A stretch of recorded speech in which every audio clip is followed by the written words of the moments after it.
I dream of it, among the wild threads of history and the myriad of paths. My path saw the Imperium rise from the ashes left in the wake of the Great Revolt. Thou shalt not make a machine in the likeness of the human mind. With that commandment, new avenues of human potential were explored. Mentats, Suk Doctors, Sword Masters, and the mystical Bene Gesserit Sisterhood.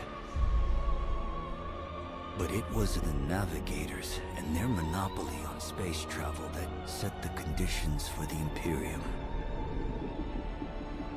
But I am telling you of the universe you already know. Let me describe the one you do not. In this other universe, my mother, Lady Jessica, consort to Duke Leto Atreides, gave birth to a daughter, a girl they named Ariste.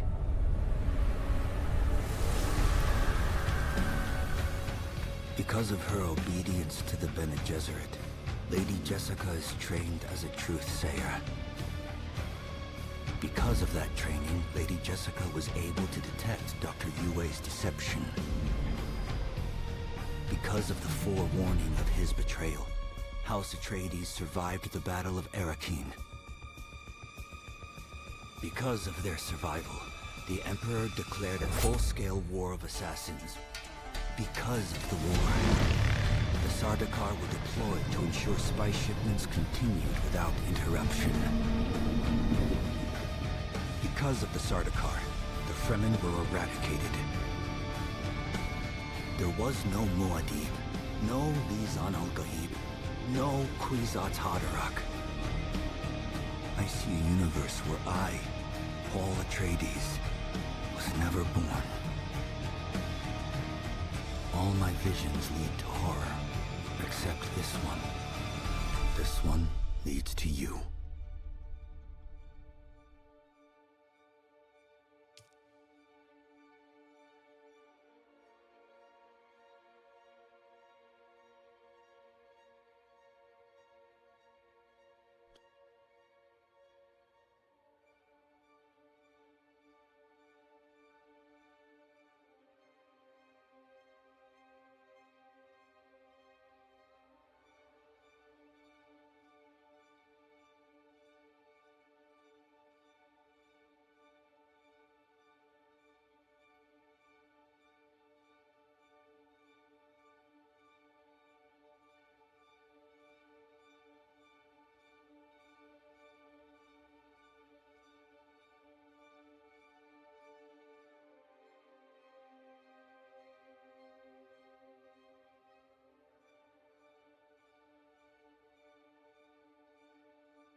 Why, hello, motherfuckers.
Ah.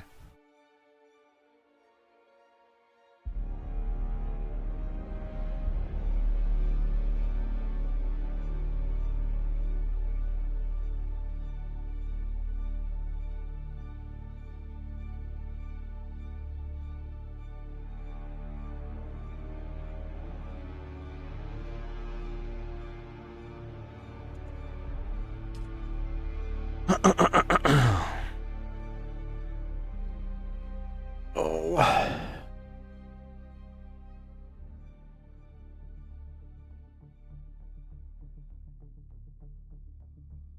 Steel tent. Need like aluminum for all that. A bunch of aluminum.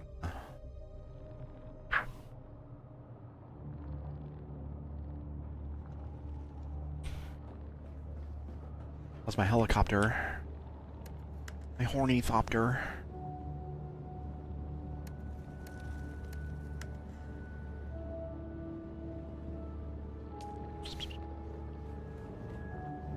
And how's this bad boy doing over here?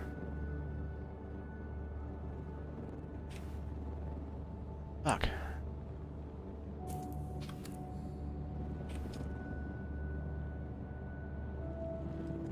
At 100 and only 16,000. You can do another blood run. What's this? Got 500. Wow.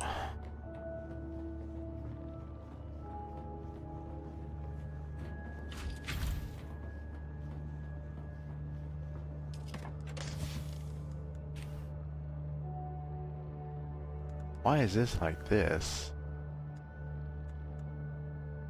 There you go.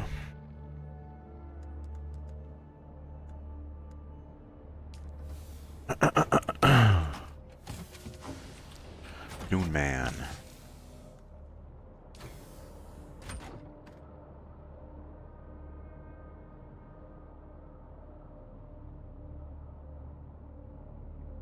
See something here for a minute.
know what is what here.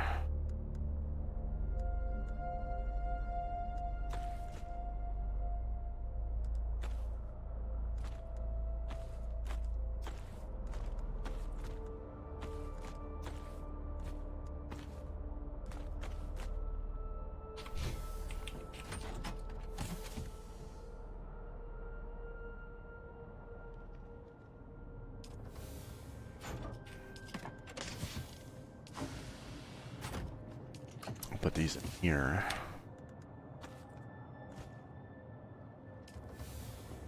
There we go.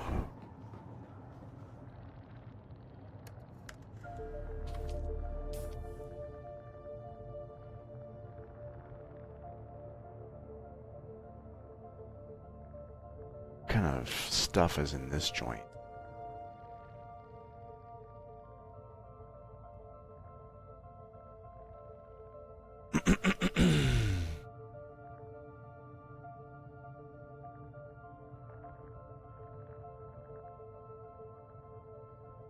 Let's do that first.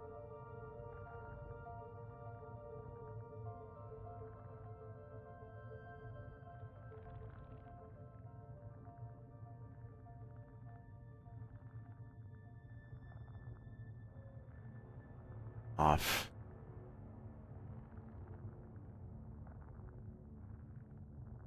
What is that?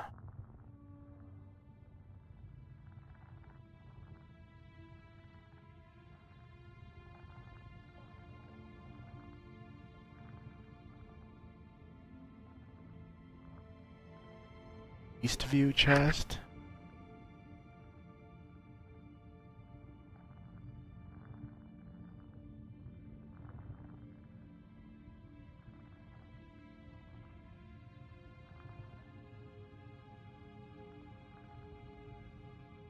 What do you mean? Is that like some kind of item loot? Let's check that out here. Oh. Never mind. Doesn't look right on that map. This is not the... Yeah.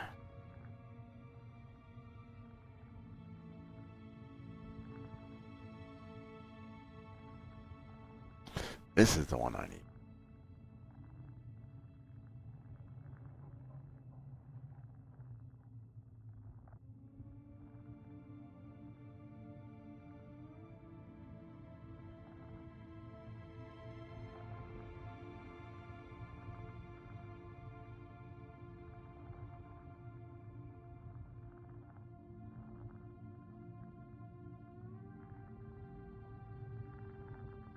I think I did all that.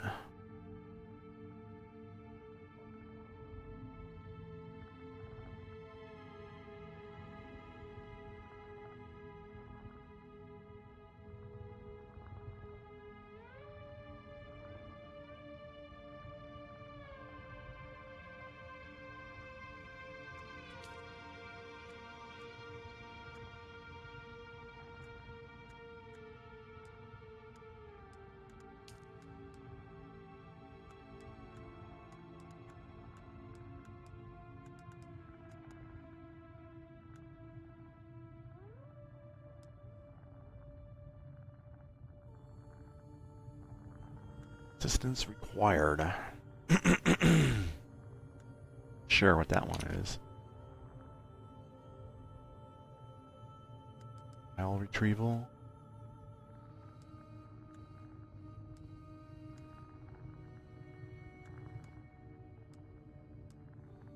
There's more that you could get?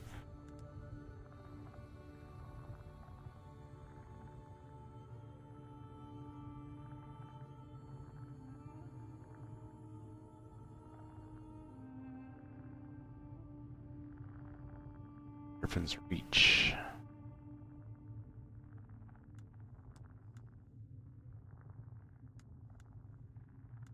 Oh.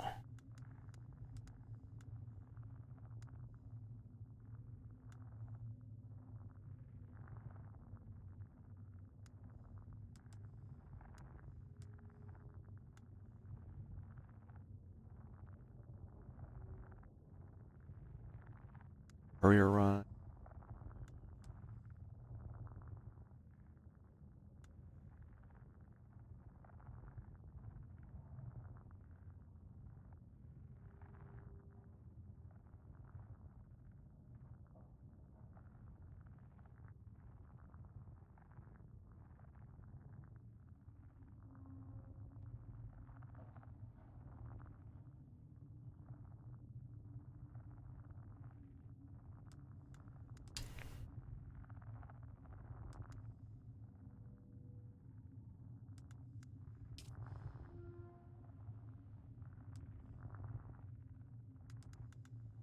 I don't have courier on. That one's new. Maybe. Anvil. Oh, never mind. Okay, that one's done too. Bounties on Tyra's head. I don't have that. Go over there. Oh, first let me kill some people.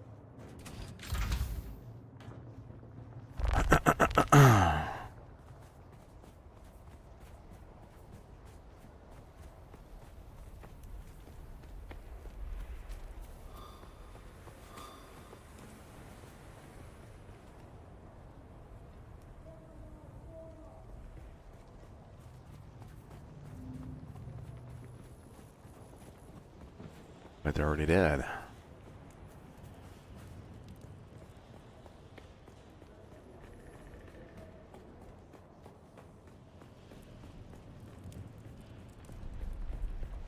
Hey.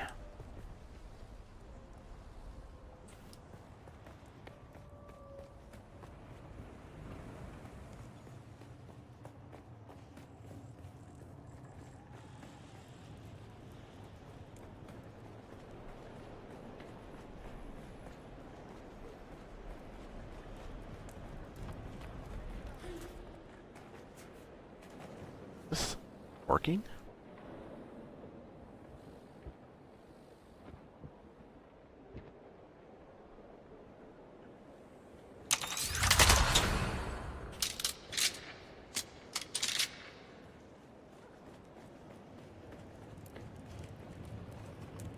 Look at these batteries too.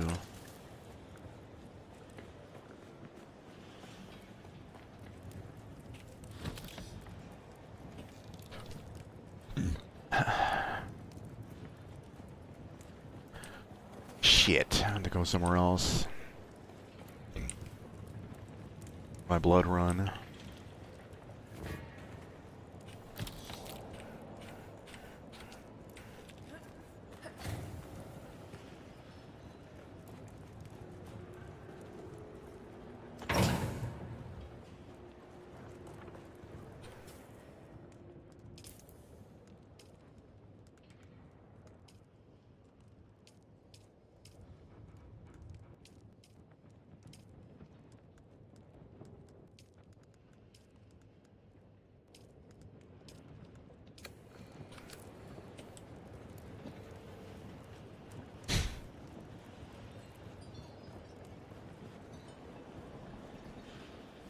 Okay.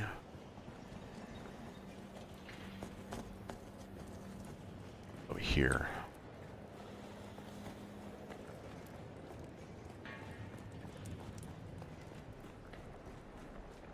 Is there a way to climb up here? I forget.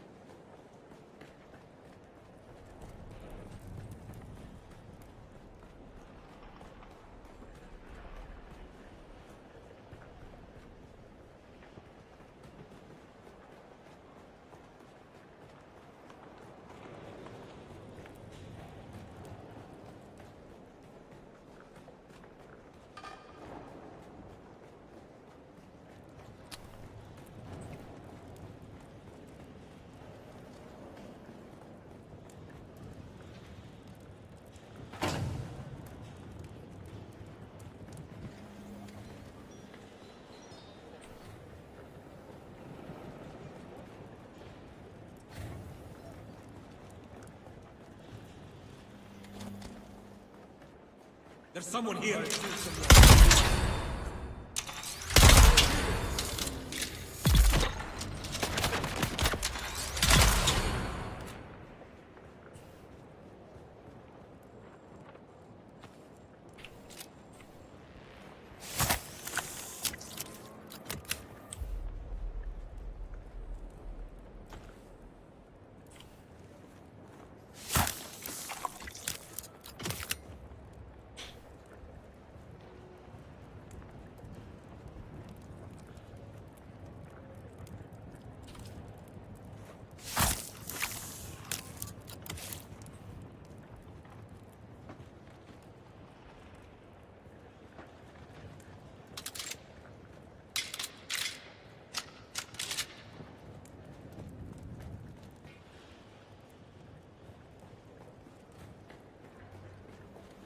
Guess they're respawning now.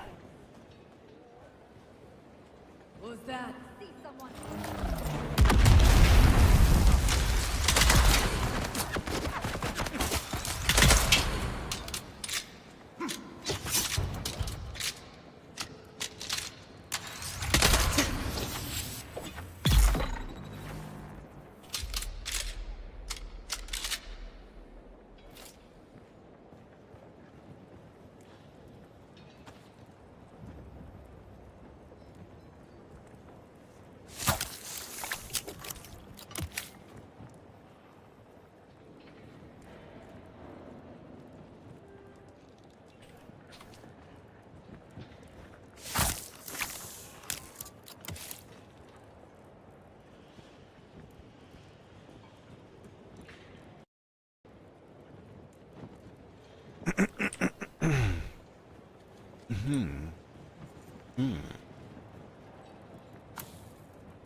Another bag.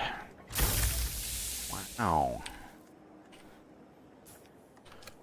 Some more blood. Over here.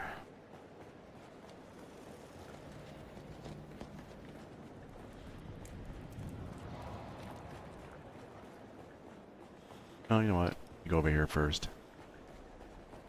Then go over there.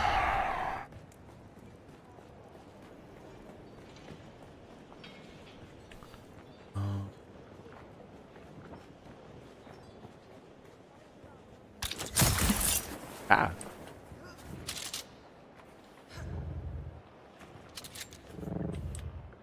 Oh. No. They. Well, these ones. Oathbreaker boots.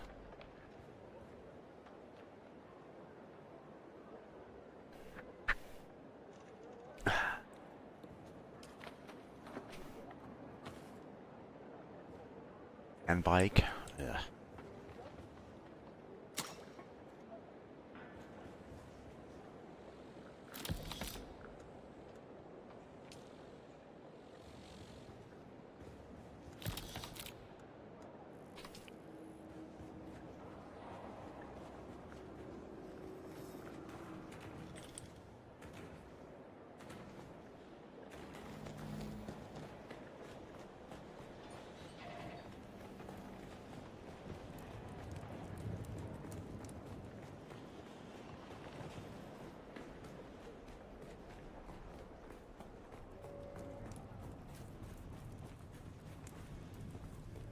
I'll have to look for another place.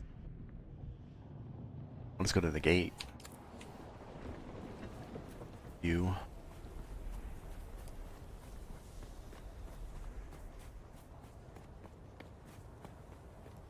Use my bike. I haven't used that in a while.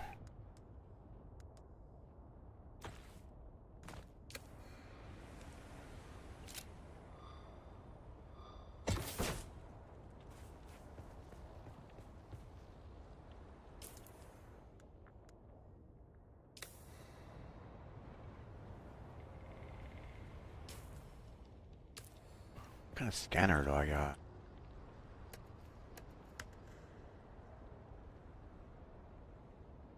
Huh.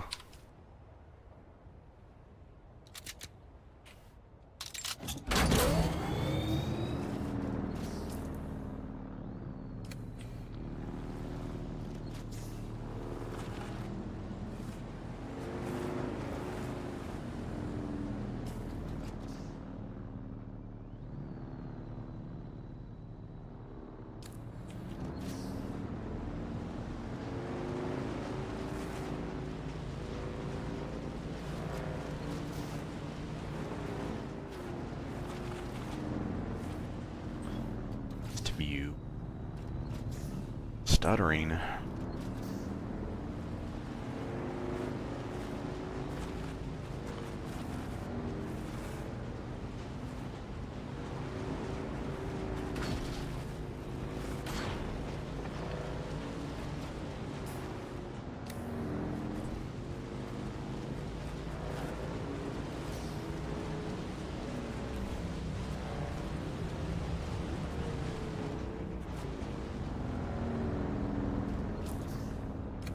Up here.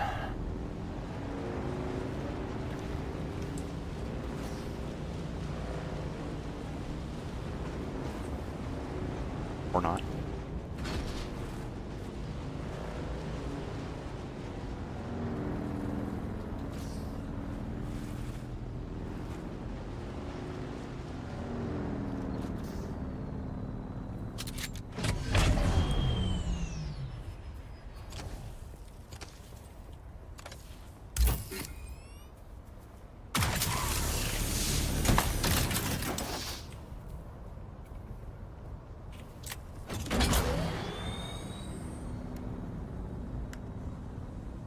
Damn it.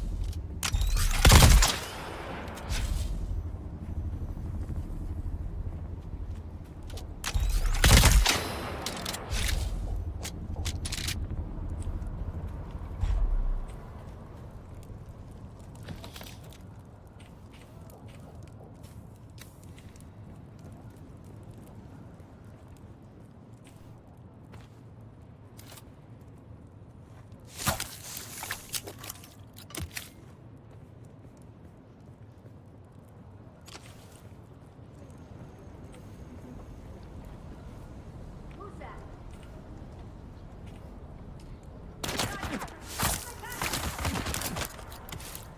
Bitch.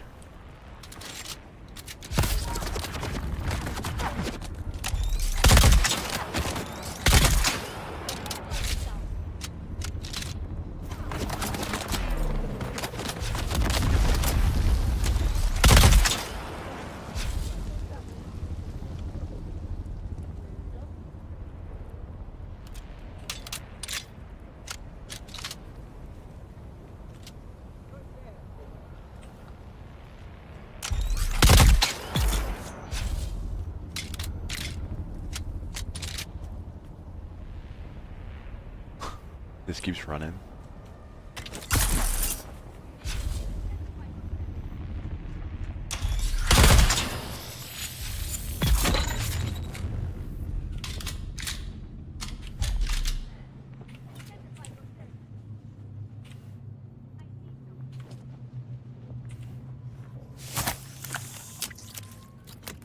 Someone's here. Who goes there?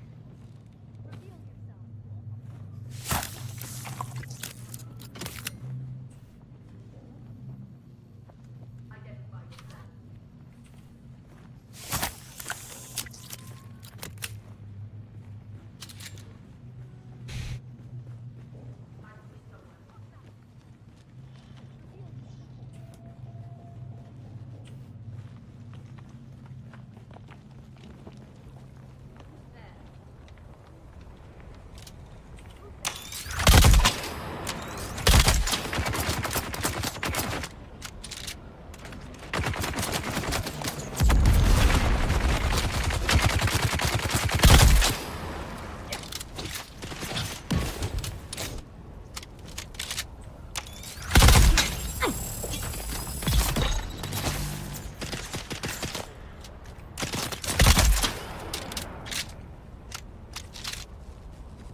Oh, the other one left.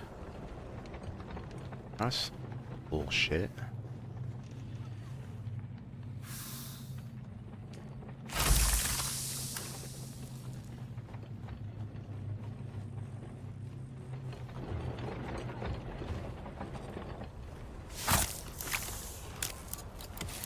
That's it? Cool. Alright. Get the hell out of here.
Did I get everything over here?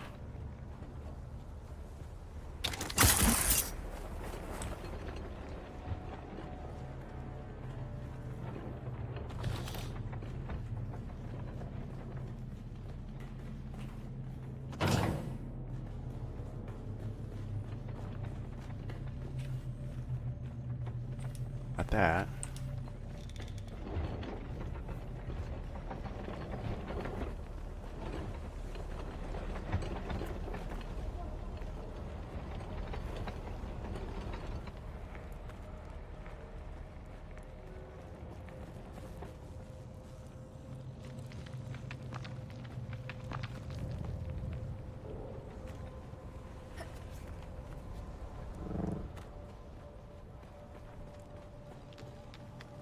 Okay.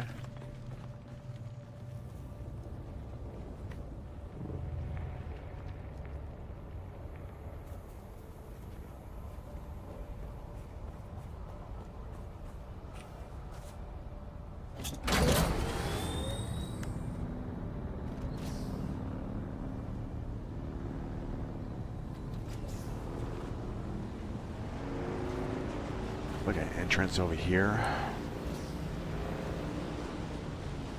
Forget.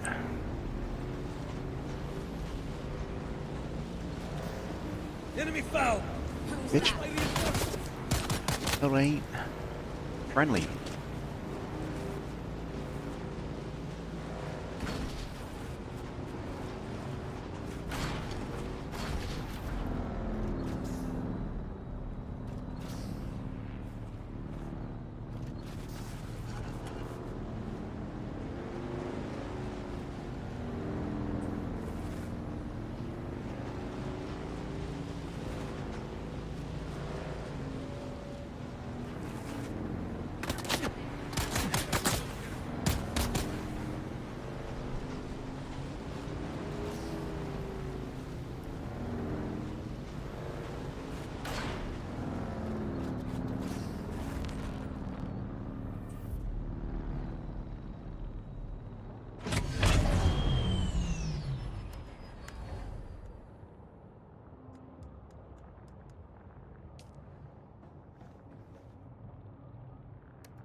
4 days.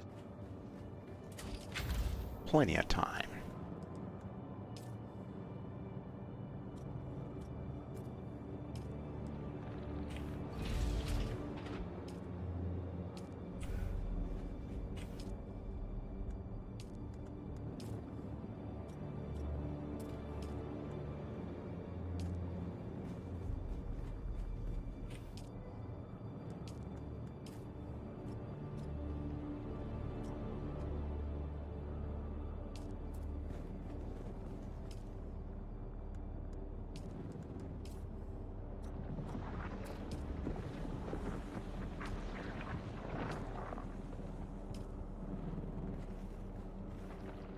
That.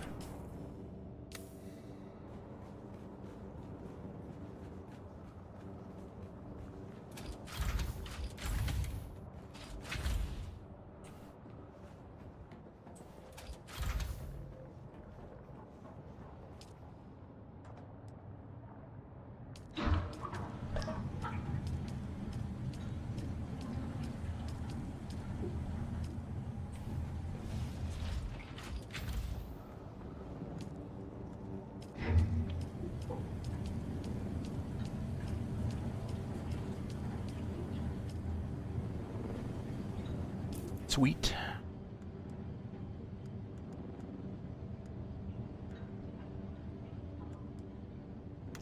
Cheap viewers on streamvoo.org remove the space at OJJFIDN.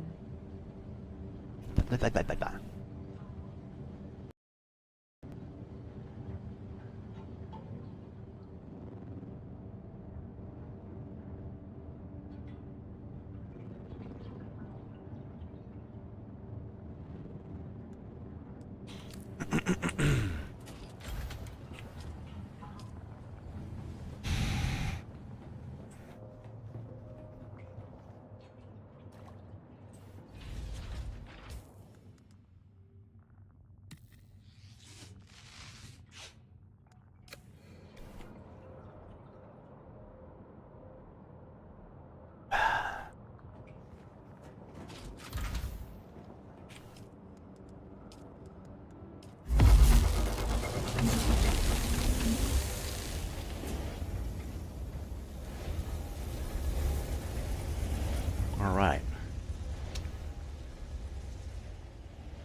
Sector weather alert.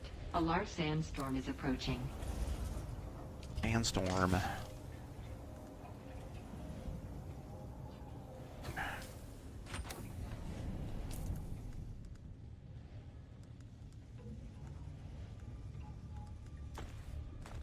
Put the rest in.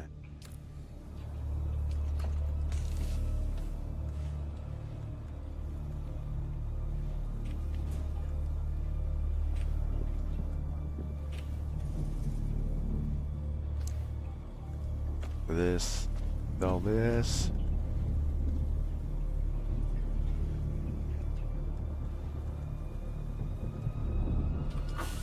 Is this?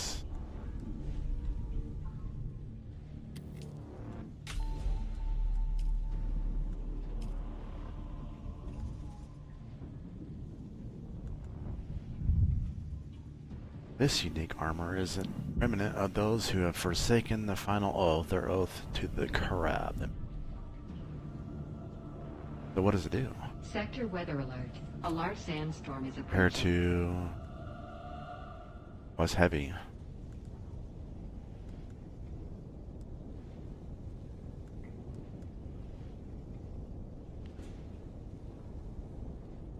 $84?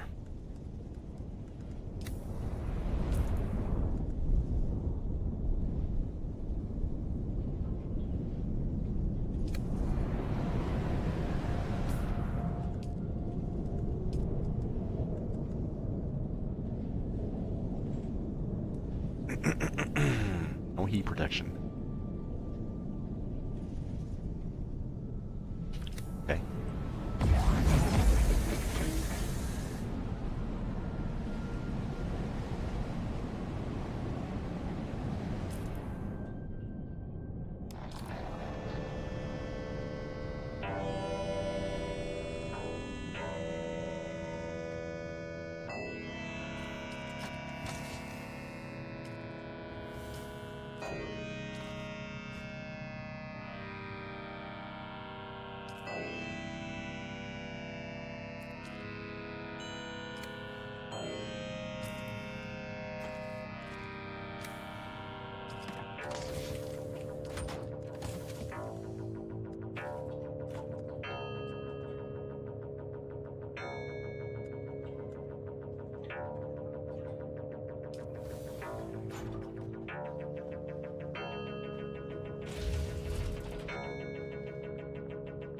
Hold on a sec.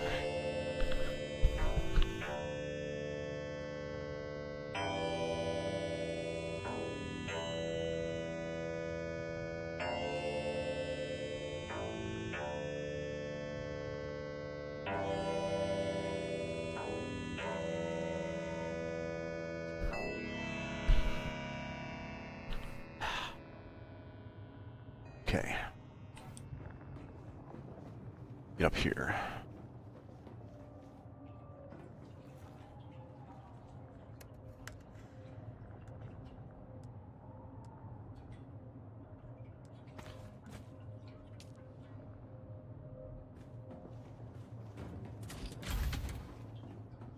Any money in here? I think so. What?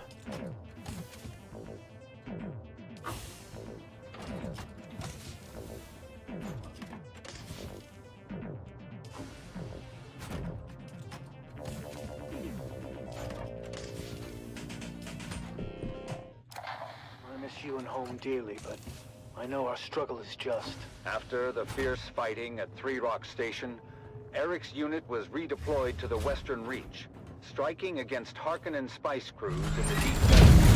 Sheer determination, critical positions taken, but at great cost. The news I hear about Eric's unit is grim.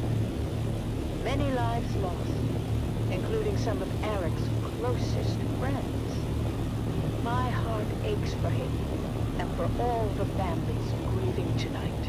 Mother, I feel that our small unit is a valuable resource in this war of assassins. We've lost many good men. My dear friends, it's hard to keep faith when you see so much death. The Harkonnens are brutal and show no mercy, Mother. They burned our wounded alive. I've seen them torture our captives in ways I can hardly describe. But I remember what you always said about our duty to the Duke, about honor, courage. I try to live by those words, even when everything seems lost. As the confrontations along the demarcation lines grew fiercer, Gurney's own succeeded in breaking the Harkonnen supply lines, but in many of the missions, they suffered heavy casualties. News has reached us of another successful operation. But Eric's last letter spoke of horrors. Still alive? Not too bad. We had a bet going. Beyond hope that his unit will be given reprieve, and that my son will be returned to him. But destiny willed it otherwise, and Gurney's own were deployed once again to undermine Harkonnen positions near the shield wall. From the mission camp, Eric writes, Dear Mother, I don't know when I'll be able to write again. The Harkonnen positions are strong, and however careful our planning, we are sure to sustain grave losses. But still, none of us hesitates. We fight for House Atreides, for our people. Though I must confess, even the glory of Three Rock Station feels hollow amidst the bloodshed I now have witnessed. I must tell you, Atreides operatives too have been driven to acts I thought unimaginable. And we do what we must to secure victory, but I wonder at the cost to our souls. I miss you. later that same month, it was reported that Sergeant Eric Thorne was declared missing in action during a clandestine raid. His mother's heartache reminds us of the ultimate sacrifice made by so many. Eric is missing. My son, my brave boy, lost to this endless war. Oh, I am proud of really? him, of his courage and his honor.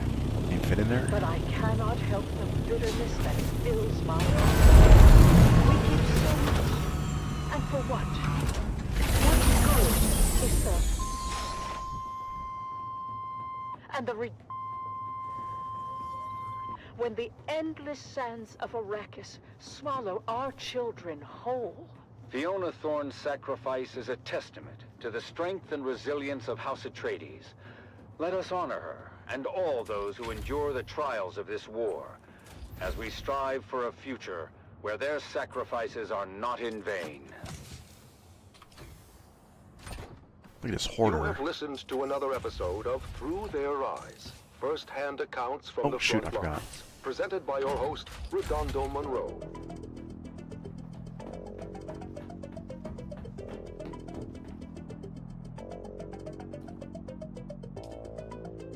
Oh, this guy got a lot of water.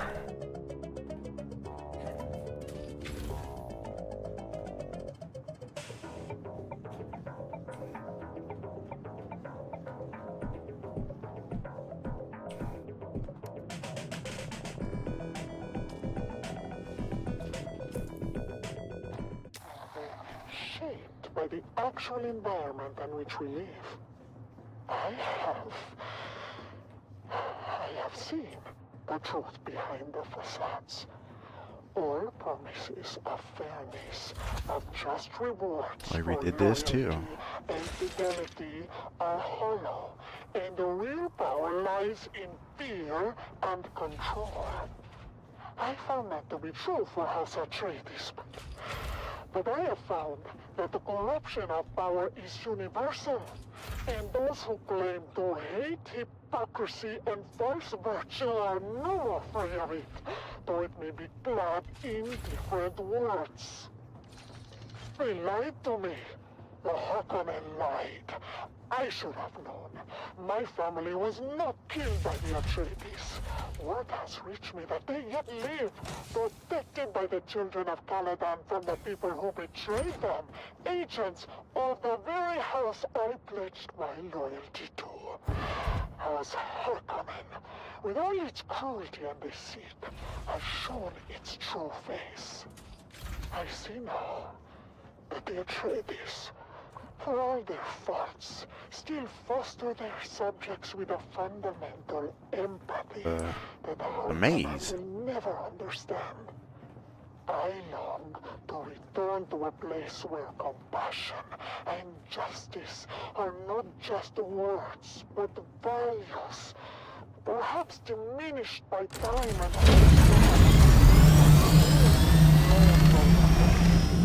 I swear my loyalty and law to House Atreides, but despite everything, for the spark of humanity that the Harkonnens have long extinguished, I renounce House Harkonnen and all of its lies. Long live Dogolito! Long live the Atreides!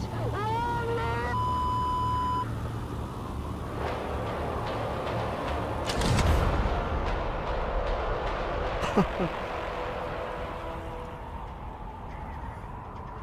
Stay tuned to the Harkonnen Network, where loyalty, strength, and victory are celebrated.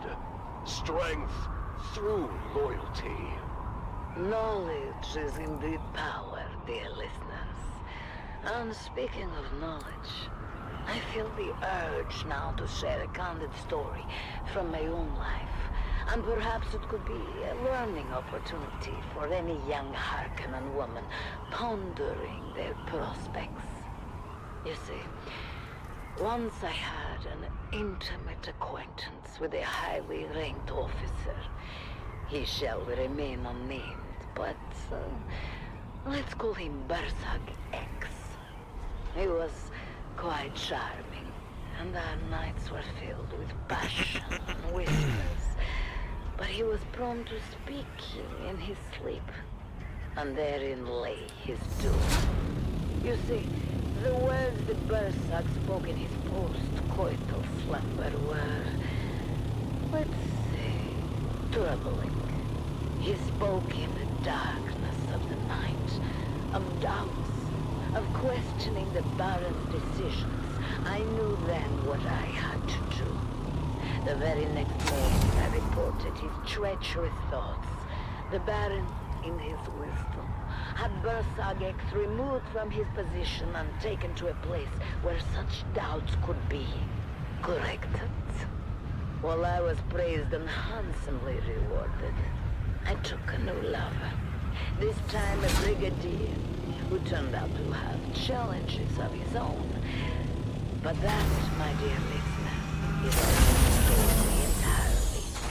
The lesson here, of course, loyalty above all. Loyalty to the Baron, to the glorious Harkonnen family. Never, ever forget that. Now, let's return to our uplifting music.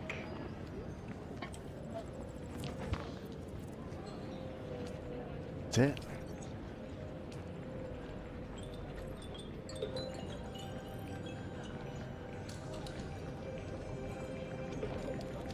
Did those.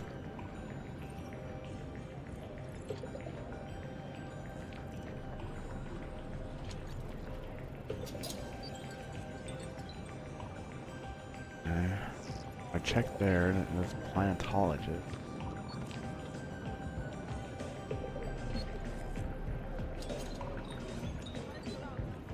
I think I got it.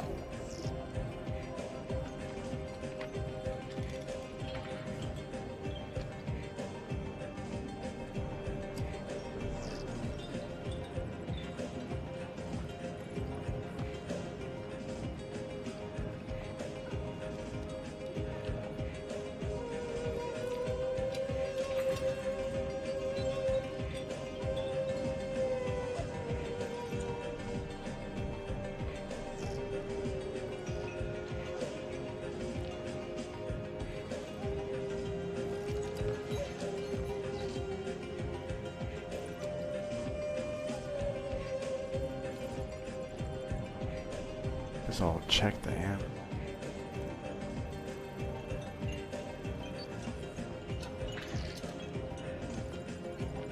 Paleontologist advanced knives.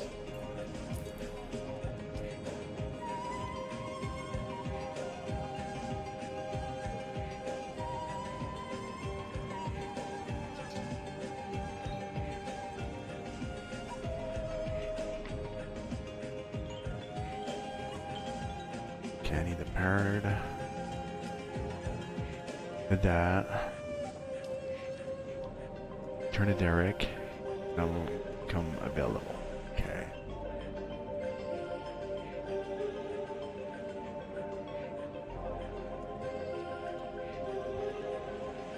Here in the hierarchy. Current archive.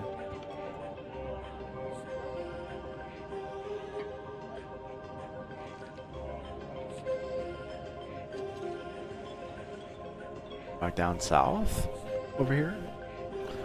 Find out.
Bitch.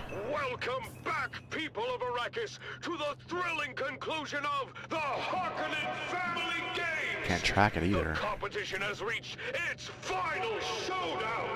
Let's join our hosts, Maxim Dubrov and Vera Kotila, for the ultimate battle of the Man Trap! Thank you and welcome back. Vera, we are about to witness the final confrontation between the Fremen and Sister Lara. Indeed, Maxim. Both contestants are nearing the innermost chamber of the labyrinth, each approaching from different directions. Sister Lara has reached the chamber first. The massive stone door closes behind her, trapping her inside with one of the most fearsome creatures in the Imperium, a Lhasa tiger, its muscles rippling beneath its striped fur, chains rattling as it moves. The Lhasa tiger, known for its immense strength and ferocity, is chained in the center of the room, guarding the seal that the victor must press to win. Sister Elara is attempting to use the voice on the tiger. Listen! Obey. Stand down. The tiger isn't The responding. bounty. It's immune to her control. She's trying to keep her distance, but the beast lunges at her with claws extended. She's down! The tiger has mauled her! It looks like Sister Elara is finished! Now the Fremen has entered the chamber. The door closes behind him with a resounding thud, trapping him Alright, so that's it for that inside with place. the tiger. The tiger leaves Sister Elara's bleeding body and charges at the Fremen. Its roar echoing through the chamber. He's fighting with incredible skill and determination. I already got the buried archives, right? His grist knife into its neck.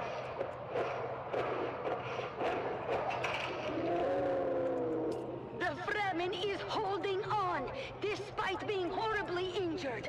One of his arms has been torn off, blood flowing freely, but he keeps fighting, stabbing the tiger repeatedly. Unbelievable!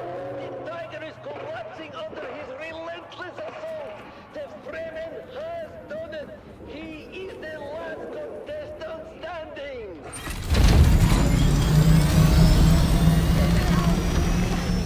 As the Fremen struggles to his feet, his body battered and broken, stumbling towards the seal that will end the game.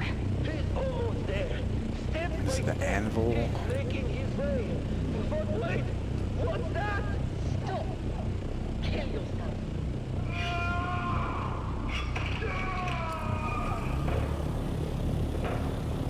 Sister Elara is still alive! She's using the voice to command him! He's done it! The Fremen has killed himself. Sister Elara is rising to her feet, her face a mask of determination. She's walking proudly to the seal, pressing it with a triumphant smile. Sister Elara has won the Harkonnen Family Games! Sister Elara! An astonishing victory! But wait! Who let you in here?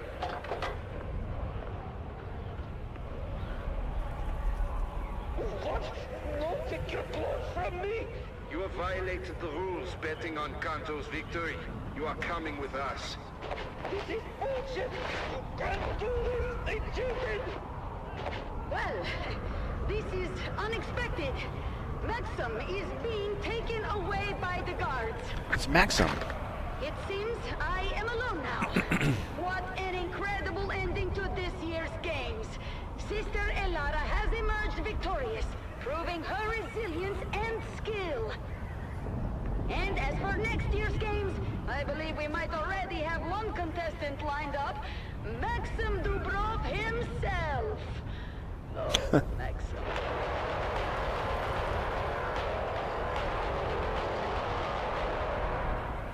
Thank you for tuning in to the Harkonnen Family Games.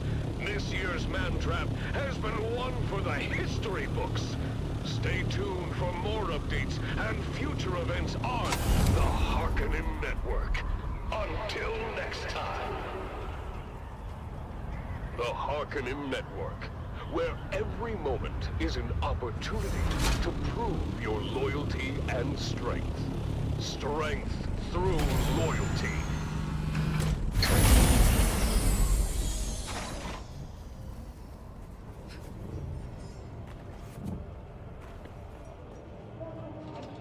I presume you have...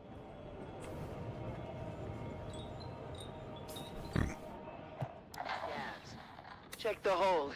Shai Halud, that's a lot of booze. Stisk, you crafty devil. Told you, Val. Kept you. Hurry, hurry, hurry. You're alive? How fortunate.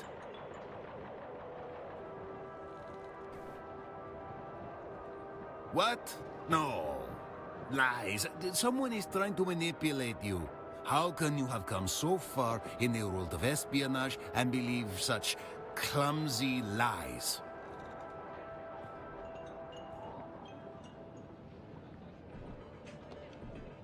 No.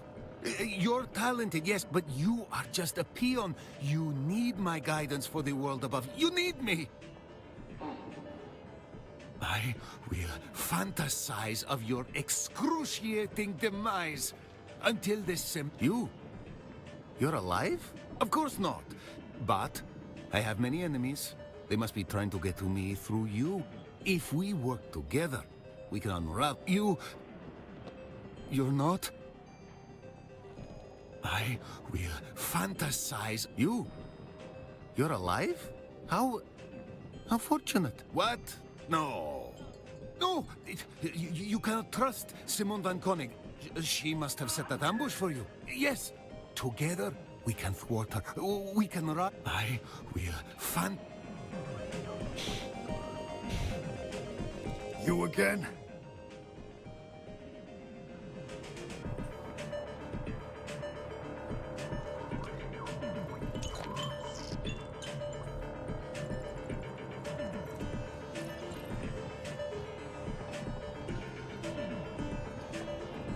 Okay. Check here. The anvil now. Alright. I have pretty much everything.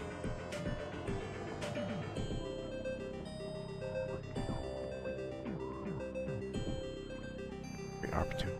Wait.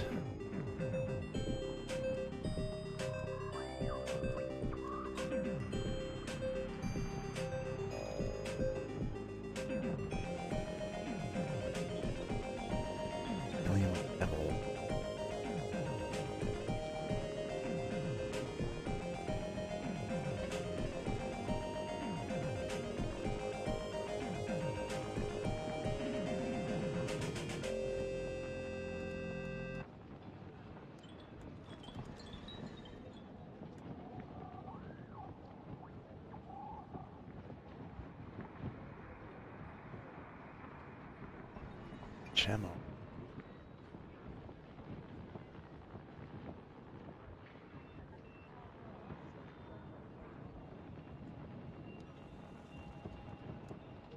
Chemo. Oh, there it is.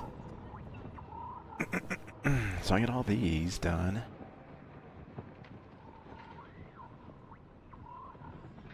That.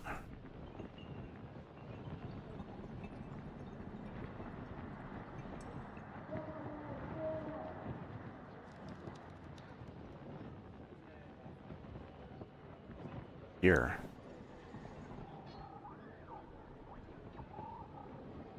Jabal, whatever.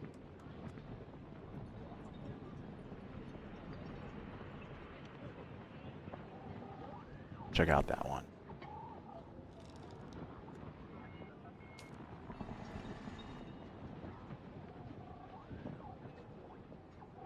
Here. 6.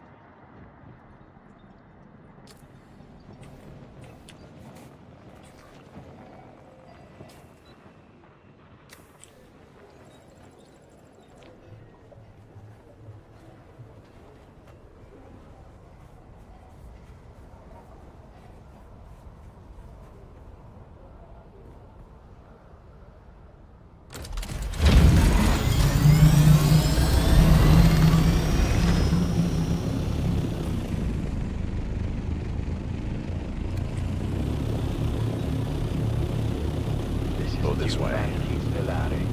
Reminding you to ground yourself in your equipment when a sandstorm is reported. My crew kept working through the first and second warnings until static electricity shorted out our transmitter. As a result, we missed the warning, telling us the storm was bedded down on our position. Decisions were made that day. Be profitable. Be safe.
Shit. This way.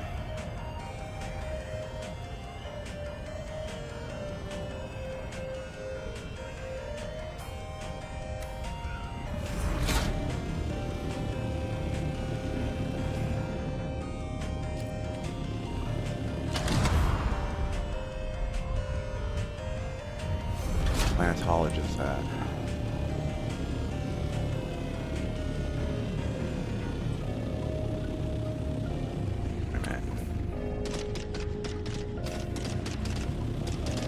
It's gotta be up here somewhere.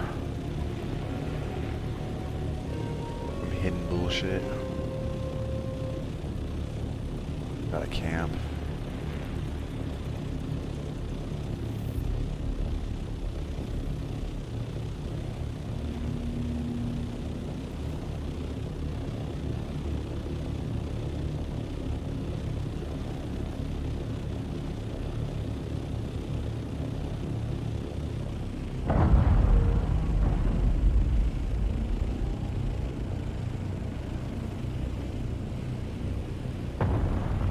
Shit. Well, look.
Damn it.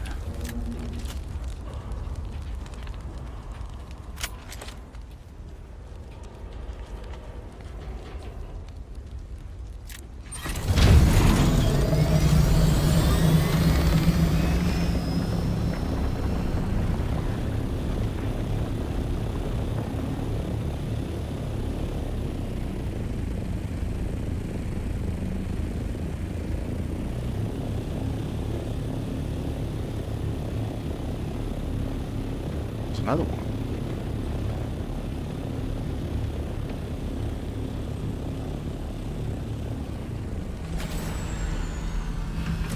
The lines run deep in the crew of a legendary spice harvester. It seems there is more to fear on the dunes than monstrous worms and deadly storms. Sometimes, death comes in the guise of those you trust the most. Join us on our continued search for the truth behind the disappearance of Chief Jarek Thorne. It's Death on the Night. Web of Fear.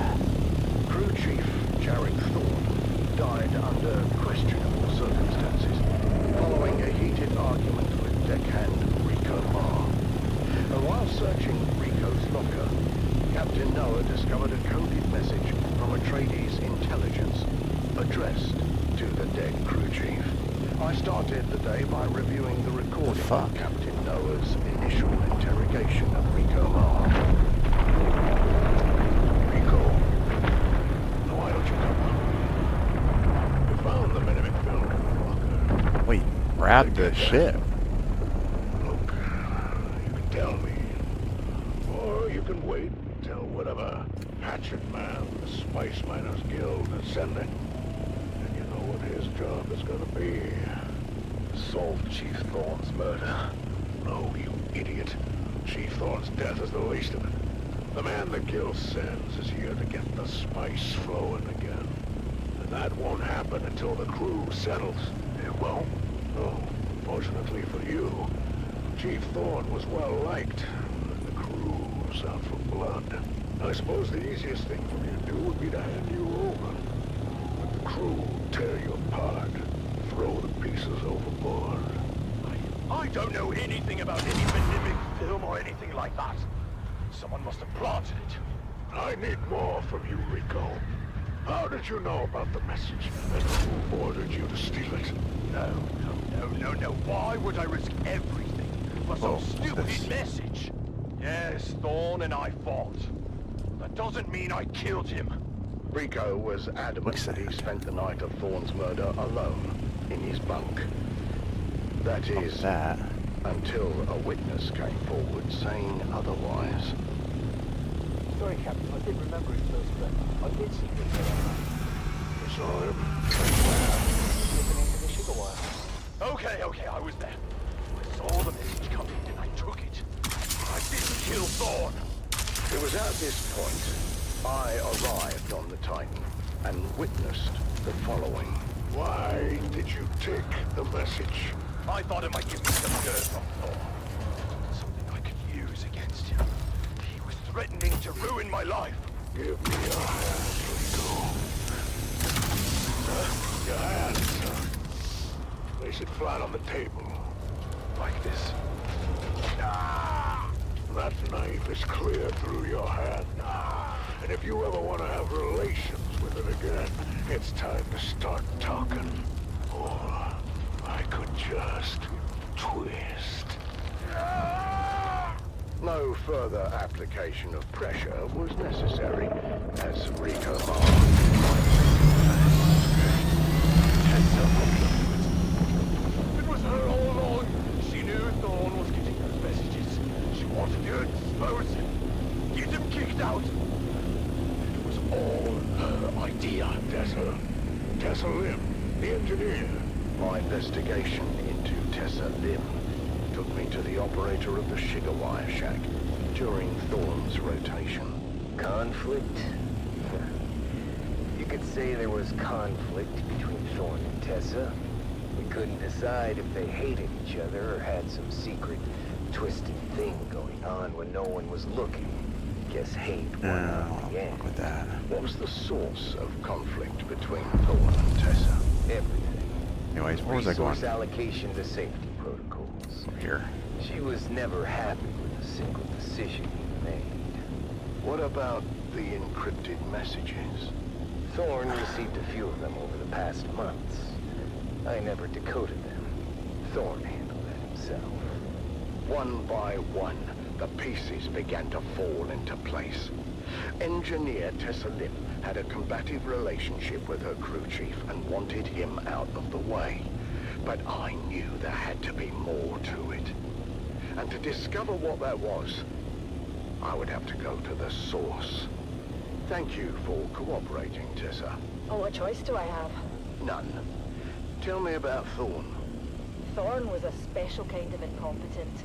The dangerous kind. In spite of what you think, it wasn't personal. His bad decisions put our lives at risk. He was well regarded by the crew. Big whoop. So he was popular. Doesn't mean he was good at his job. How does Rico fit into it? I never told Rico to steal anything. But I knew Thorn was receiving those messages on the down low. And when Rico came back with his face busted in, maybe I put the idea in his head. To steal the message? Yeah, but if anyone needs to be investigated here, it's Lena Orlov. Her and Thorn had something going on. Interesting. Inside there? I've Like heard from deep in others there? that you and Thorn had something going on. Don't make me throw up. Jarek Thorn makes the Harkonnen look attractive by comparison. Tell me about Orlov. To start with, Rico sleeps in a bunk. Thorn has a cabin with a door. So? So, unless Orlov can see through wood, how could she know that Rico was in Thorn's quarters that night? She must have been there, right? Inside Thorn's cabin. How else could she have such intimate knowledge of his Damn it. thoughts and When's plans? this game going The down? accusations were flying fast and loose, and tensions were running high. What? As I wrapped up the interview with Tessa, she dropped another bombshell. And if Rico was supposed to be in the sugar wire shack alone that night, where was Jeb, our trusted operator?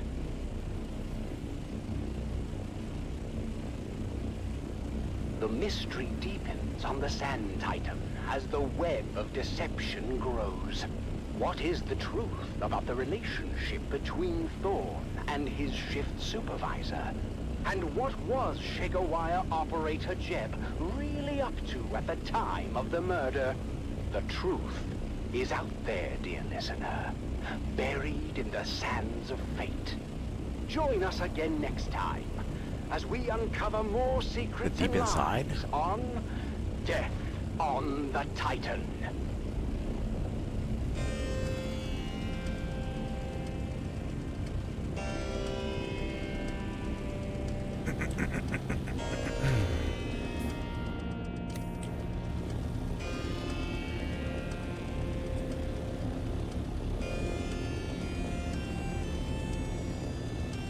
Let's go over there, huh?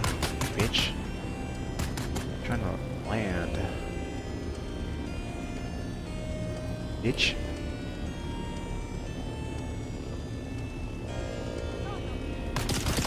Land.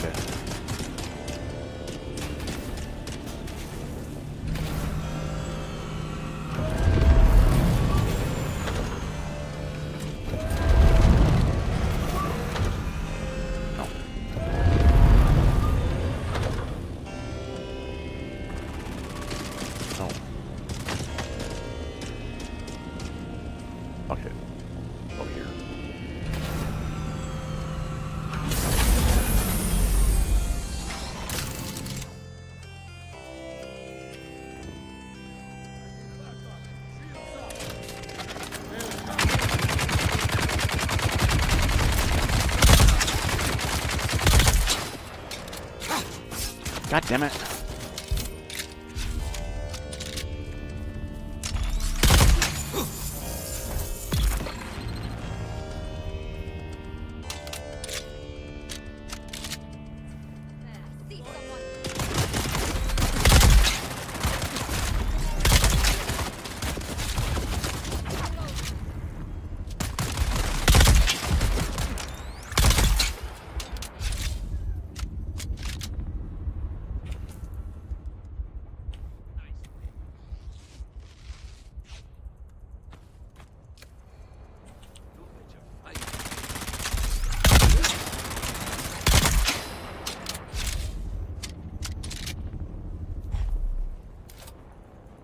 Suck some blood.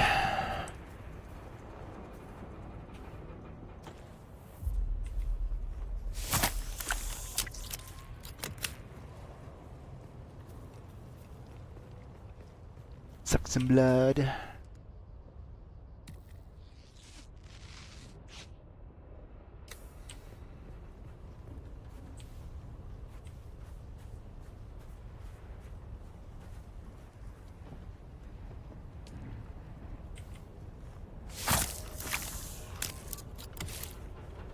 Very sussy.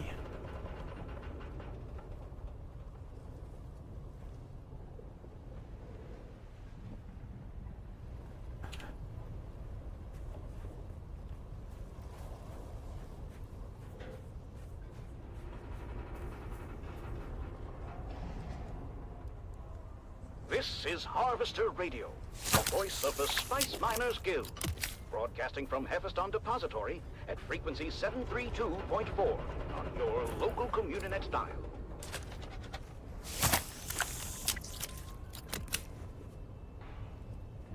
What was that?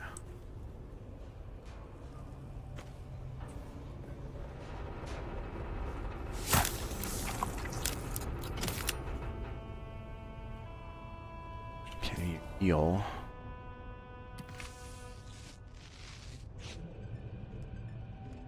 Oh. Oh, they're all gone.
Where's paleontologist at?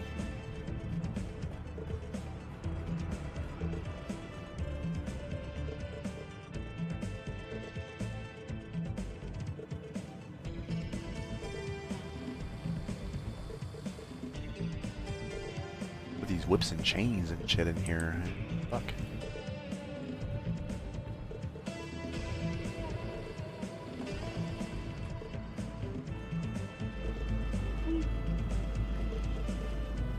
Oh, there's a person here. Oh. Hello. You've found me in a bit of a bind.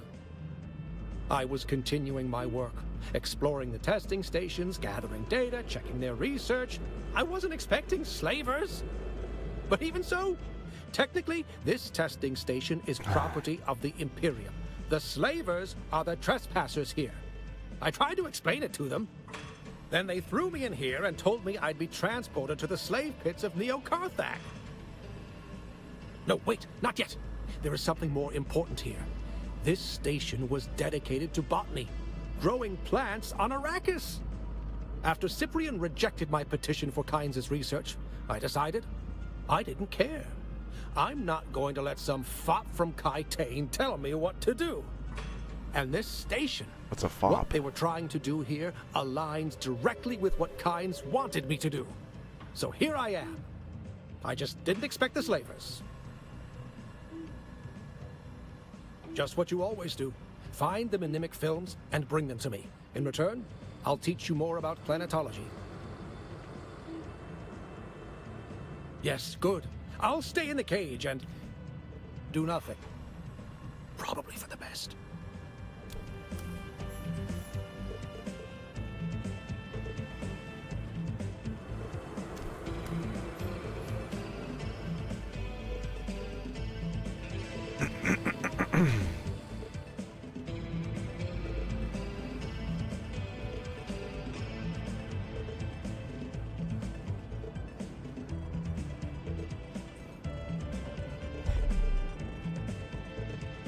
You've arrived at Botanical Testing Station number 76. I'm Station Leader Reimar Thuringer. We at the station have been assigned the task of exploring the viability of numerous commercially important botanical species from across the Imperium. Here, It's the on Graben Arrakis. Gang, presented by the Imperial You're back. Sea Rescue and Linder But and it is Gold proven Coffee. all but Wake up with impossible. Linder and Gold. We Face put the This spice planet in it is a for far you. cry from Ikaz. Do they really expect to grow fogwood, alaka, or sappho root here? Well, we might have more success with The some of the Graben Gang species was native to recorded Giddy before a Prime. live studio Anything that can audience. survive that hellish environment another might have a day. chance on this one.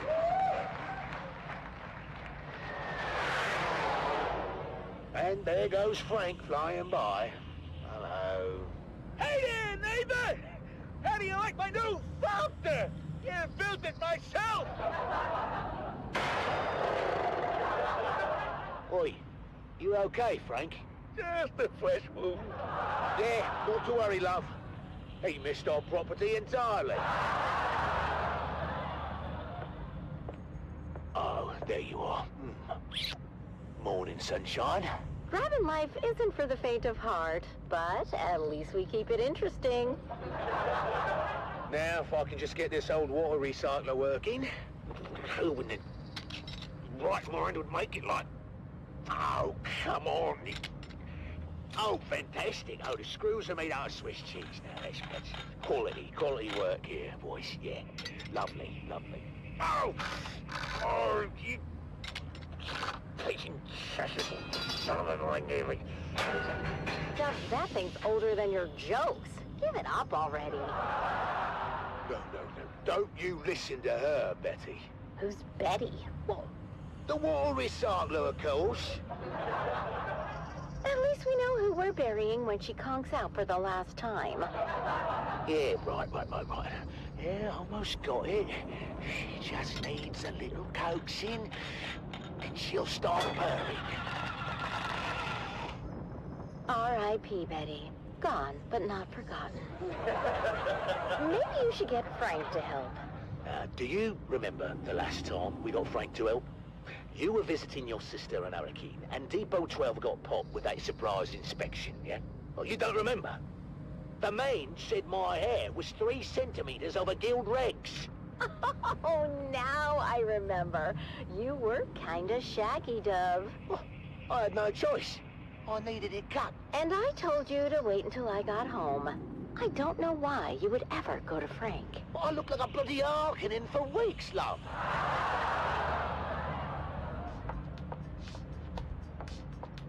Mom, Dad, can you guys keep it down?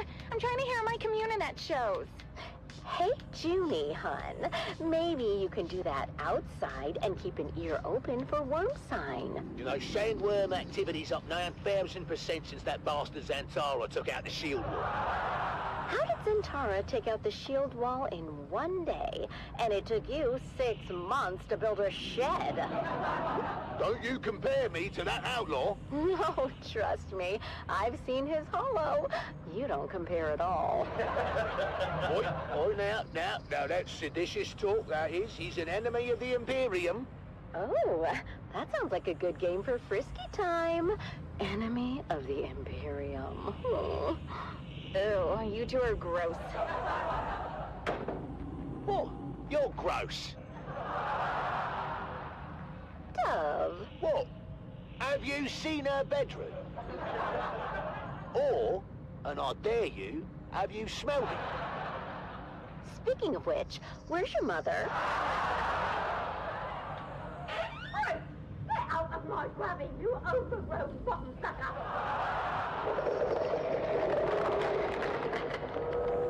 Mum, what are you doing? I'm teaching this thing some manners. Mum, it's a sandworm, not a stray bat. Oh, well, that one had spunk. I like it. Why do we have to live with the worms? I can take anything, Arrakis, but enough with the worms already. Look, you heard what the science man said about our grabbing, yeah? To the worms, we're like a highway through the rock. But he also said they come through so fast, they don't even notice us. We should charge them a toll. 5 Solari per trip. Ah. Then we could finally get a new ground car. Hey? And I wouldn't have to run so fast between rock islands. Speaking of which, it's off to the trade post.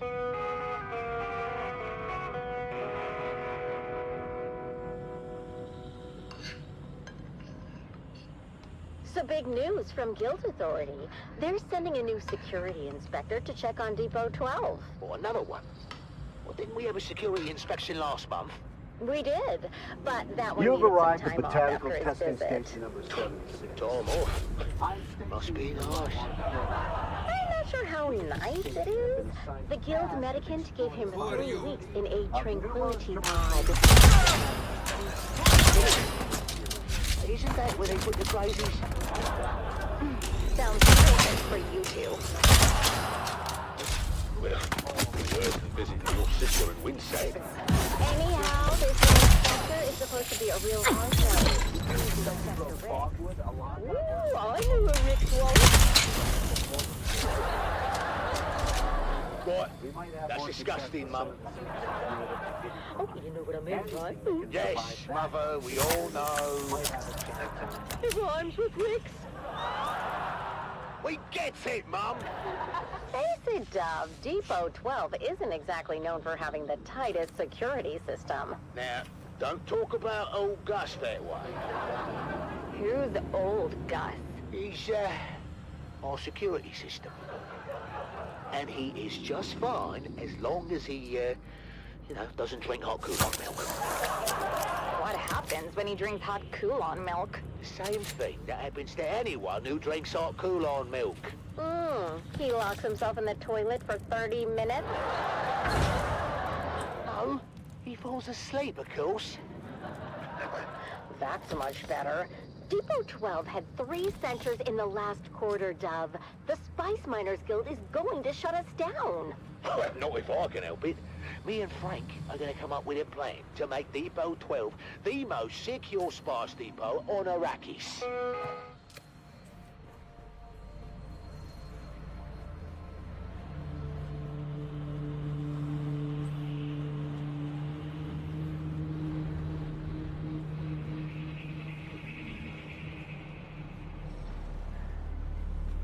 creatures in here. Oh. Have that.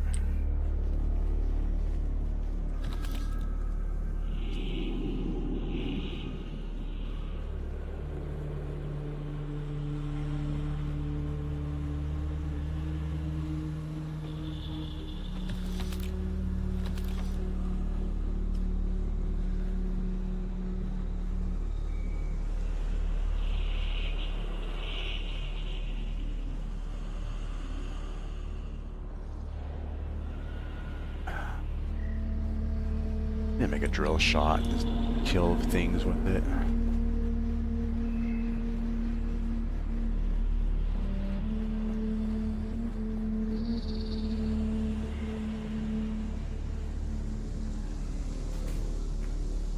Sector weather alert. A large sandstorm is approaching. Uh-oh. Sandstorm.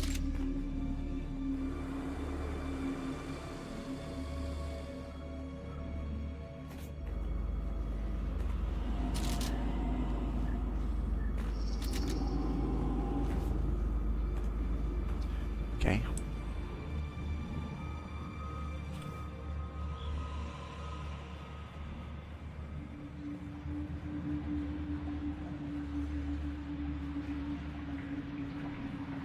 Who's that? Nobody.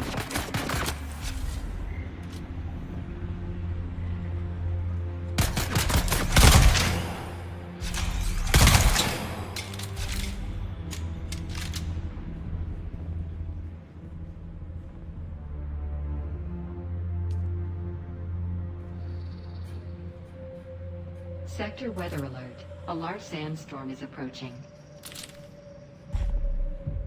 Really?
Special?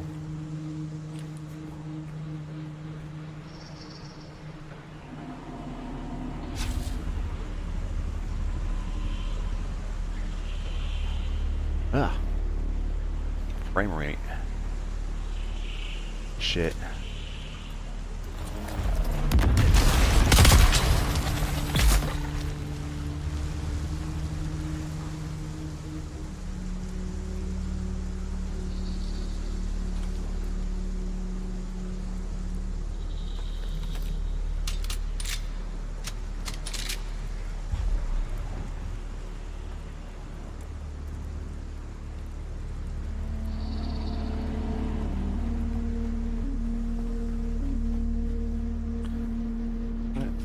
Different today. That looks cool. I like that. Fine. This. Let's do that.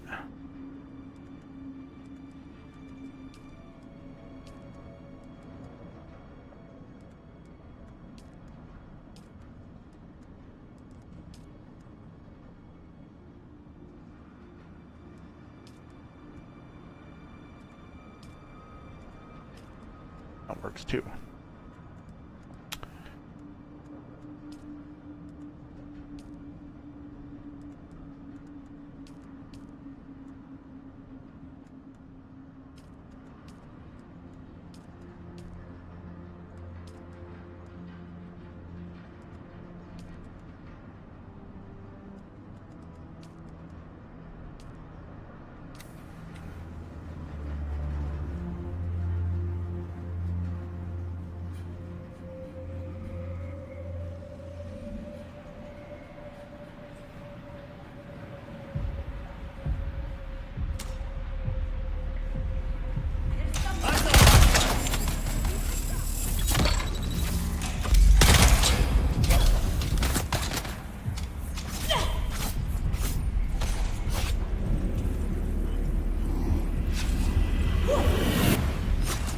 Damn it!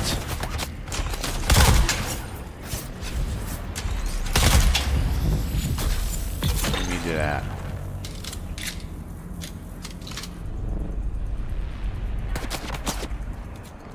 I can't see.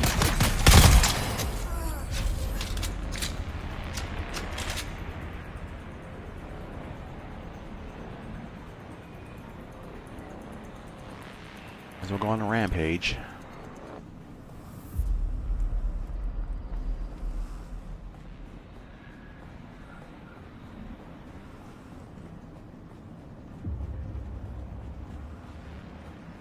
Are you lost?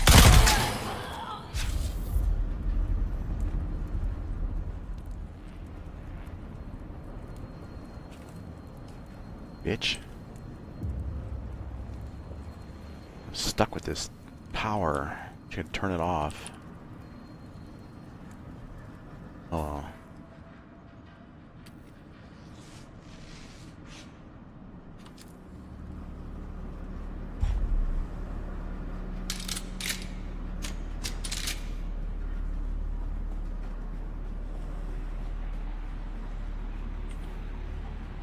Figure out these keys better, the way they put this shit.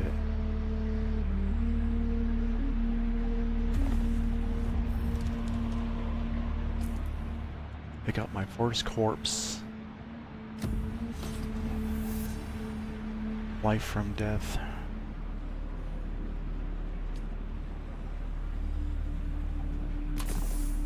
Nope. Do it.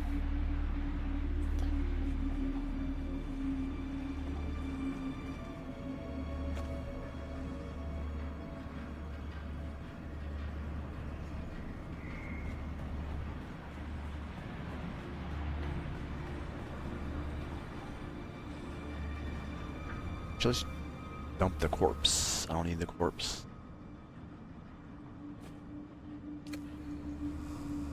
Gotta sit there. Wither away.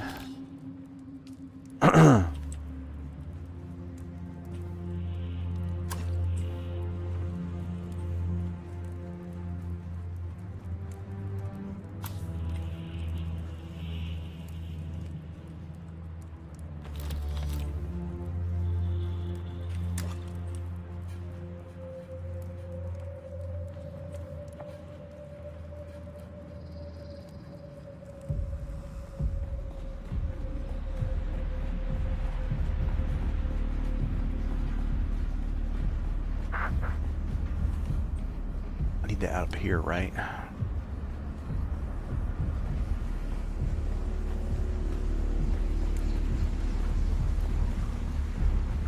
Some band. It's somewhere.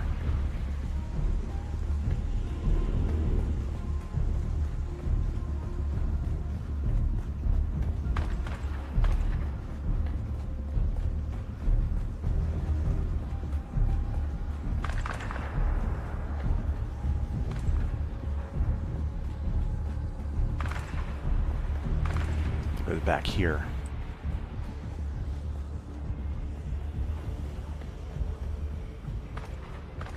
I'll lose no stamina or anything. You know, I had the blue band.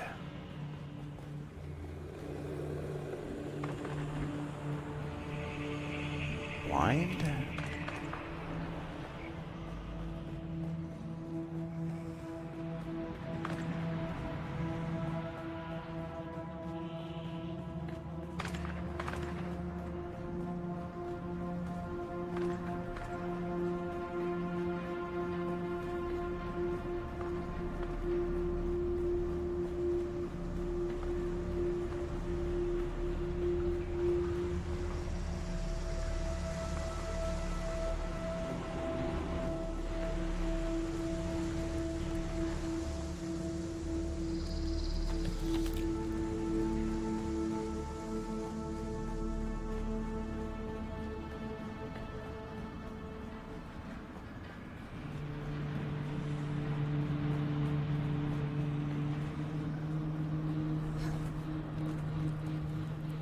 Yeah, I got it. Blue, right? tripping?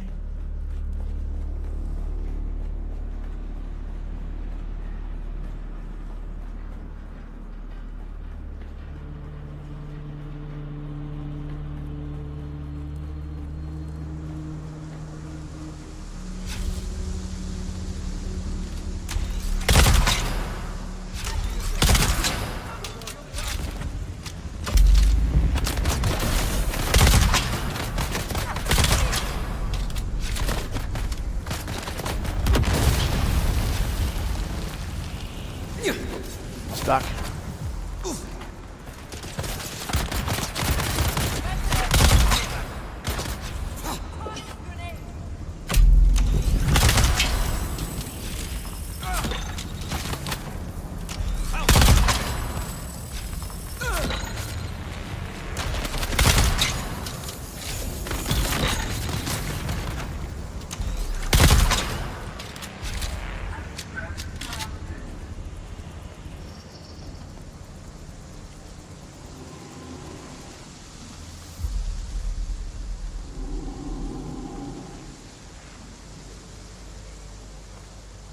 Oh no, damn light darts.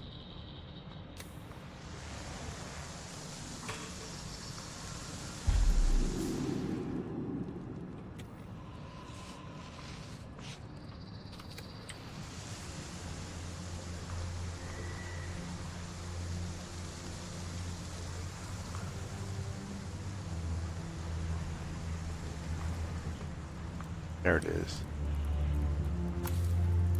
Purple.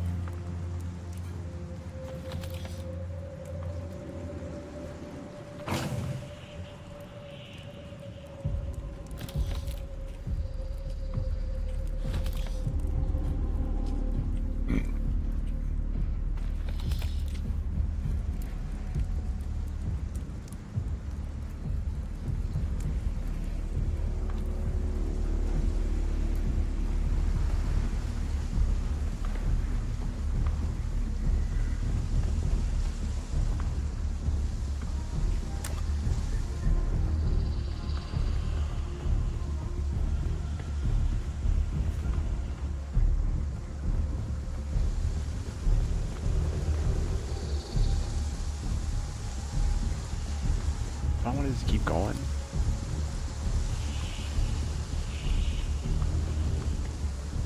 Maybe that door is same place as over here.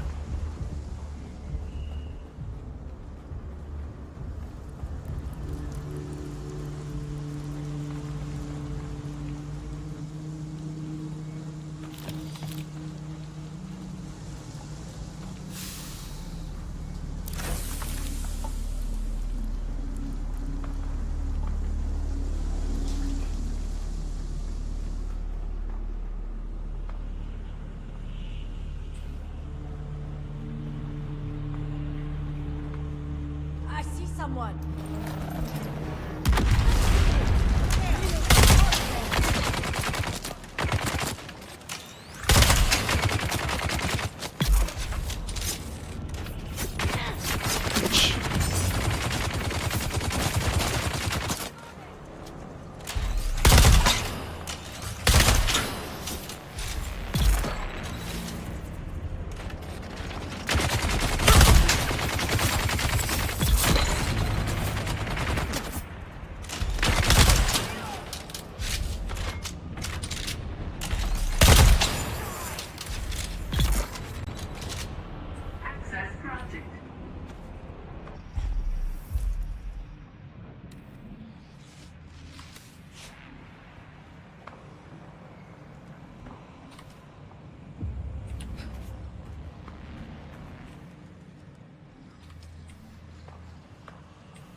Here?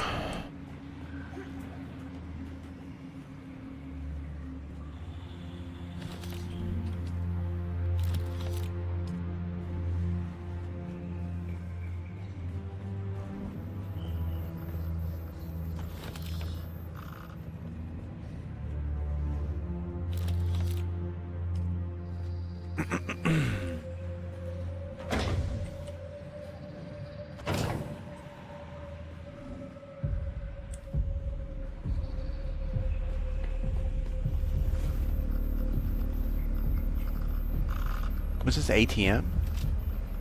Need one of these. My house.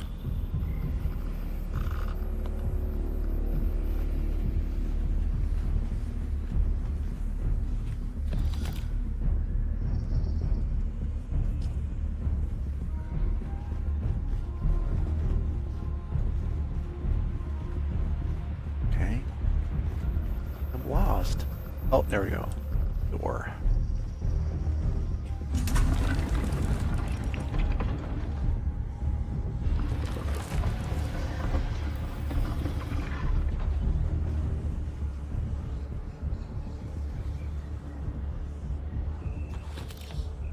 No keys.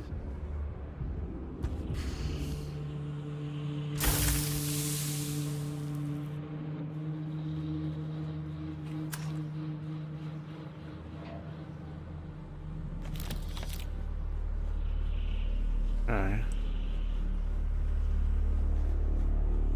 Keys or something?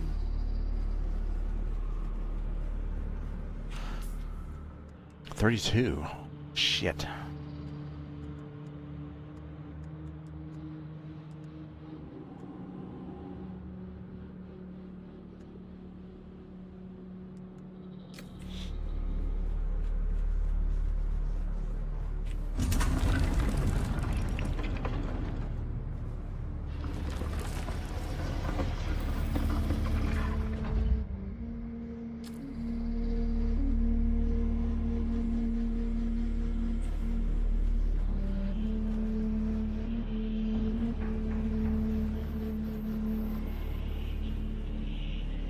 There's below more.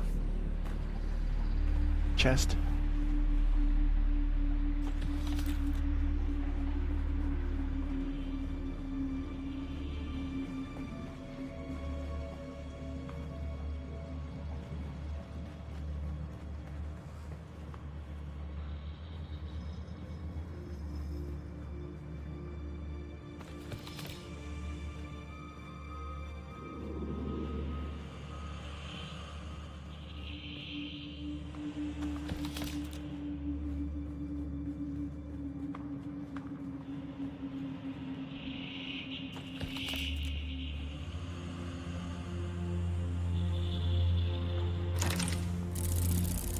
Have enough.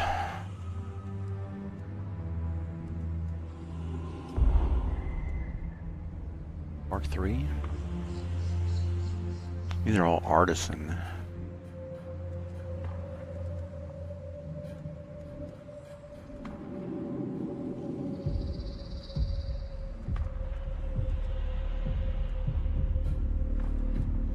Let me get rid of that beacon.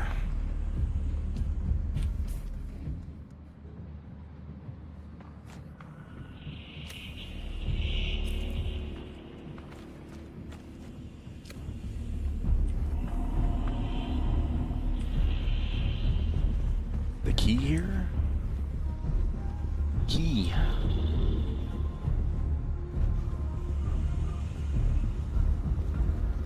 That must be the door there.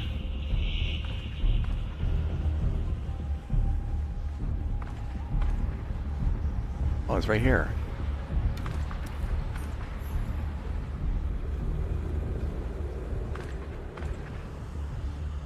I gotta find You've Derek. arrived at Botanical Testing Station number 76. Upstairs. Upstairs. We at the station have been assigned a task of exploring the viability of numerous commercially important botanical species from across the Imperium. Here, on Arrakis. I know it's a assignment, but it has proven all that it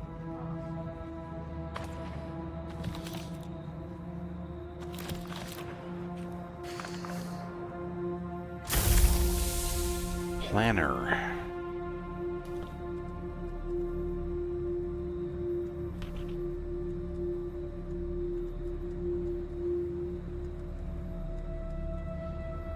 Where this?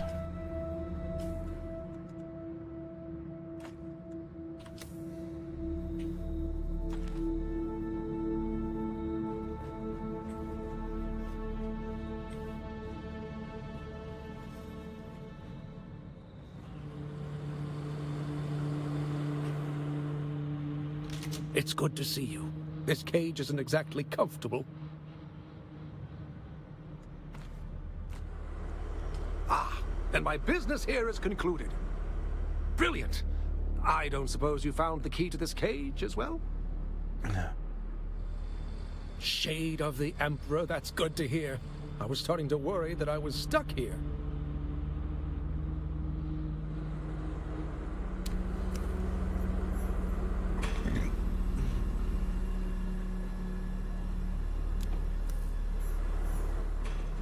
Free Derek.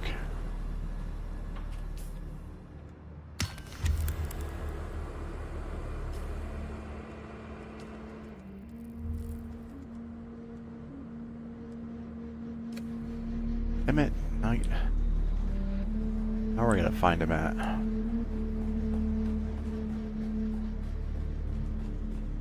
The one with the dots.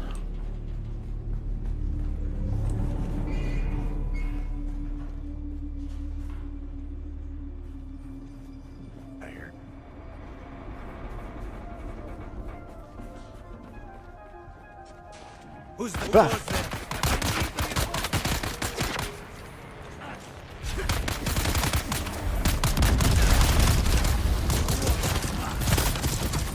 Bitch. Let's get the bastard.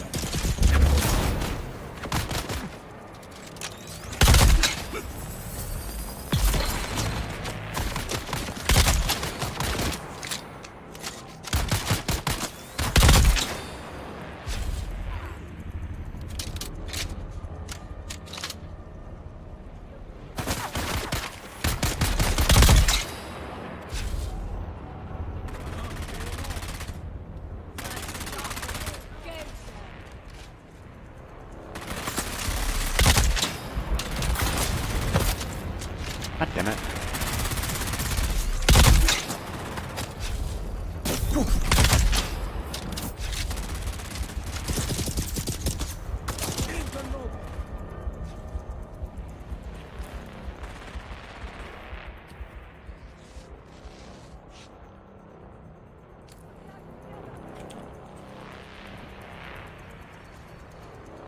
Yeah.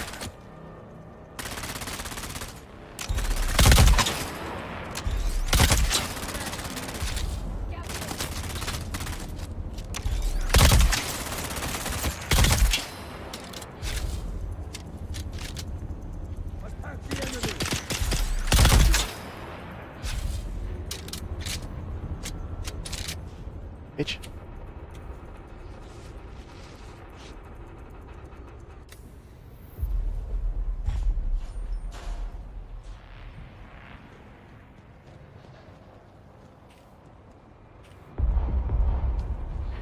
Never mind.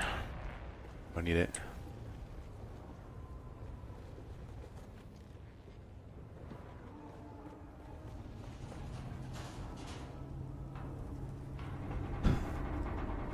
The fuck?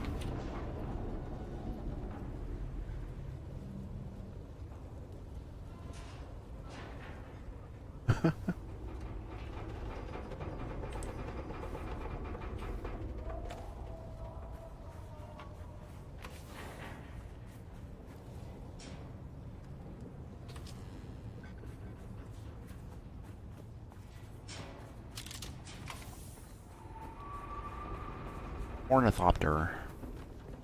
What's this thing doing? It's taking some damage.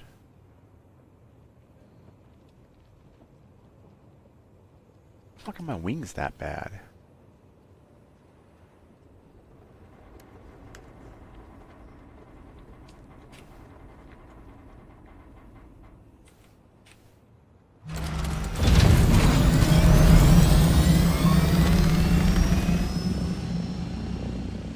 Alright, gotta go back down south.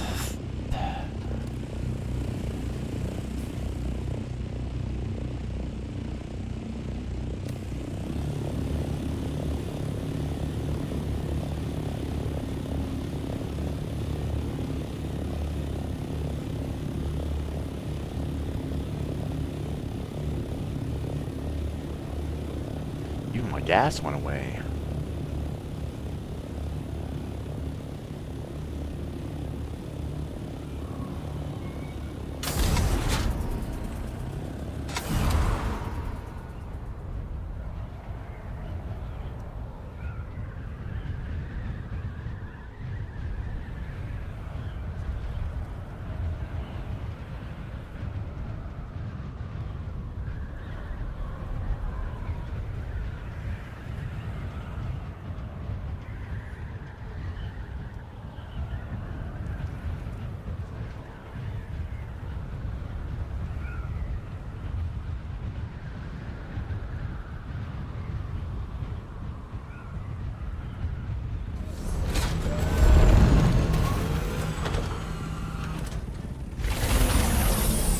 glove.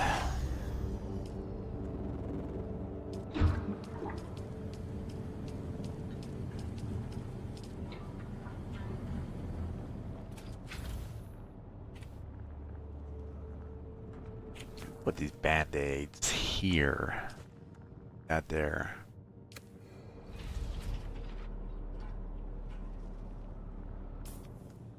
Not there.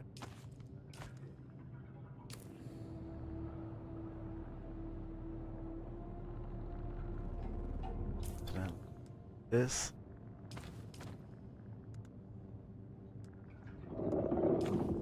Not there.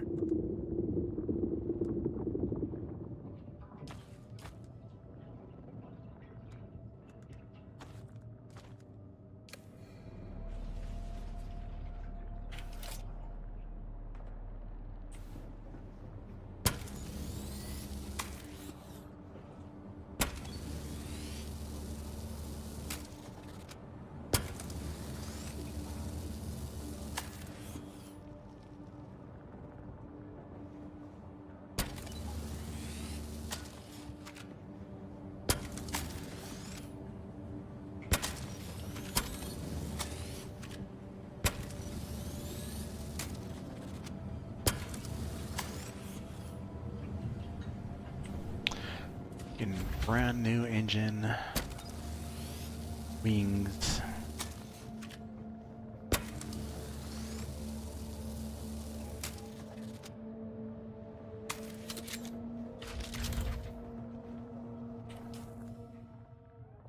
Shut up about that.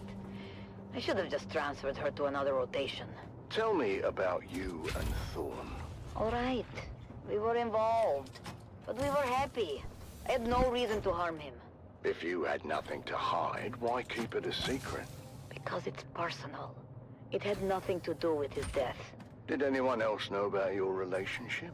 No, we kept it private. It was nobody's business. Tessa has always had it out for Thorn. She's just trying to stir up trouble. Tell me about Jeb. Not about him. His alibi is weak. As is his assertion that he received Thorn's secret messages, but had no interest or capacity to decode them.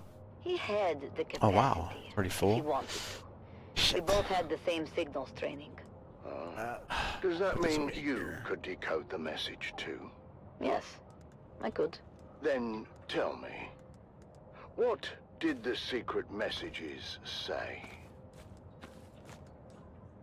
Stay tuned for our next exciting episode, where secrets unravel and the truth comes to light on Death on the Titan.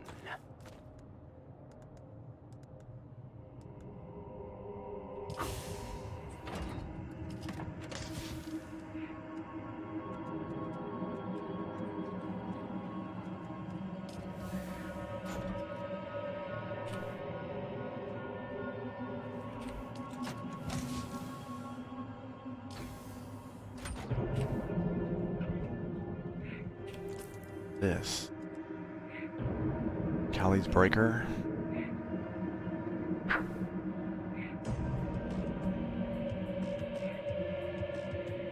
This one doesn't do... You could sell it. They're selling it.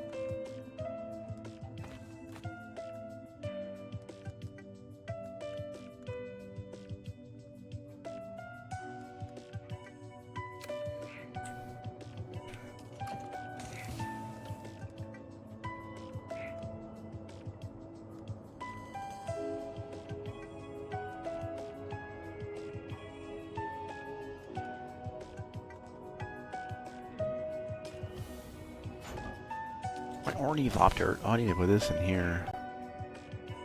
I don't know why I did that.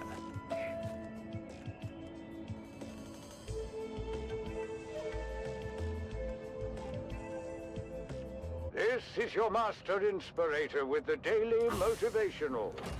Today, we must remember, difficult doesn't mean impossible. It simply means we must work harder.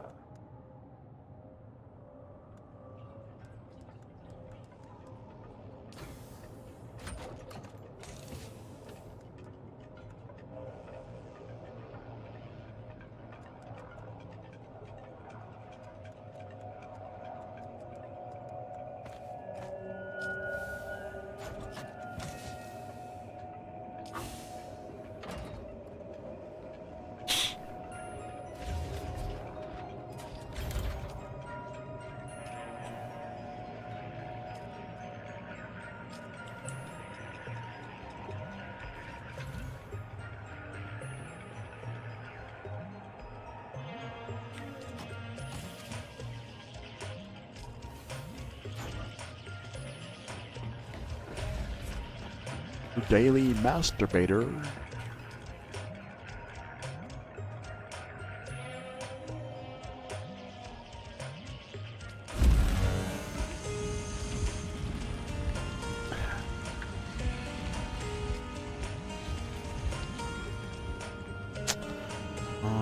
What was I doing? Cycle.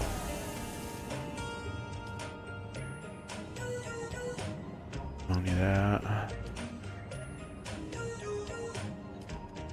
You know what? Let's just really do.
With the armor.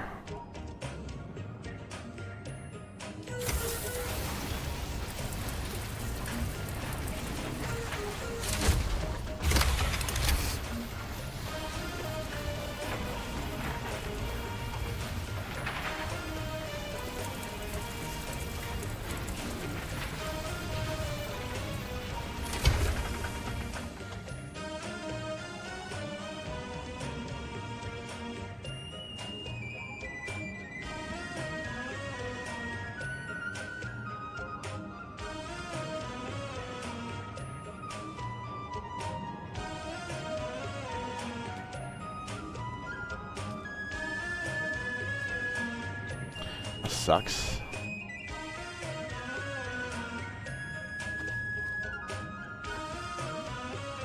Buggy storage. Again. No.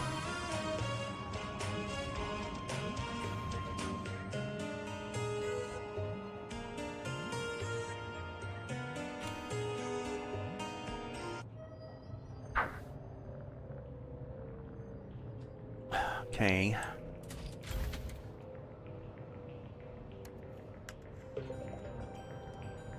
Take all the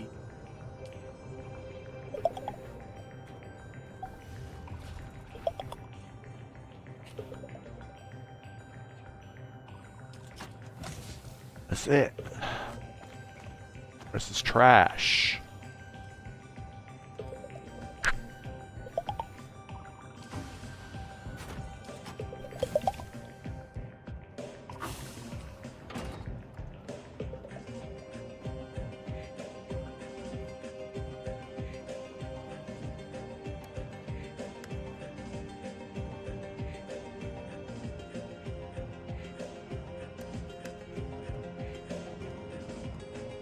Okay.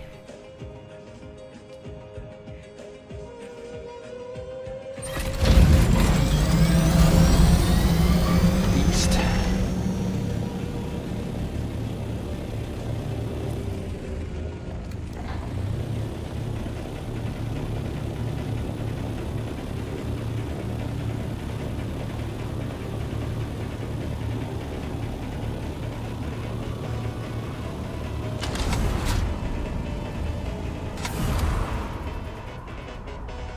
How does it do that?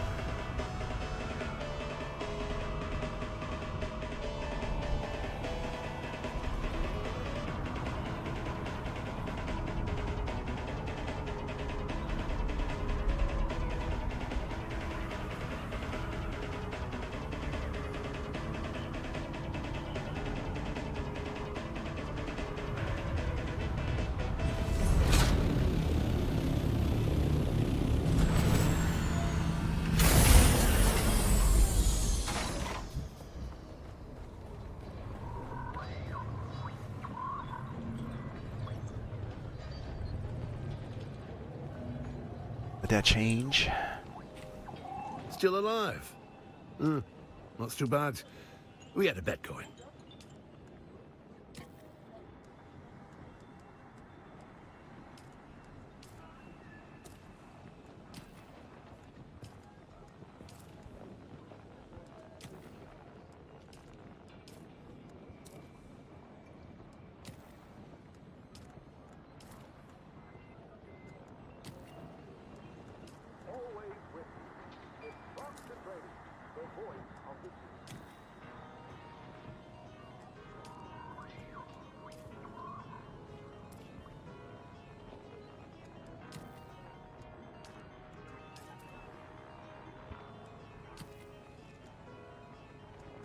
Alrighty. How much money?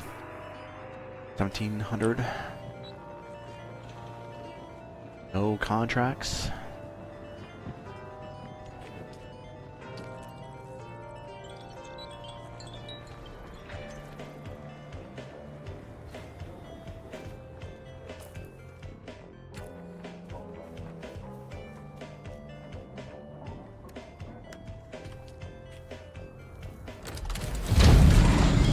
Down south.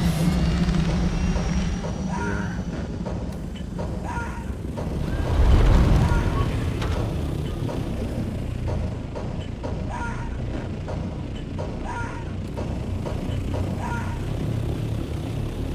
What the fuck?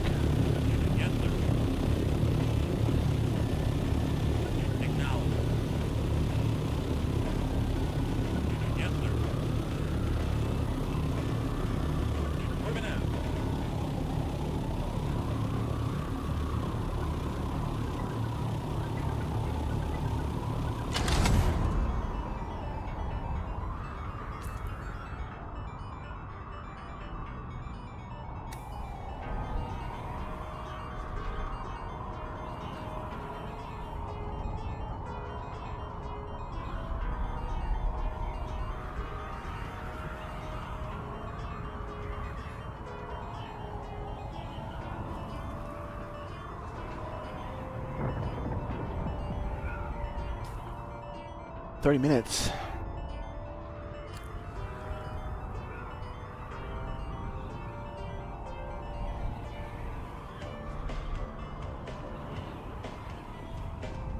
What was another wreck?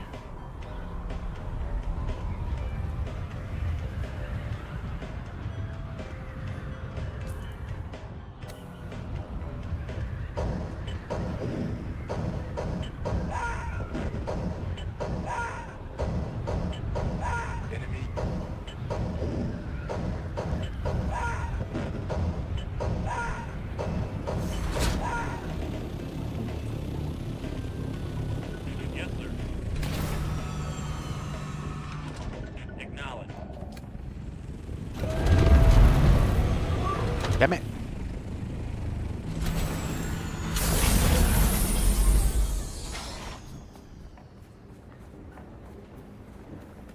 Now can I talk to him?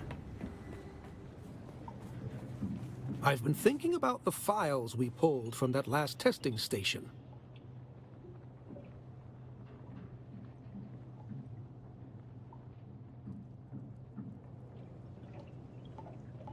Yes, that's the one.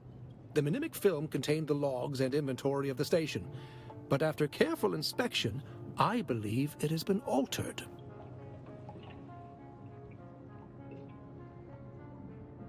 Not somebody. Kynes. I think Kynes was altering the records in the testing stations. That's the puzzling part. By all accounts, Pardo Kynes was an excellent Imperial servant. But what of his child? So little is known. Cyprian Io has denied me access to Kynes' research. But what do we really know about Liet Kynes? Just that they died. But what if we could speak to someone who had met them? Someone who they reported to. That's it. We can use the houses to bypass Cyprian. Yes, exactly. Though, I doubt we have the political clout to gain an audience with the Duke Atreides or the Baron Harkonnen. But an adjunct? Kynes wouldn't have just spoken to anybody. it'd have to be someone high-ranking. Thufir Hawat or Peter de Vries springs to mind.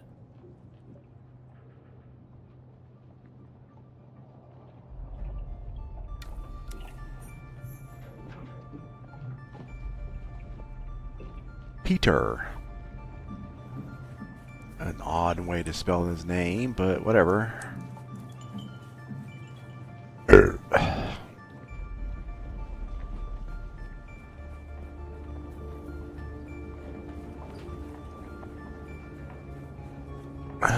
Let's go over here.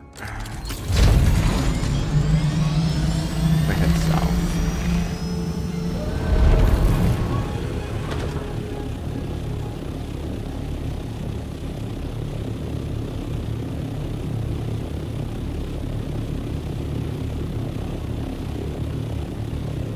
Put some money in the bank.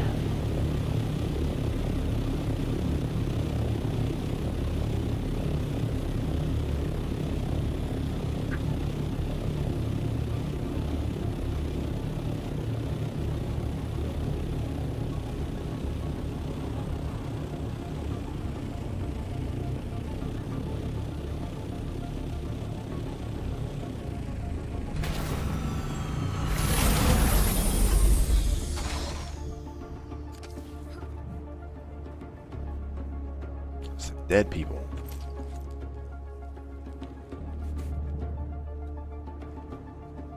That it? Gotta be like a hidden chest here. Cannot be just nothing.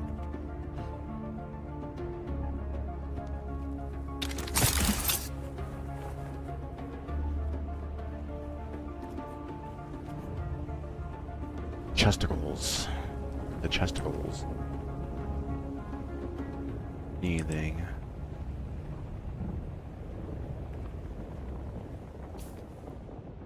Unwavering resolve. Captain, some have raised concerns about the ethical implications of our tactics and the impact on civilian populations. How do we ensure that we maintain our moral high ground in this conflict? House Atreides has always held itself to the high standards of the Great Convention. Our tactics are designed to minimize harm to civilians and uphold the principles of that treaty. Any deviations from the standards are swiftly addressed and corrected. Oh, our been there. commitment to honorable warfare is unwavering. There have been reports of war crimes committed by Harkonnen forces, as well as allegations of misconduct by our own troops. How do we respond to these allegations and ensure accountability? The Harkonnens are known for their brutality and disregard for both human life and any type of agreement between the houses. But we do not stoop to their level. Any allegations of misconduct by our troops are thoroughly investigated, and those found guilty are held accountable. However, it's important to remember that our forces are under immense pressure, and mistakes can happen. We must focus on the bigger picture and the ultimate goal of victory and justice. Captain, what message would you like to send to the families of our soldiers and the subjects of House Atreides who may be struggling with the hardships of this conflict? To the families and citizens of House Atreides, I say this. Stand proud. Your loved ones are fighting for a noble cause, and their sacrifices this confrontation stronger and more united than ever. Trust in our leadership, trust in our soldiers, and trust in the principles that have guided us for generations. Together, we will prevail. Thank you, Captain Amstrad, for sharing your perspective with us today. Your words remind us of the strength and resilience of House Atreides. That concludes...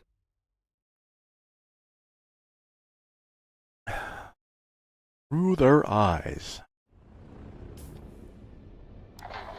And strive to uphold the values that define House Atreides. Join us next time for another episode of Through Their Eyes. You have listened to another episode of Through Their Eyes, first-hand accounts from the front lines, presented by your host, Redondo Monroe. Redondo.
What will it be?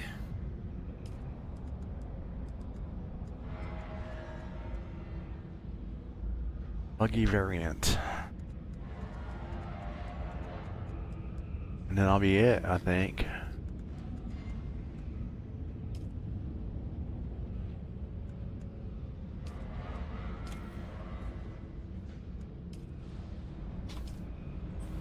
Word.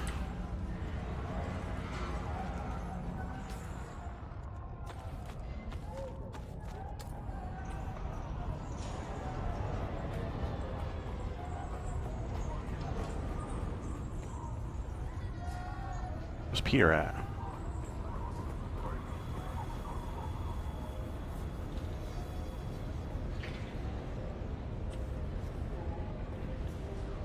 Ah, you're back.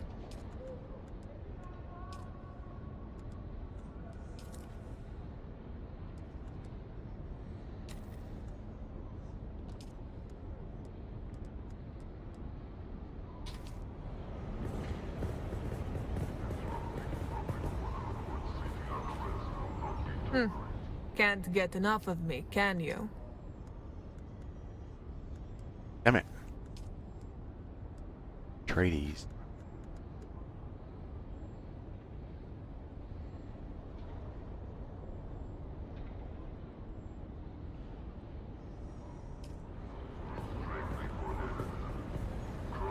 Hello again.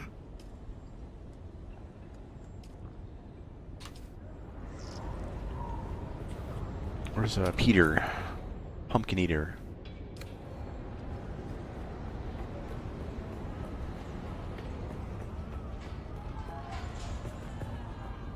Pytor.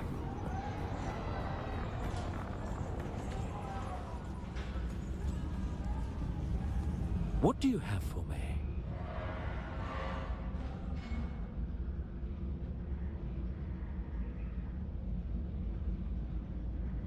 For now, I have no use for you. Until I finish, this could lead to a weapon. In the meantime, what do you have for me? Your service to our masters is noted. For this, I will grant you a boon of information. But be specific. I have no time.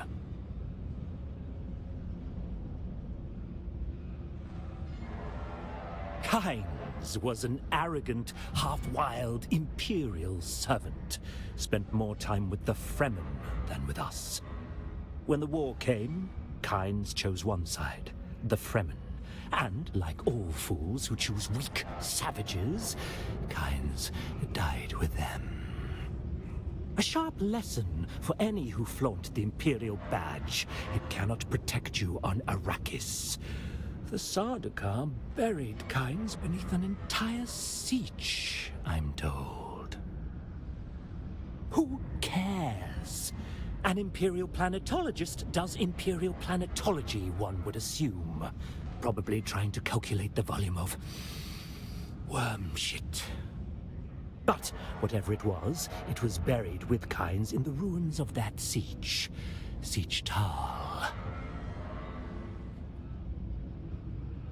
In the Haga Basin, the Sardaukar reports indicate that it was completely destroyed. Though they also took heavy casualties. That's an anomaly. I must return to my duties. Your interest in this topic has been noted and will be reviewed by my intelligence organization. Just in case. Dismissed. Bitch.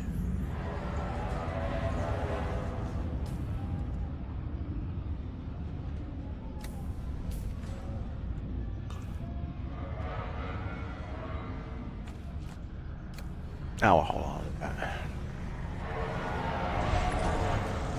much money do I have? 1,500? Look at the buggy. I think I have all the Harkonnen shit.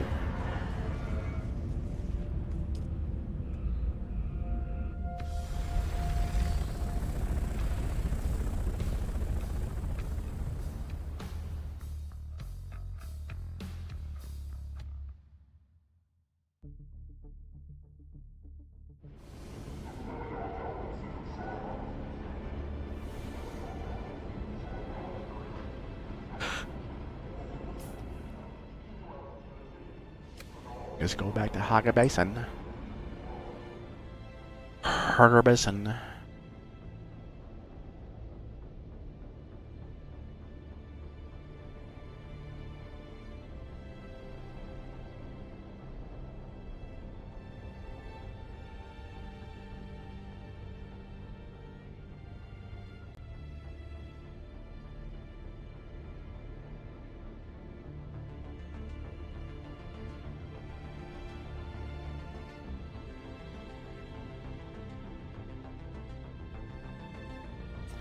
Where am I at?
Where you going?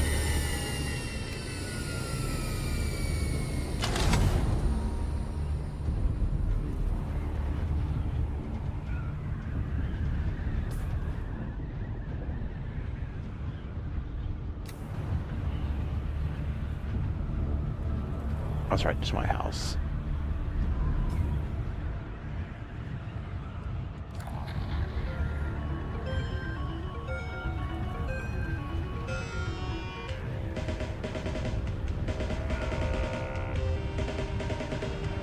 Where the fuck is that at?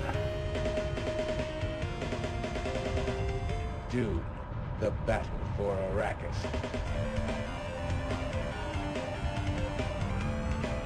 Oh, it's all the way over there. We'll hold off on that. Maybe get some other ones done. General fucking ones.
Let me make that drill house.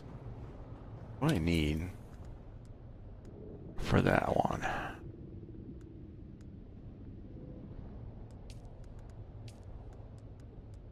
Kill.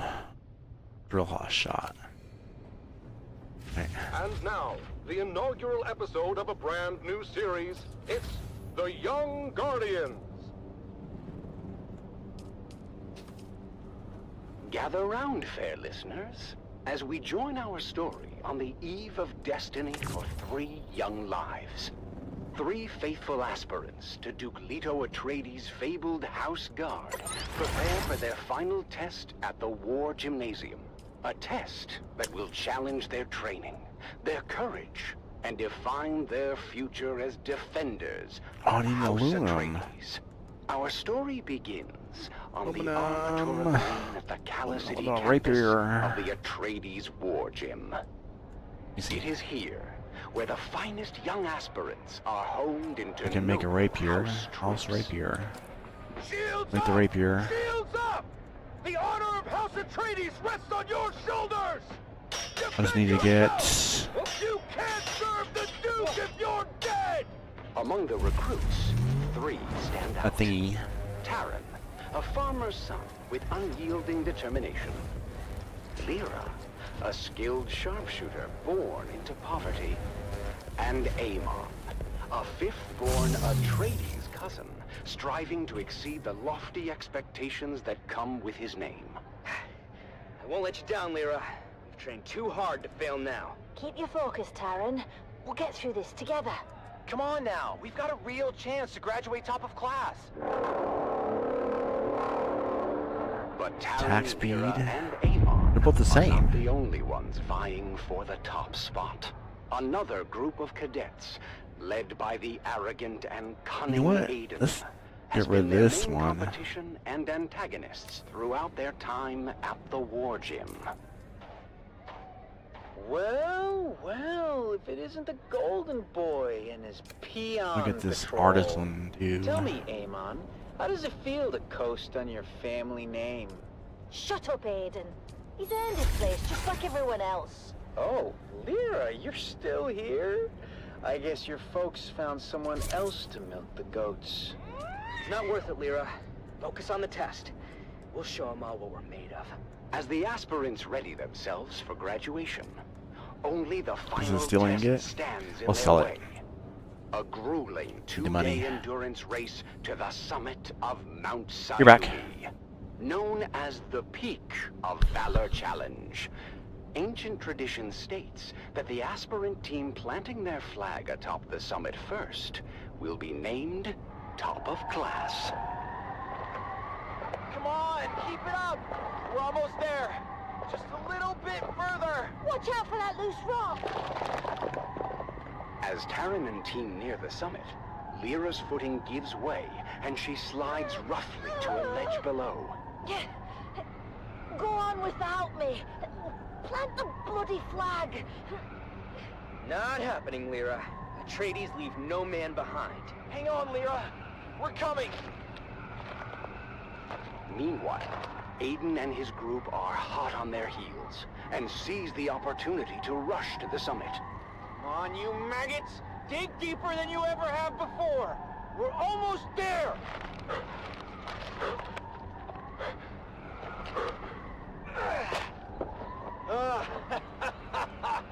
Yes! We did it! I told you those losers didn't stand a chance. Thank you, guys. I'm sorry I slowed us down. Don't worry about it. We're a team, remember? Despite their best efforts, Taran, Amon, and Lyra finished second in the challenge. We may not be top of class, but we did right by our friend, and nothing will diminish that. The day before graduation, Taran and Lyra ventured into the lecture hall to return a borrowed tome, when something strange caught their eye. Huh. That's strange. The light's on in the Commandant's office. But we just saw the Commandant on the green. Then, who's in there? Aiden, what are you doing here? None of your business, peons. I was just leaving anyway. But Taryn had noticed that Aiden slid something under his shirt. The Commandant's code book. What about it? Aiden just put it under his shirt. We have to tell Eamon. Amon, you won't believe what Lyra and I just saw. Aiden is a thief. He stole the Commandant's code book from his office. My older brother quizzed me before. I thought it was nonsense at the time. He was asking about a possible Harkonnen infiltrator in our aspirant class. I thought he was just giving me a hard time, but... Yes, Aiden is the infiltrator. He must be. But what are we going to do about it? Leave that to me.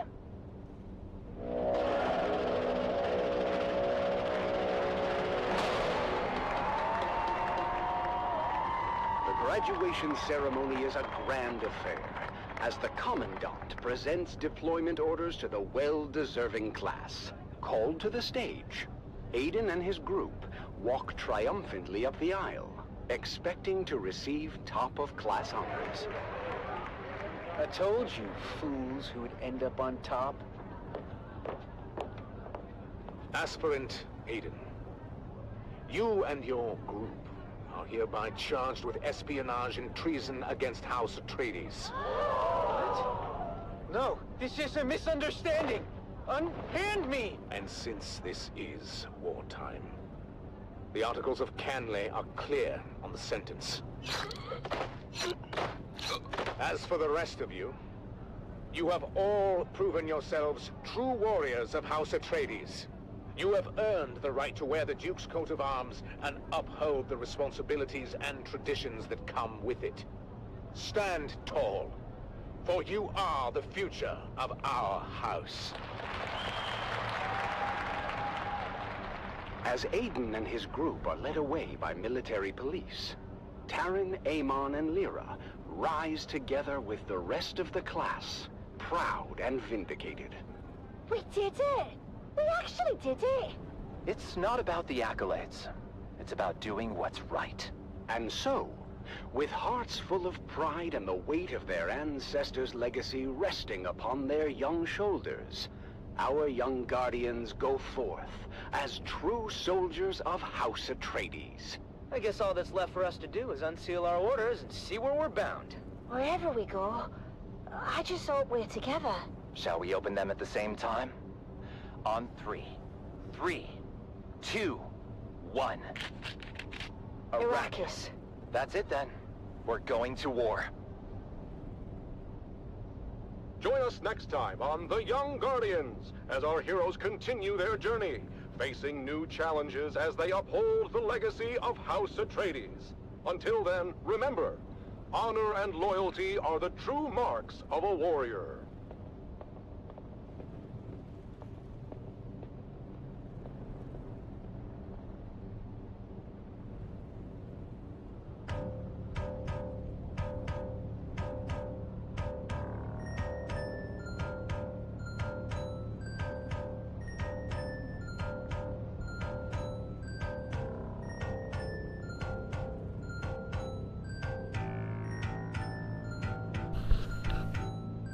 Come back. For a little bit. At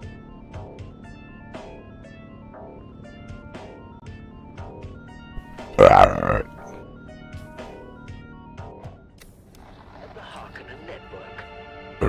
Today, we find ourselves deep within the labyrinthian tunnels of Baron Draconis IV. Our mission is to track down the enigmatic Draconian Burrower, a magnificent creature that has adapted to thrive in these underground mazes. With me is our elite tracker Vark, who has spent weeks mapping miles of treacherous tunnels. Yes, Lord Havoc. It's been an honor. Listen closely, devoted followers. This Draconian Burrower, known for its bioluminescent skin and powerful digging claws, is a master of this subterranean world. Coming close to it is both difficult and dangerous. Lord Havoc, we've detected fresh claw marks. Gotta wait for this damn thing to restart. They doing any maintenance? Always be throwing fucking maintenance in there sometimes.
마음도 불리며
Hurry up. Could just restart.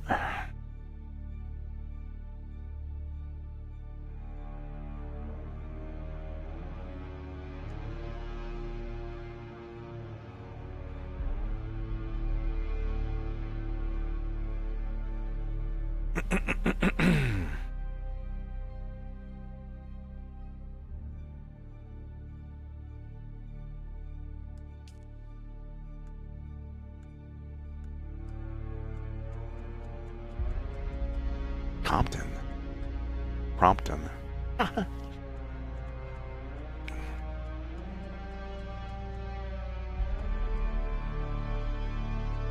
Sextons.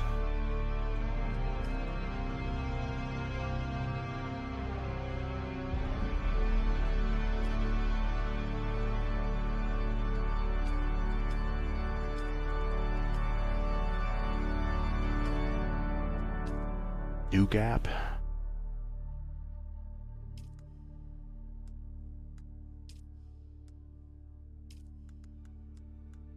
What are these locked for?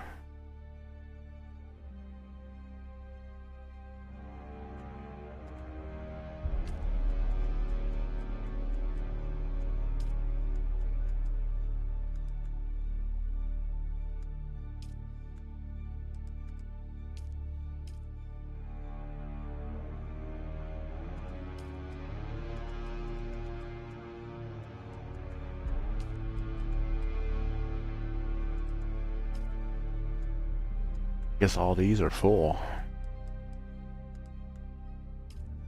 Oh.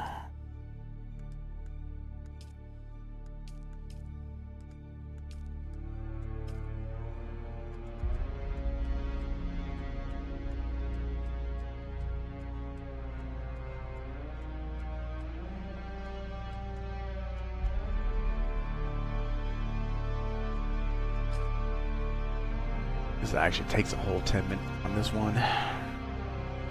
For me.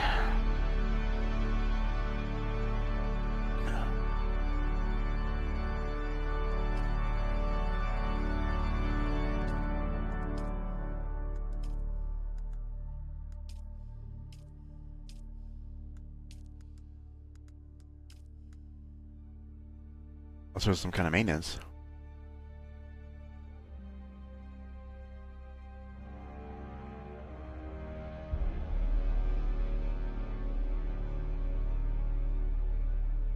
Oh, you know what? I didn't check that. Check that too.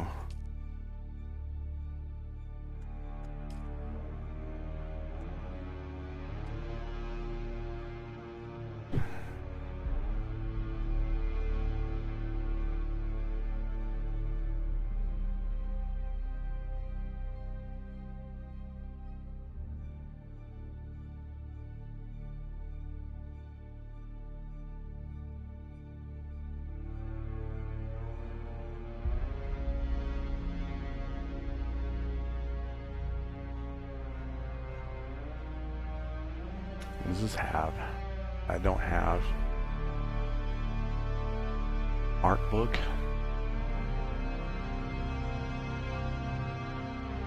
Oh, the Paladin and Paladin set, huh? You know what? Fuck it.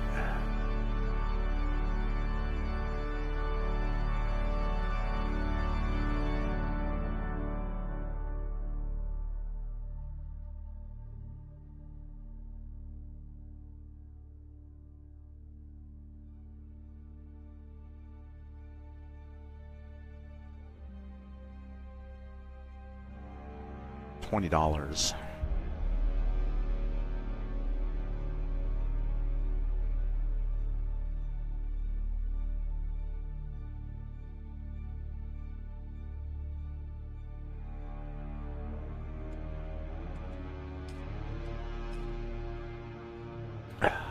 We just restart.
I dream of it, amongst the wild threads.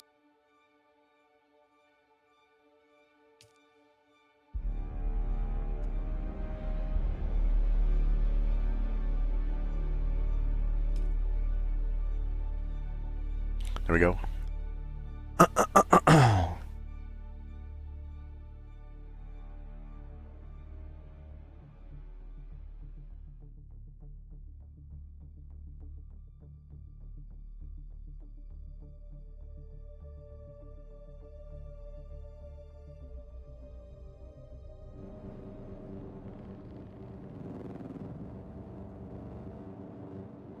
Eat something.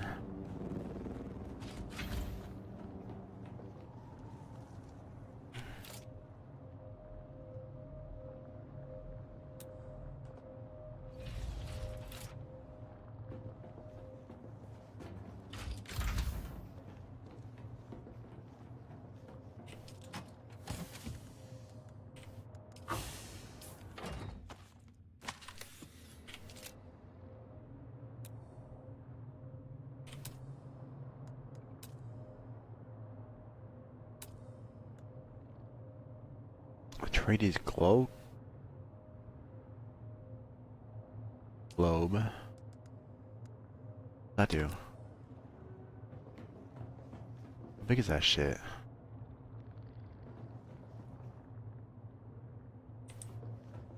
Have it on the wall? No.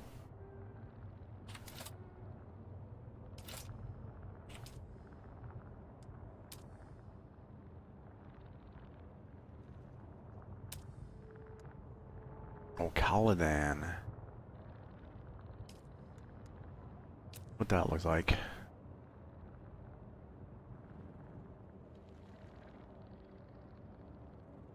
Like a book? Shit. Wait, right! Trying to look here. What's the... That looks like... this. I might even try to... I might try to use that instead. Is that Plastone? Oh, it's granite.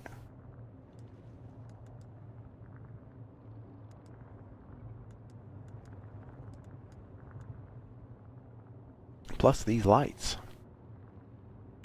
Ah.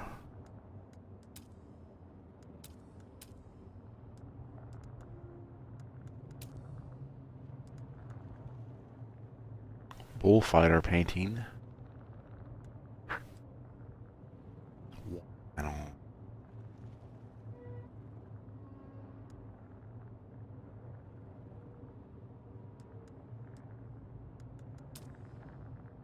Okay. I want to see.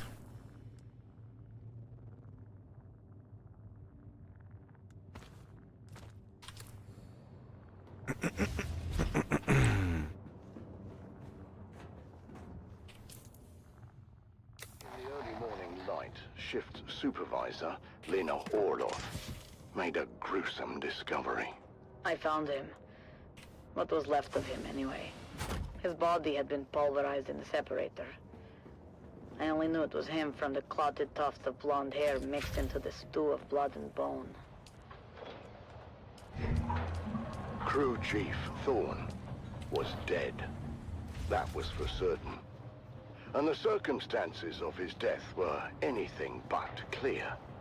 But what might have been written off as an accident at first soon began to look more and more suspicious. This isn't supposed to be possible. The mechanical separator had a failsafe built in. A dead man switch to prevent this very thing from happening. Someone had to deliberately override that and multiple other safety features to cause this. At that point, Captain Andahar Noah, the Sand Titan's capable leader, sent his call for help before launching his own investigation. And among the crew, one name quickly rose to the surface. Deckhand Rico Marr. After an anonymous report, Rico had been investigated for skimming unprocessed spice, an offense that led to a heated confrontation with Crew Chief Thorne. Tell me, Tessa, how did you come to be in the crew lounge when Thorne and Rico came to blows? It was Captain Noah's Oath Day. I was passing through the lounge on my way to pick up the cake. And what did you see when you got there? Thorne and Rico going at it.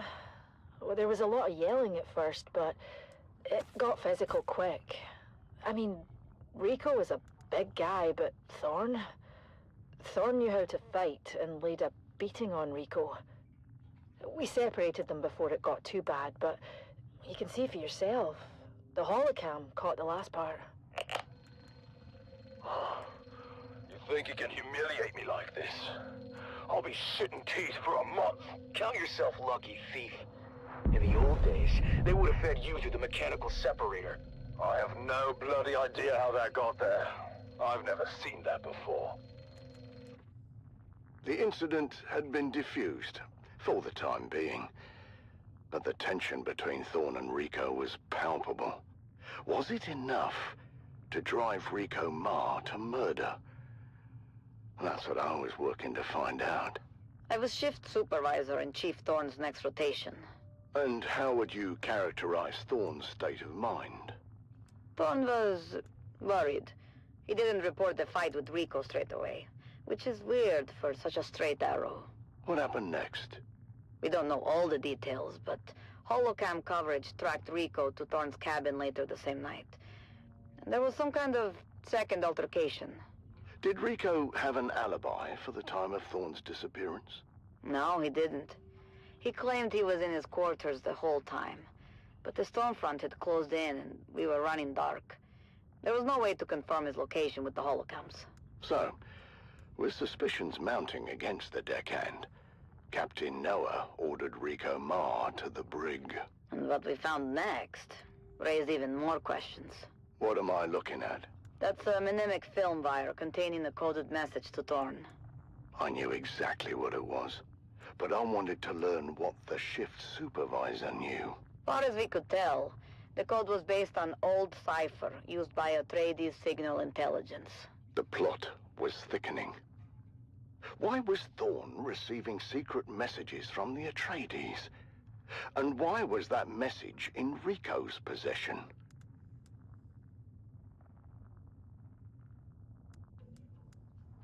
Let's try it. I hadn't decided yet whether Rico was lying or not, but it seemed the crew had made up their minds.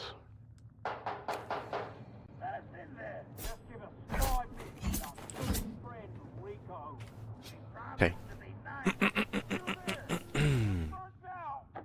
Kill some people with this. Give him more blood. Communications specialist Jeb Dolan was tasked with deciphering the secret message, and I tried to impress upon him the importance of doing a quick but thorough job. What started as a murder was rapidly becoming something else, and I had to get to the bottom of it quickly. The Spice Miners Guild had a mandate to remain neutral in the ongoing war of assassins. Good nighttime. You know what? And had successfully Let me make some leader done so. Johns. Thus far, or had we? Those leader Johns.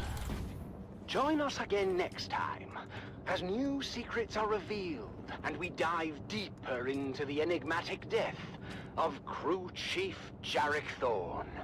Oh, I can make this right now. Stay vigilant and watch the sands until death on the Titan returns.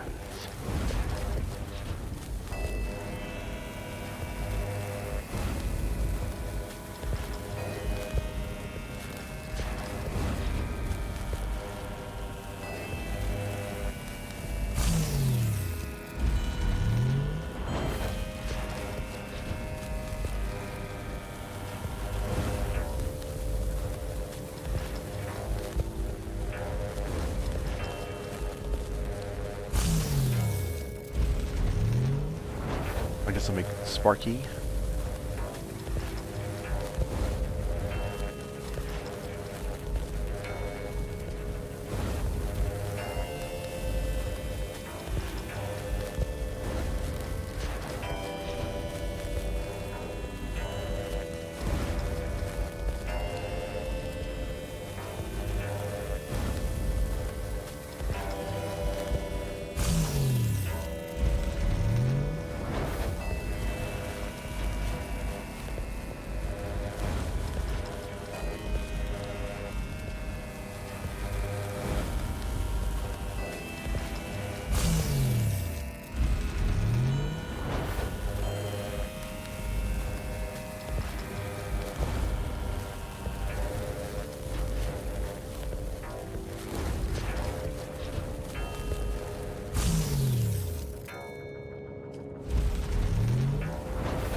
unexpected is happening. Look, up from the chasm, someone is climbing. Unbelievable! It's Galen Sheep! She must have survived the fall and fought her way back up! What incredible determination! She's badly injured, but she's not giving up. She's coming up behind the Fremen, who's balancing on those narrow pillars to cross the chasm. She's attacking him! But look at the Fremen's reflexes! He ducks, spins, and... He's done it! The Fremen has reacted with almost supernatural speed, turning and impaling Sheep with his crysknife. This time, she's truly dead. An impressive display from the Fremen. Sheep is out of the game for good now. But look, Maxim, a new passage is opening unexpectedly. One sec. And who's this? Puiko Nem is coming face to face with the Grey Lady. What a turn of events! Puiko, already wounded and desperate, now stands against the inscrutable Grey Lady. How will this confrontation end? We'll have to wait until the next episode to find out. Stay tuned, people of Arrakis, for more thrilling updates and commentary from the heart of Gadi Prime.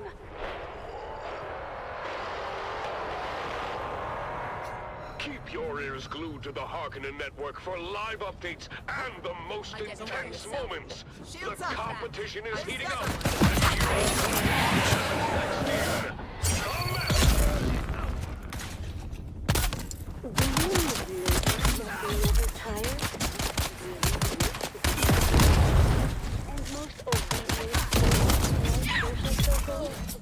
Look no further than the Halil Trading Company, where every Maula is picked fresh from the wild and domesticated to perform even the most demanding and demeaning task. Whether you use them for mining, construction, or for your pleasure, we have the slave for you. Speak to the slave master in Harko Village. You're listening to the Harkonnen network, where every second counts in our pursuit of greatness. Strength through loyalty. Remember, dear listeners, every action you take is a step towards greatness. Stay tuned for more programs and music throughout the day, and let the might of House Harkonnen guide you in all you do. Let's keep the energy high with some rousing music. Rousing.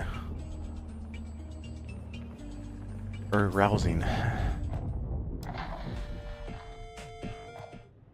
Motivational. Today, we must remember, we don't work for recognition, but to work worthy of recognition.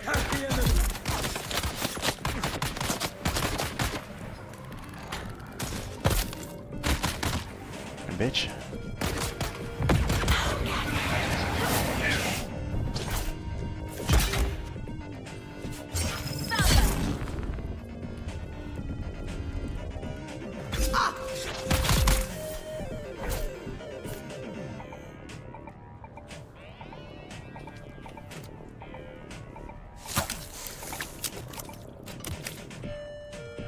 You know what, let's do that on 4.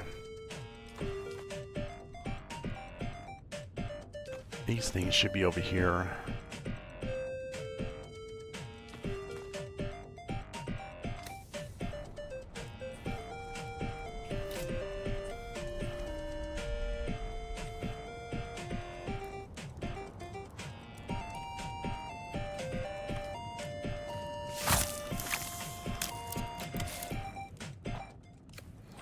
Trained member of the elite strike force known as Gurney's Own was part of that operation.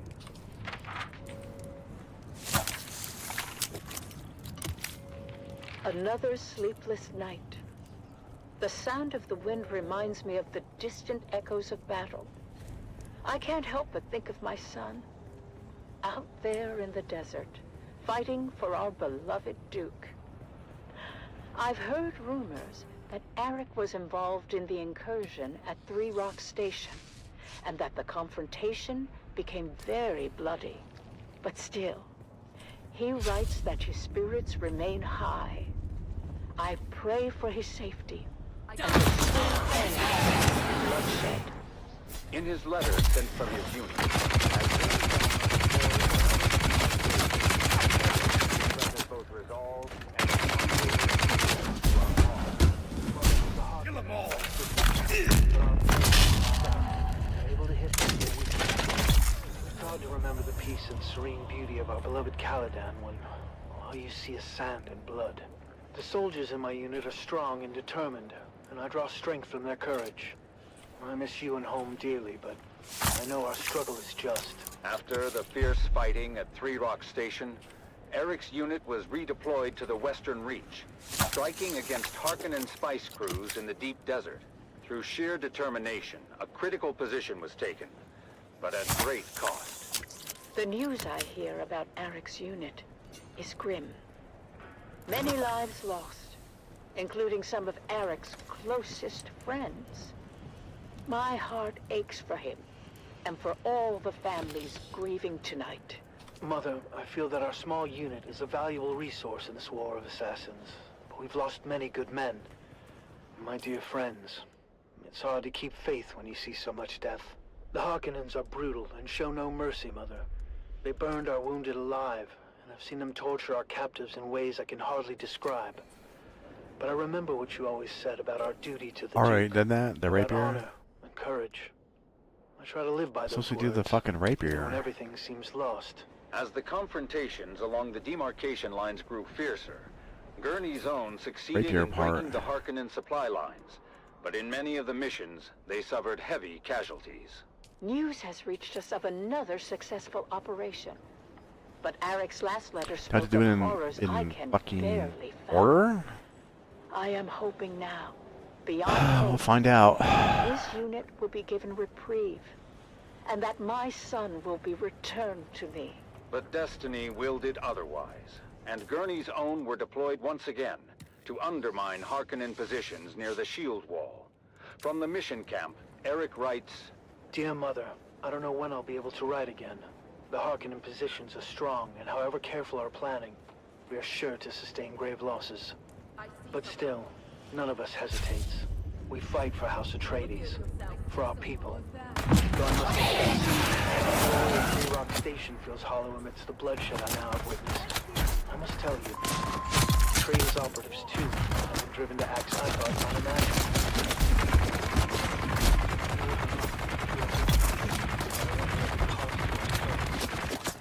I miss you.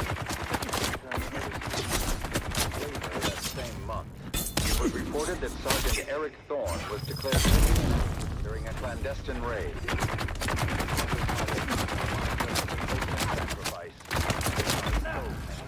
Eric is missing. My son, lost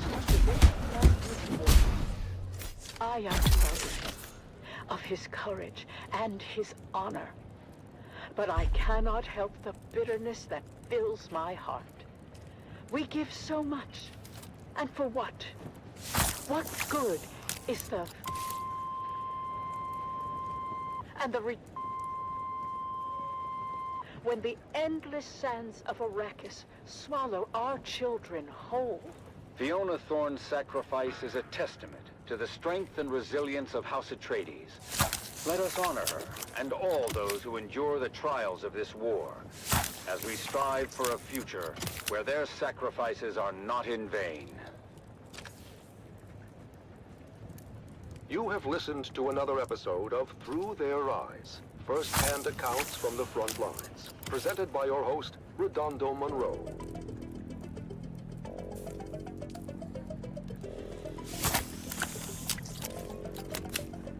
Fool?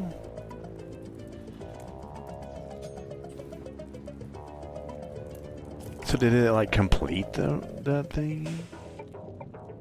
Tell me. I think I have to do it in order. So that means I have to fucking build a Vulcan?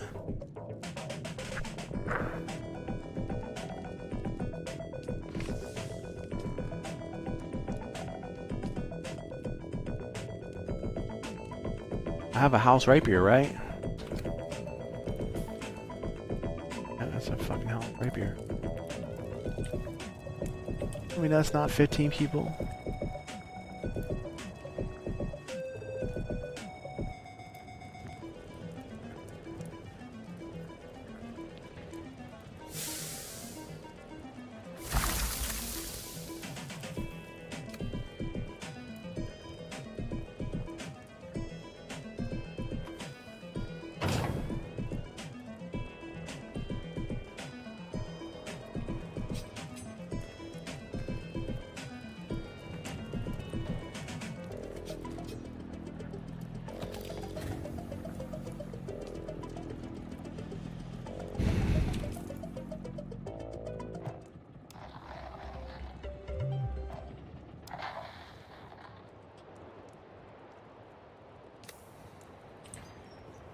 Sorry, Stisk.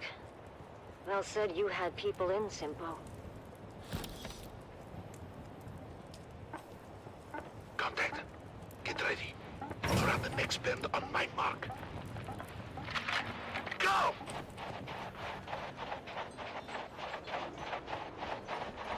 Hold up! Hold up! What? What is it? I didn't know what it was, but I got some on my boots.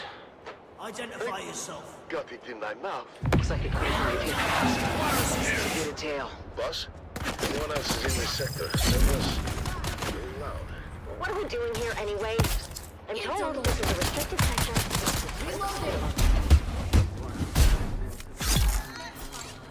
Let's kill her. Huh.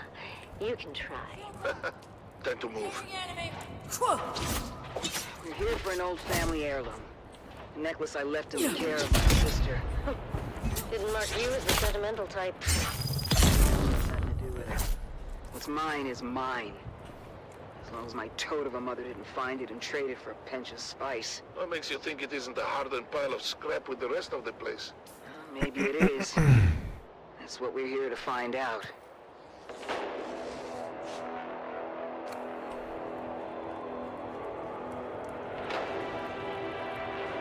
Did that count? There it is. It did. Okay. Fuck out of here. Regular old sand. Heated to 5,500 degrees. Who did this? Surprised you don't know. Your Honorable Duke was in the thick of it.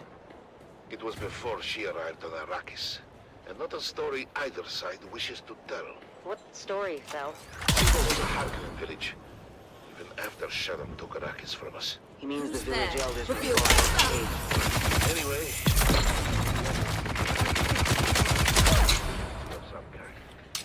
But no matter how many times the village petitioned us for help, they were met with typical Harkonnen indifference. Granted, we had a war of assassins to wage, and there were other priorities. But that didn't sit so well with the younger folk in the town. Seems that dying of thirst makes you cranky. Go figure. So let me guess. They went behind your backs to the Atreides. Yeah, you got a smart one here, Val. Don't screw it up. Of course. The clever bastard Tufir Hawat immediately saw both the strategic and propagandic value in turning a Harkonnen stronghold. Duke Leto tasked his best men with the job. You know, I don't think propagandic is a word, you big ox. What did the Harks do? Harkonnen loyalists within the town began a campaign of sabotage to discredit the Atreides and undermine the sister project. Typical Harkonnen treachery. A superficial investigation uncovered the treachery, but the Atreides engineers couldn't prove their innocence and were ultimately arrested. I'm sure that didn't sit well with the Duke. The Atreides acted quickly and decisively, deploying a full garrison to free their engineers and install the younger upstart villagers as the new town leadership. I'm sure that fat slig of a bear would love to hear that. He did not. But he was spread too thin to do much about it. Even when the new town leadership formalized their fealty to House of Atreides. You fool. Good for them. Sorry, Val, but your old crew were a band of snakes. You must never be sorry for observing the truth. But at the same time, snakes are at their most dangerous when cornered.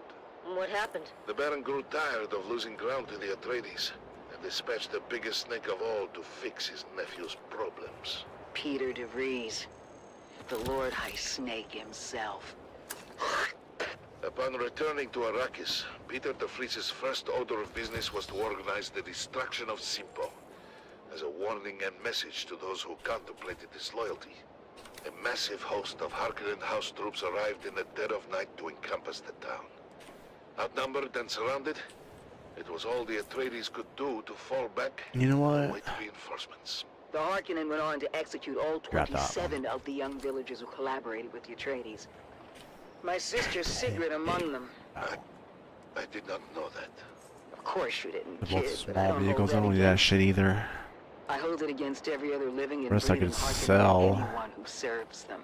That still doesn't explain the melted sand. When the sun rose the next morning, the Atreides emerged from their bunker to find the Harkonnens were gone. Their relief was short-lived, though, when fire began to rain from the sky. The Baron kept a stockpile of ancient siege artillery from the old Empire. And did this? Atreides' force and most of the town were incinerated in their beds. Just in time for a massive Coriolis storm to come along and blow away anything left behind. Sorry to interrupt your Greek tragedy, but I think we're being followed. We are. For the last 2 clicks or so.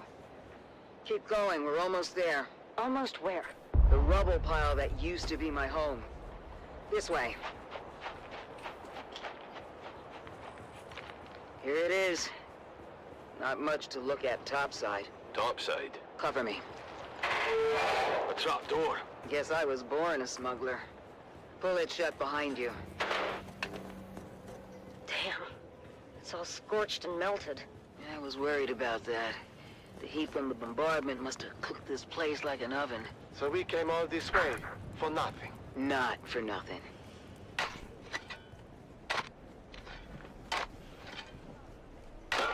We're in business. Huh. What kind of necklace is that? Shit. I thought we'd have more time. What's the plan here, boss? Same as always. Kill them before they kill us. What's waiting for us up there, Stisk? Probably half the scabs in the Haga Basin. Oof, that's a lot of scabbies. How are we on ammo? We don't have far to go. We don't? Trust me, we'll be back in Carthage before sundown. First round's on me. On 3, you're gonna put a full burst through the hatch. And then? We run like hell. That's not the plan. 3, 2, shoot! Go, go, go! Multiple contacts! All around us! Weapons hot! With me! Reloading! Reloading! Head for that ruined house! By the way, boss, Captain's been dry for months. Beast Rabbit has ordered a total prohibition on alcohol. I know! He's a real bastard! Then what are we drinking when we get there? Oh, ye of little faith! On 3, we grenade and move! 3, 2, grenades out! Yeah!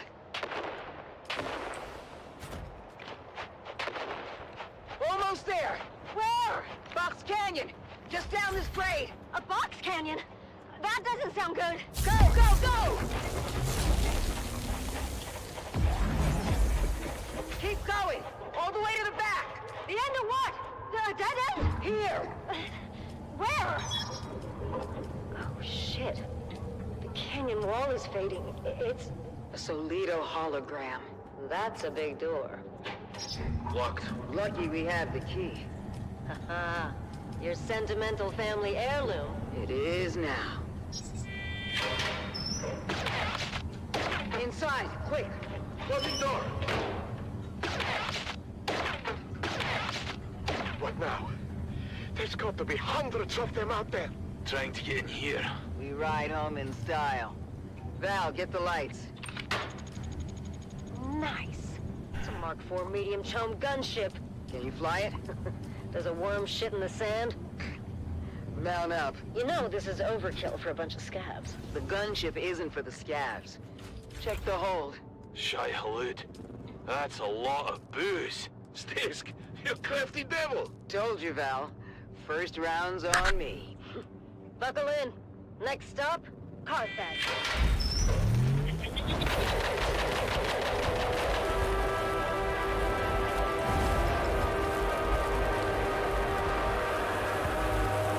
Oh, look at this extractor too.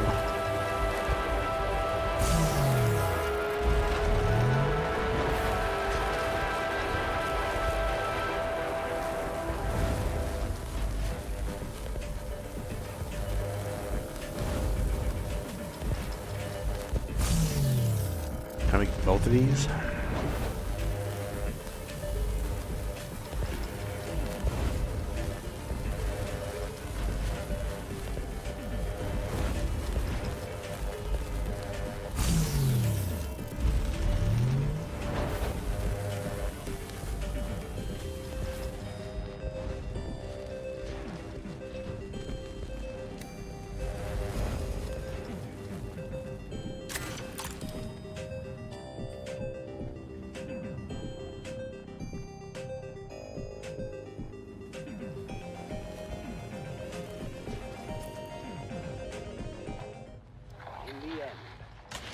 Harkonnen forces are repelled, and the defenders of Helios Gate stand tall.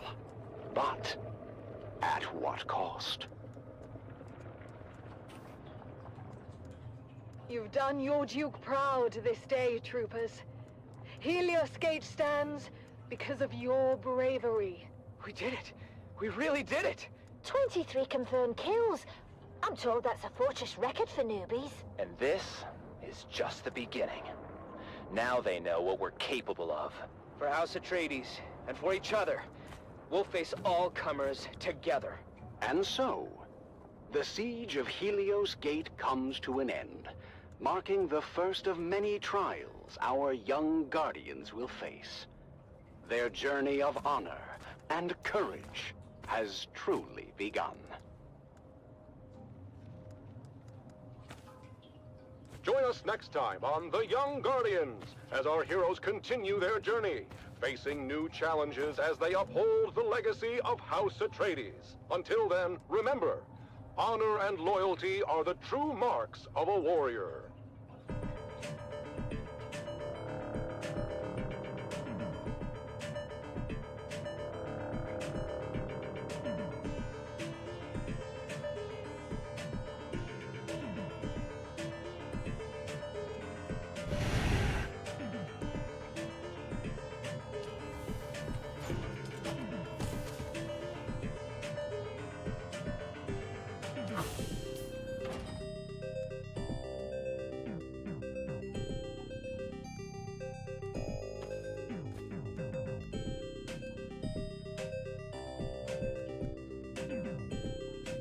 It's about the same. Keep those.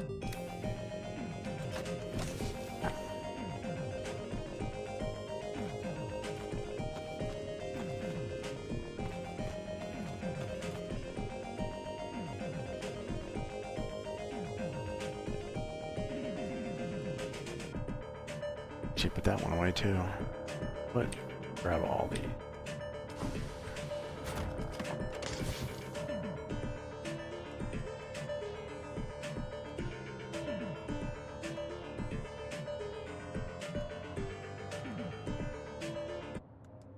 This is Tolliver Cam, your faithful Communinet crier, spreading the word of the Duke and reminding you it will get better. War is hell, but our cause is just, and there's no other possible outcome than total victory.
Into the jaws of death.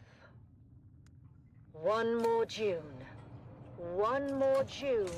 One more June onward. Into the desert storm flew the brave soldiers.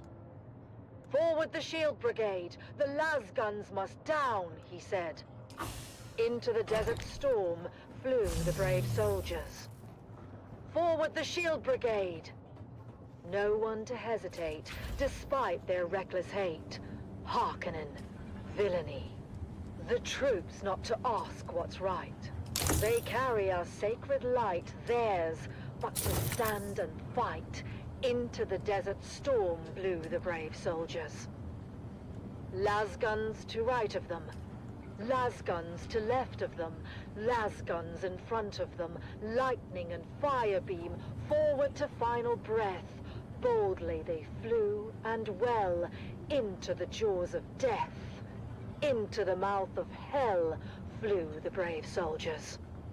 Flashed all their crisp knives bare, flashed as they turned in air, slicing the gunners there, charging an army, while Arrakis all wondered. Plunged in the battle smoke, right through the line they broke. Harkonnen and Sardaukar reeled from the crisp knife stroke, shattered and sundered. Then they flew back, but not all of the soldiers. Lasguns to right of them, lasguns to left of them, lasguns behind them. Lightning and fire beam forward to final breath. They that had fought so well came through the jaws of death. Back from the mouth of hell, all that was left of them, left of the soldiers. Ne'er will their glory fade. Oh, the wild charge they made. Atreides, in debt to them, honor the charge they made. Honor the Shield Brigade. Oh, noble soldiers.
Secrets and lies run deep in the crew of a legendary spice harvester.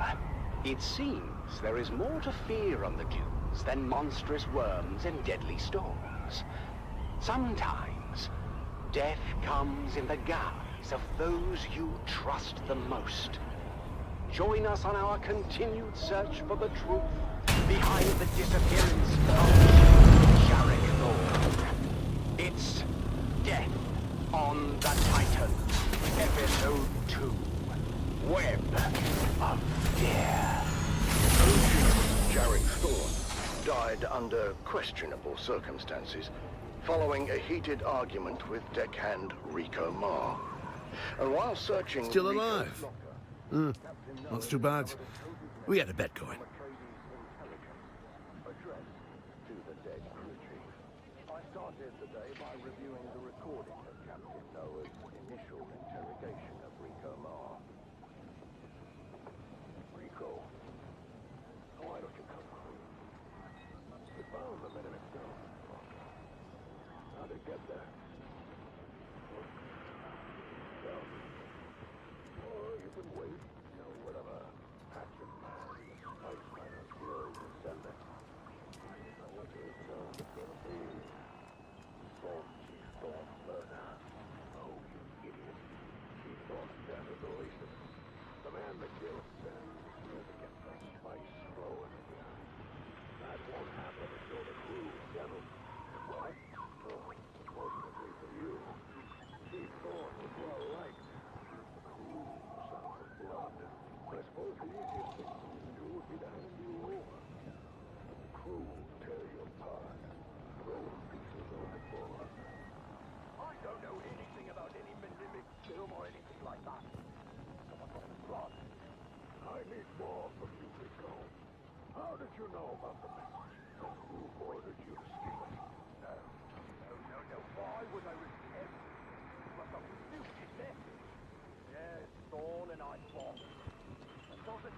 killed him.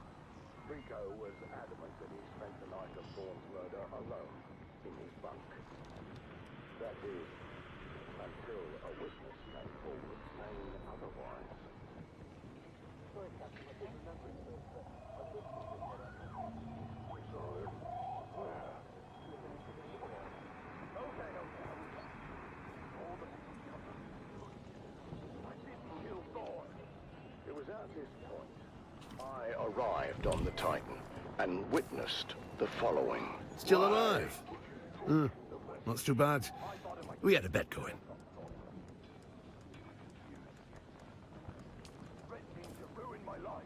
Give me your hand, Rico. Your hand, sir. Place it flat on the table. Like this.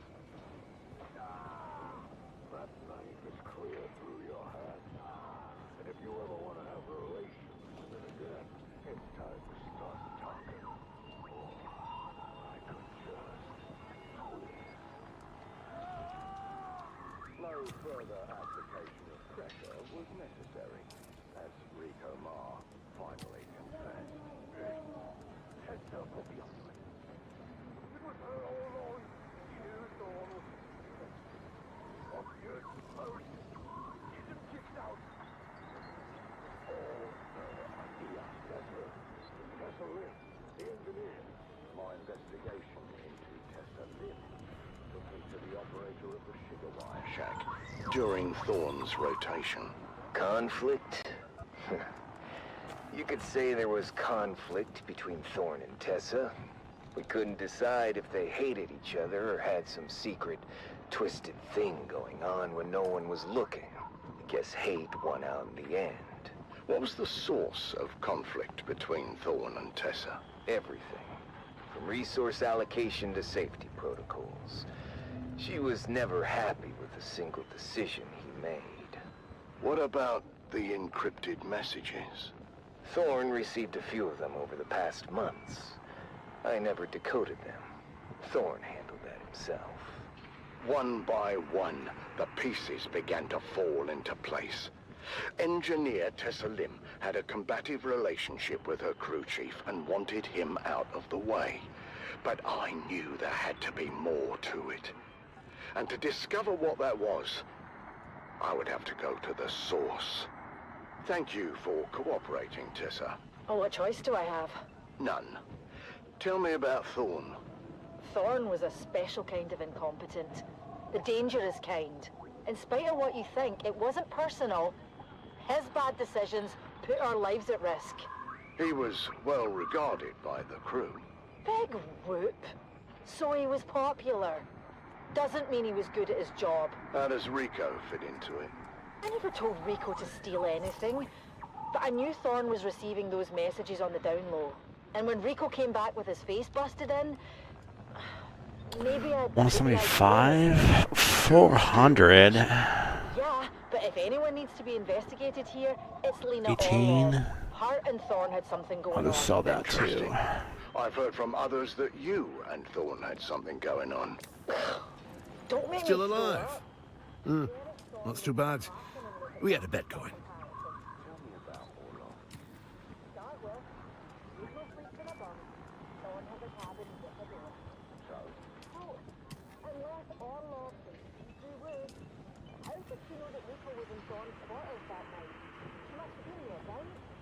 Inside Thorne's cabin. How else could she have such intimate knowledge of his thoughts and plans? The accusations were flying fast and loose, and tensions were running high. As I wrapped up the interview with her, she dropped another bombshell. And if Rico was supposed to be in the sugar wire shack alone that night, where's his jet and trusted operator?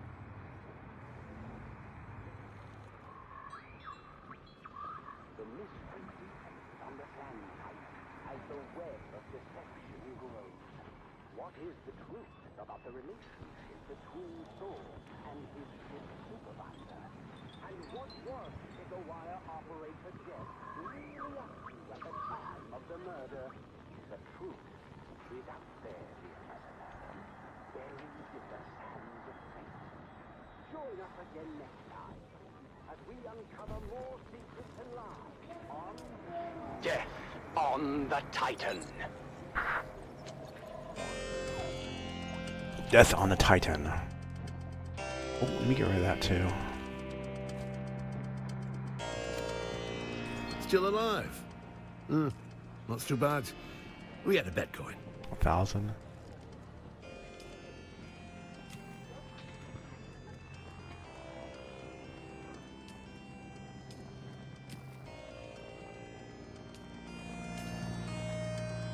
Much better.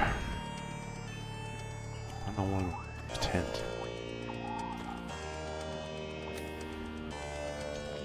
Need to make a thingy, but I need aluminum.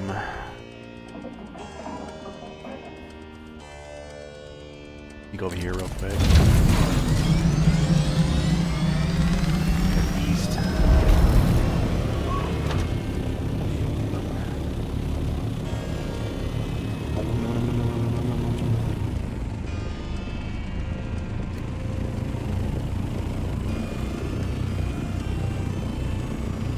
Why don't I have...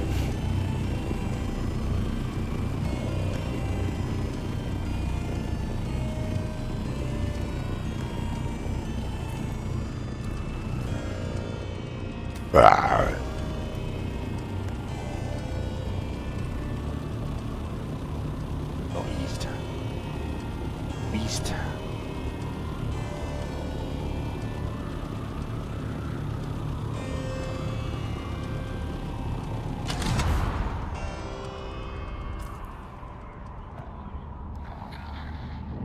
Desert silence, broken by memory.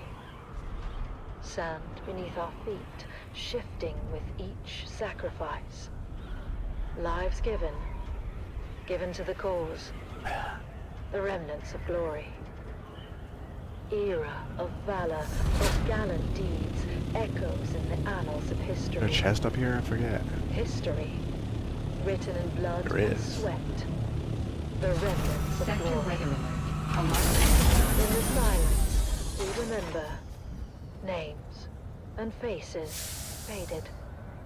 Faded but not forgotten, their legacy a flame undying. Glory may fade, but honor remains. A guiding star, eternal, the remnants of glory. In the stillness, whispers linger, ghosts of battles fought. Won or lost, but not forgotten in echoes of valor.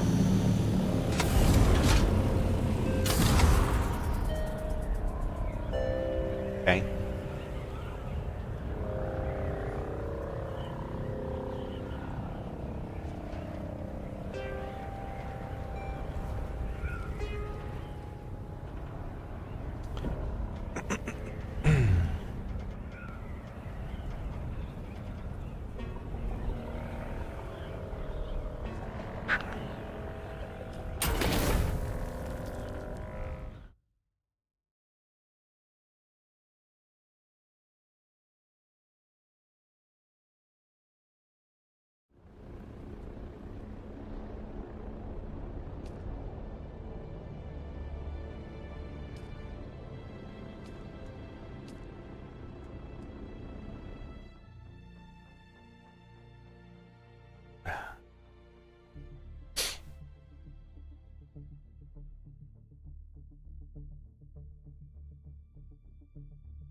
Land's rad.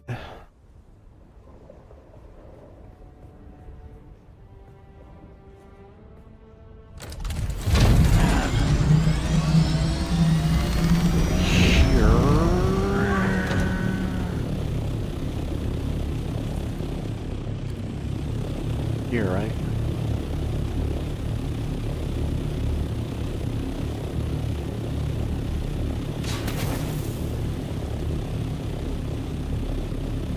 There's supposed to be like a lot of them here. Not a fucking sandstorm. Shit.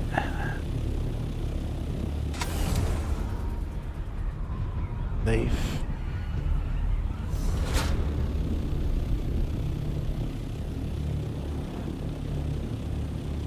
Major weather alert.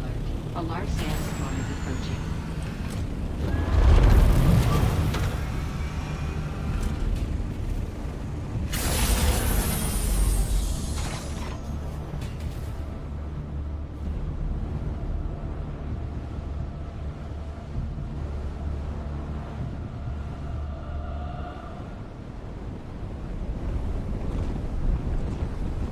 Chubby. You're back.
Come back.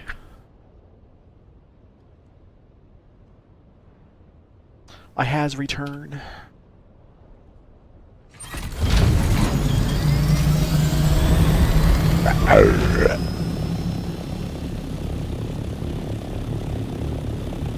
Where is a big mineral deposit?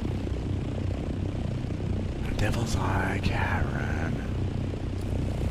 I need a bunch of aluminum again.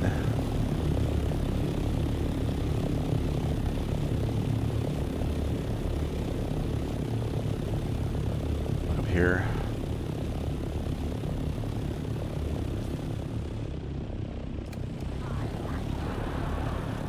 Why do we have to live with the worms? I can take anything, Arrakis, but enough with the worms already. I know, right? You The heard fucking what worms. The science man said about all grabbing. Them worms. The worms were like a highway through the rock. But he also Worms. said they come through so fast, they don't even notice us. We should Worms. charge them a toll. 5 Solari per trip. Then we could finally get a new ground car. Hey? And I wouldn't have to run so fast between rock islands. Speaking of which, it's off to the trade post. Maybe this is not a good idea to come over this way. So big news from Guild Authority. They're sending a new security inspector to check on Depot 12. Oh, another one. Well, didn't we have a security inspection last month? We did, but that one needed some time off after his visit. Time off. I'm not sure how nice it is. The Guild Medicant gave him 3 weeks in a tranquility pod. Fuck. A tranquility pod. Isn't that what it was? Sounds perfect for you two. Alright, we got from there. What's this? Rocks. Anyhow, this new inspector is supposed to be a real hard nose. Name's Inspector Rick. Ooh, I knew a Rick was. I am going to see what these rocks are for. What?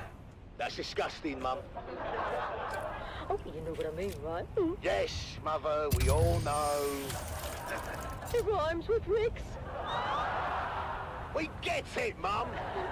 Face it, Dove. Depot 12 isn't exactly known for having the tightest security system. Now, don't talk about old Gus that way. Who's old Gus? He's, our security system. And he is just fine as long as he, you know, doesn't drink hot Coulon milk. What happens when he drinks hot Coulon milk? The same thing happens to anyone who drinks hot Coulon milk. He locked himself in the toilet for 30 minutes. Shit, 30. He falls asleep, of course. That's much better. Depot 12 had 3 censures in the last quarter, Dove. The Spice Miners Guild is going to shut us down. Oh, not if I can help it. Me and Frank are going to come up with a plan to make Depot 12 the most secure spice depot on Arrakis.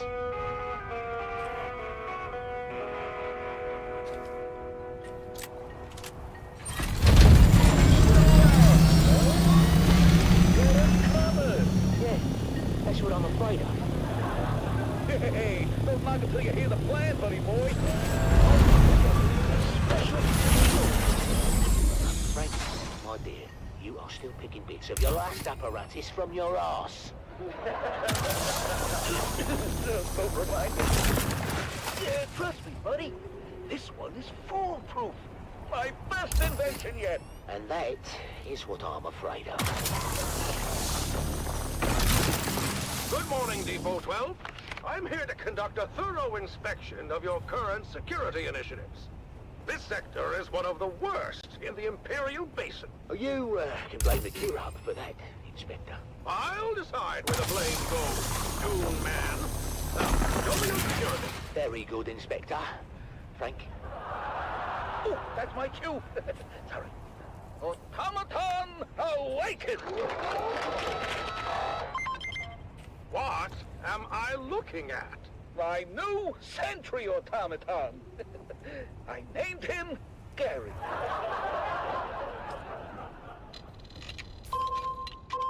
He's scanning for intruders now. Is he? Don't worry. It's all clockwork. No Butlerian proscriptions broken here.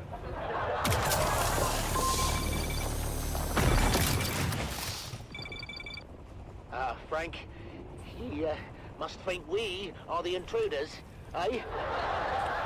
Oh, that's not good. What do you mean that's not good, Frank?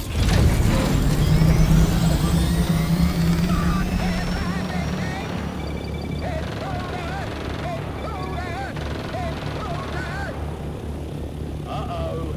Looks like we're gonna need another inspector. I got this one in my hair. Oh, another day, another Solari.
Turn left, Ren would quickly turn to right. And told to shoulder arms instead, he charged with all his might. Ren Darvo's drills and troubles became a well-known tale. Even famous Duncan, Idaho, would smile at his travail. And when at last Ren was ordered off the board, the officers debated. Was he suited for that job? But Ren just let them argue. He stood there, broad and straight. If with the others I can't go, I'll go alone. Just wait. He took his sword and backpack and marched out with the rest. At camp he was their servant, fulfilling each request. But when the battles raged, he was ordered to stand back. He didn't understand when to take cover or attack. Duncan, Idaho was on the run, Harkonnens in his tracks. He passed Ren Darvo's unit, shouting, "Boys, you watch our backs. Don't let the devils through the gorge, or all of us are lost. Guard it until we regroup.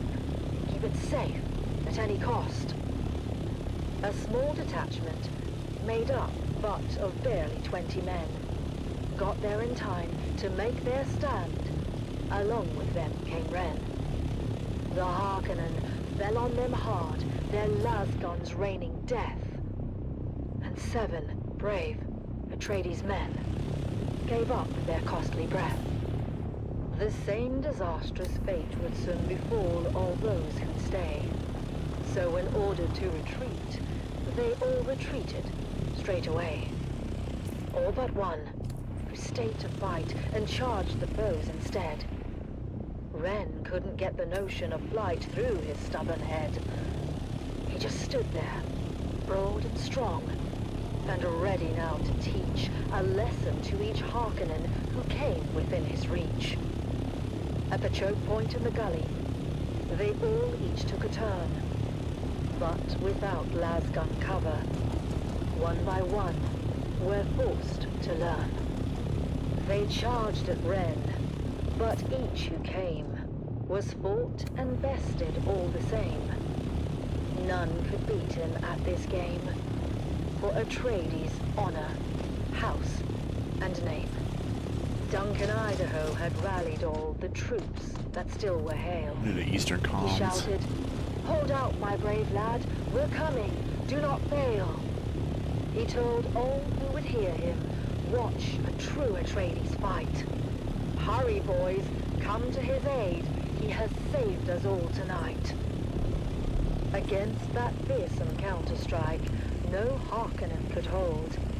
They faltered, failed, and turned their backs, a rare sight to behold. Their faces pale, their weapons dropped behind them as they ran.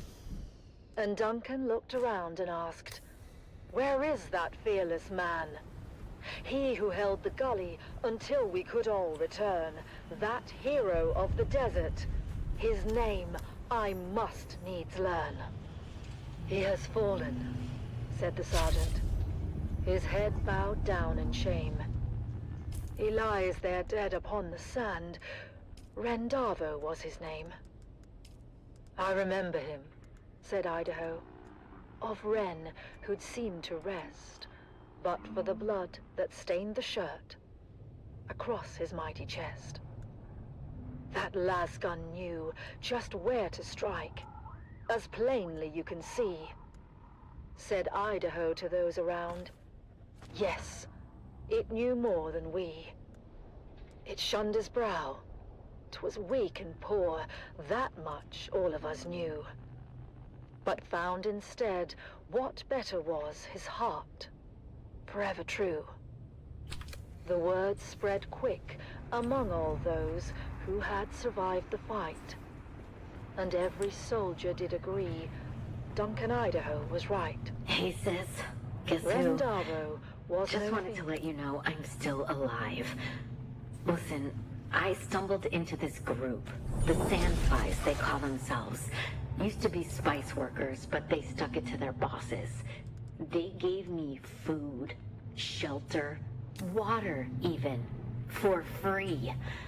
I felt guilty about it, so eventually I told them about how I was a slave on the run. These guys embraced me and said, "Welcome home." Can you believe that? Look, I know you're probably mad I ran away and left you behind, but I honestly didn't think I would last a week on the run. But now that I found the Sandflies, I think you should risk it too. My new friends probably won't be welcome. Miss you, sis.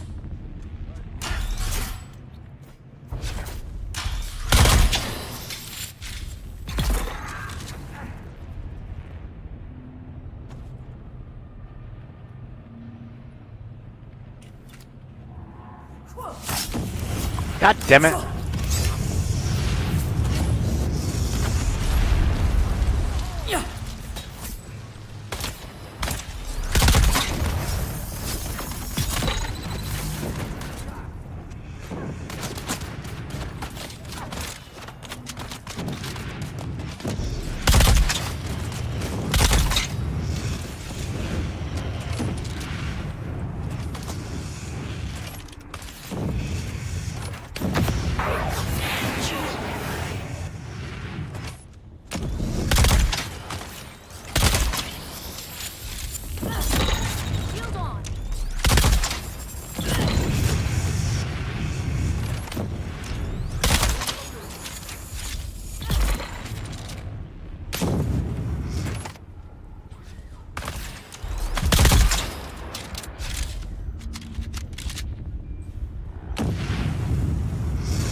Oh, come on, man.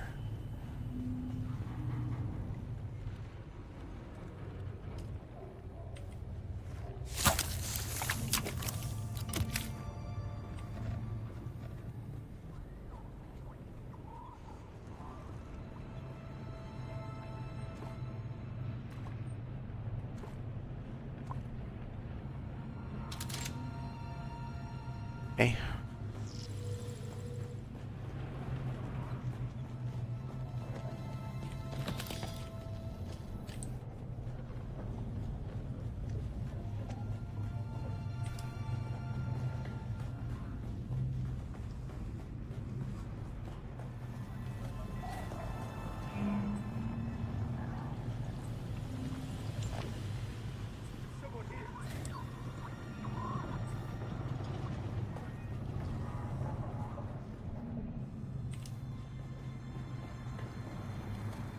We've got incoming. Where's backup?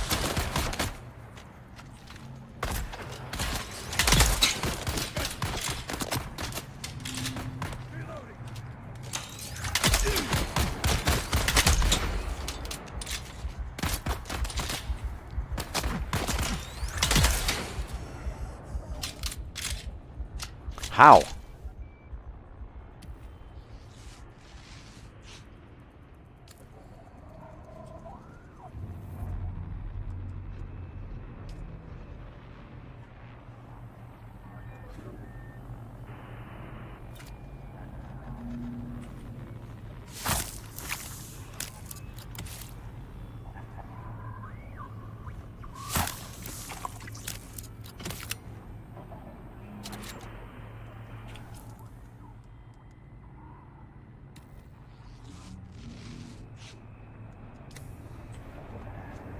Reveal yourself. Got them. Fire back.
That it?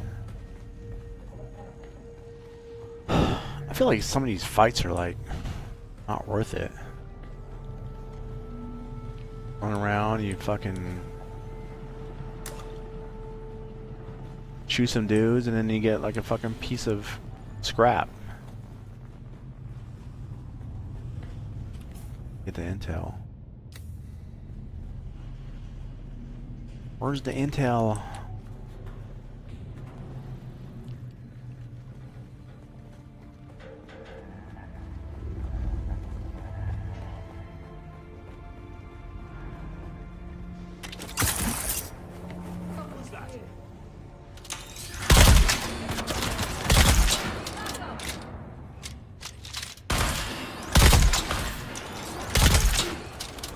Is that guy doing that much damage?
Ah!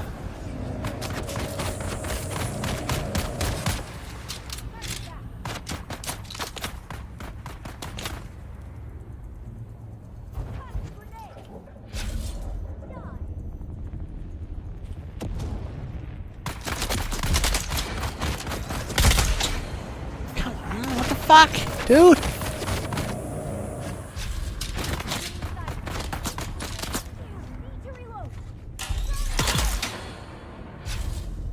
The fuck?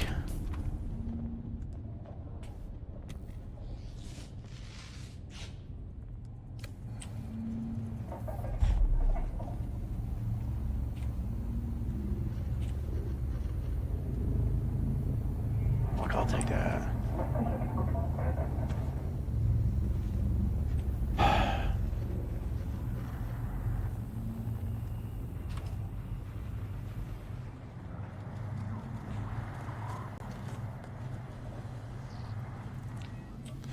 What the hell is this thingy at?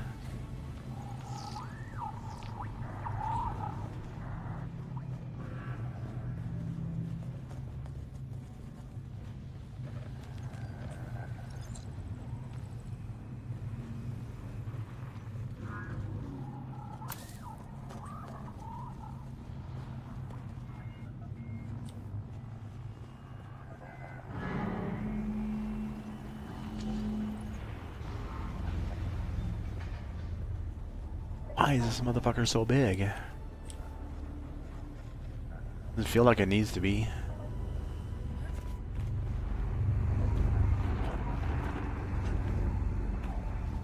Where's the green band at?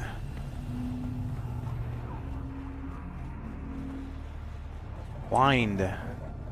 Oh, here we go.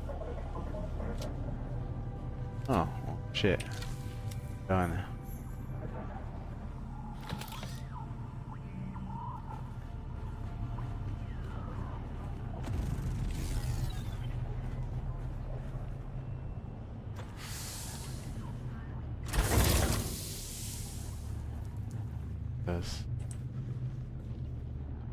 Nothing.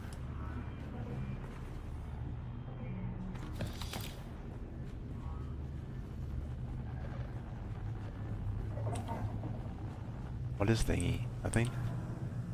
Cheap! Cheap, cheap!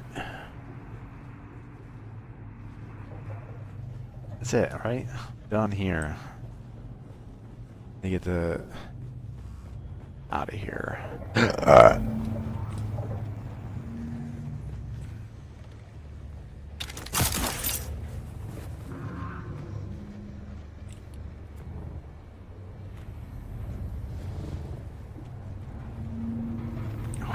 Pull down there. Why?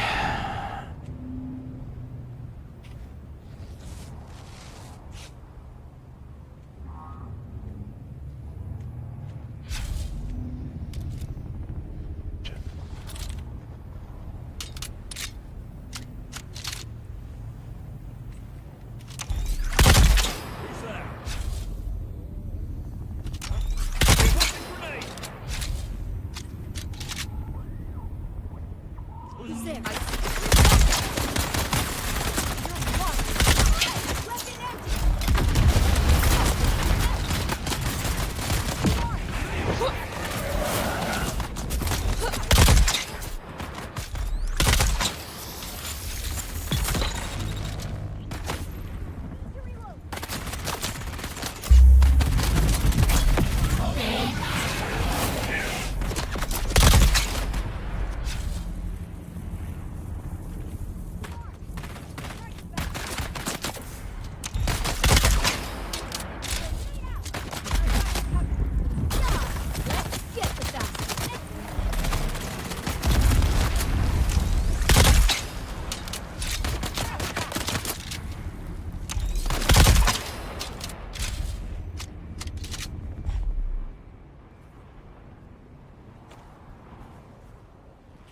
Bastards? I want no fucking light darts.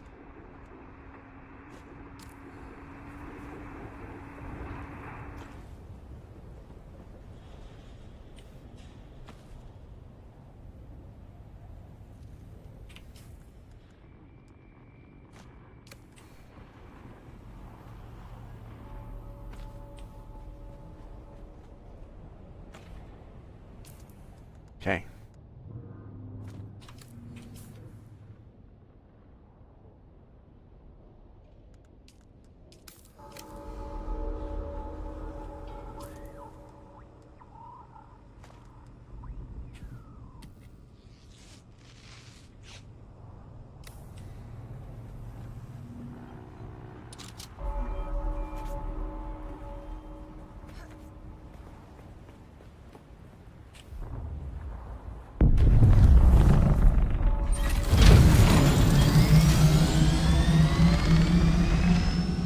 Let's go to Pinnacle. Pinnacle.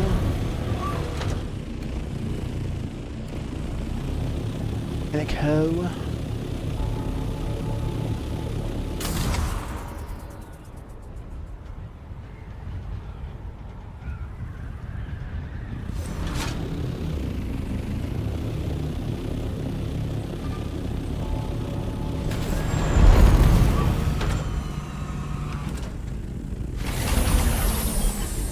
Sheltered.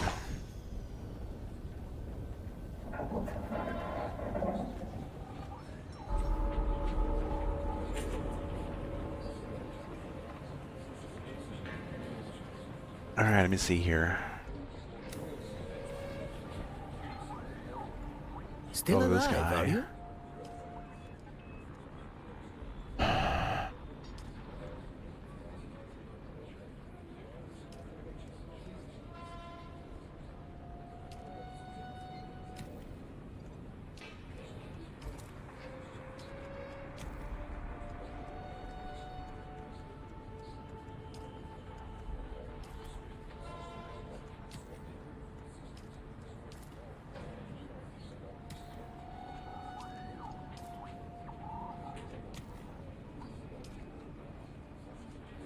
Sure what these. I know this complex machinery I need. Don't worry about that.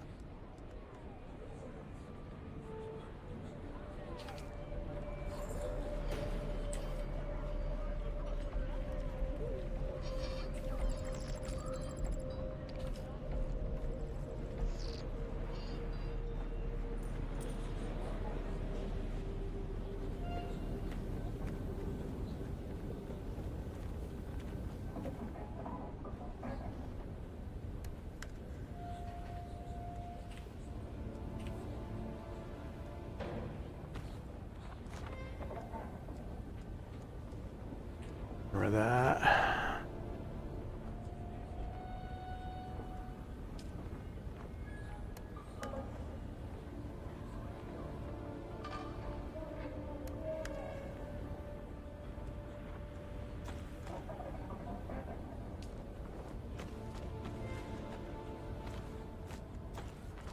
Okay.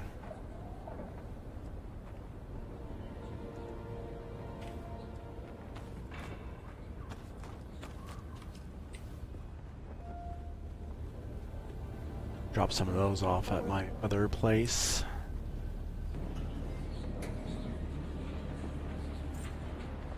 Still alive, are you?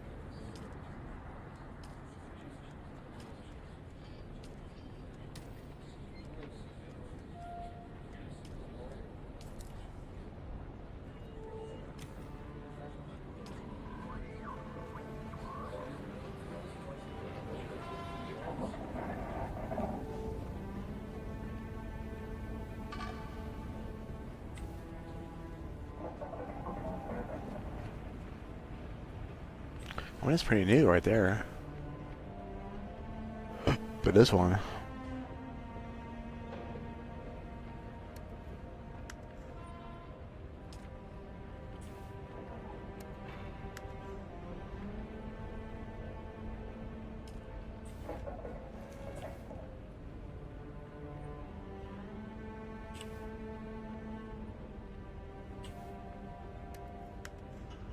It's not bad. It's 100%.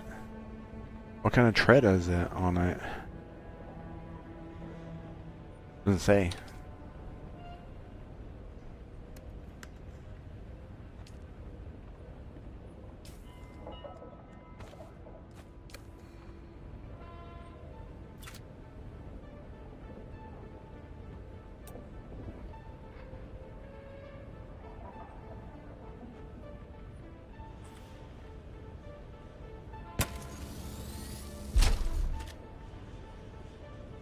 Yeah.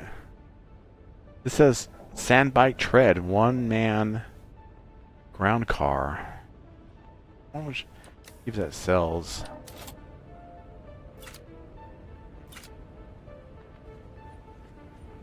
Oh.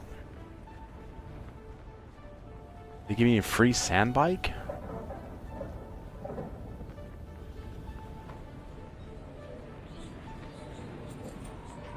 Still alive, are you? $1. Fuck it. Destroy it. What's the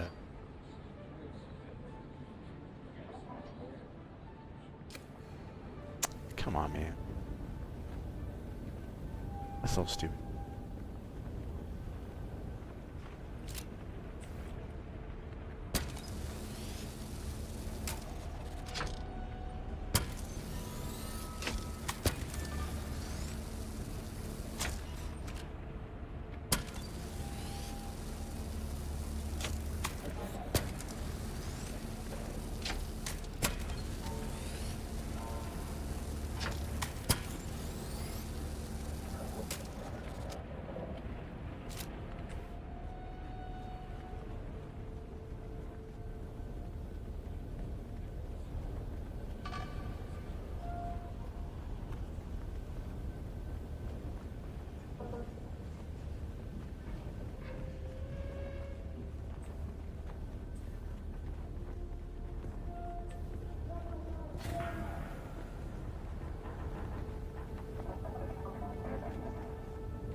Still alive, are you?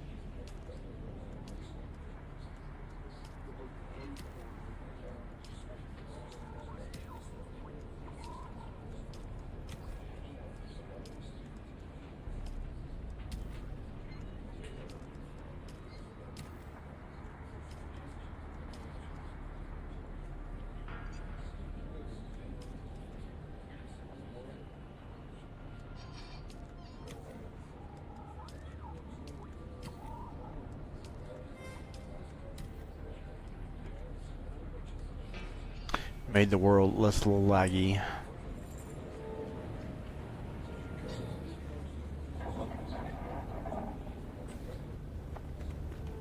Right.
Oh.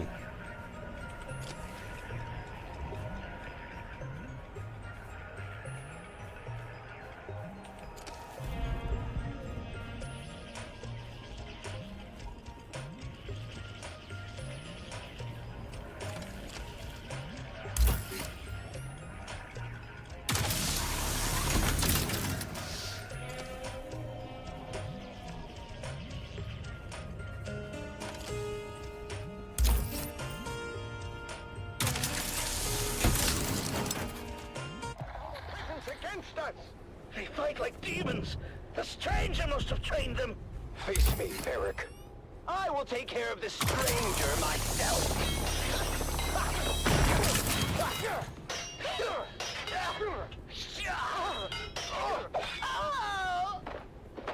The tyrant has fallen. You have won your freedom. But... No! Father! Your father fought bravely, Gina. His sacrifice was not in vain. Thank you, swordsman. You've saved us, but... I've lost my father in the bargain. His spirit lives on in the freedom you now share. Freedom to serve your proper masters, the Spacing Guild, who will undoubtedly return soon to claim you all. But what do we do until then? Hunger and disunity may come, but you must remain steadfast in your duties, and the honor of that will sustain you. Remember, a righteous heart is never truly empty. You're right, swordsman. Is there any way we can... And now, I must move on. I'll never forget you, swordsman. Swordsman? Where did he go? And so, the swordsman leaves another world better than he found it. Join us next time for another chapter in the saga of the Swordsman.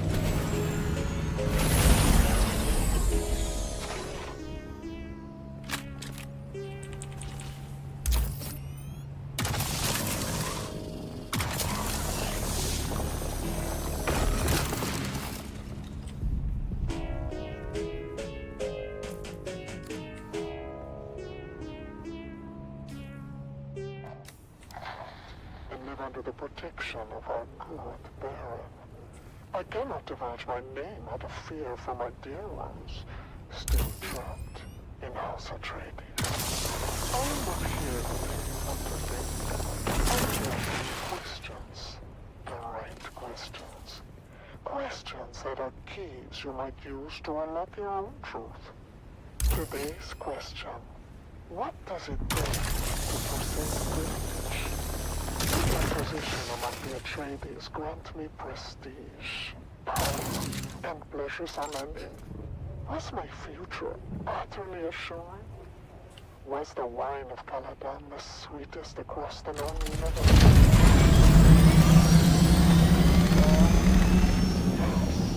And so, dear listener, I invite you to consider this question. What would one have to witness?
is courage, where there are only shields.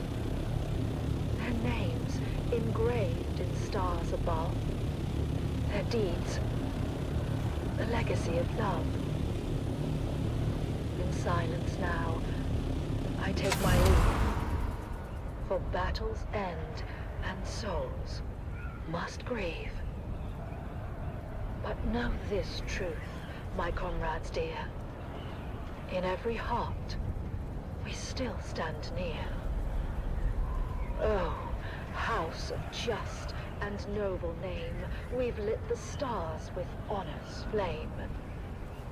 And though my journey's end is near, House Atreides, shed no tear. For in the halls where heroes rest, where valor shines, where hearts are blessed, we'll meet again in timeless peace, where all our pains and trials cease.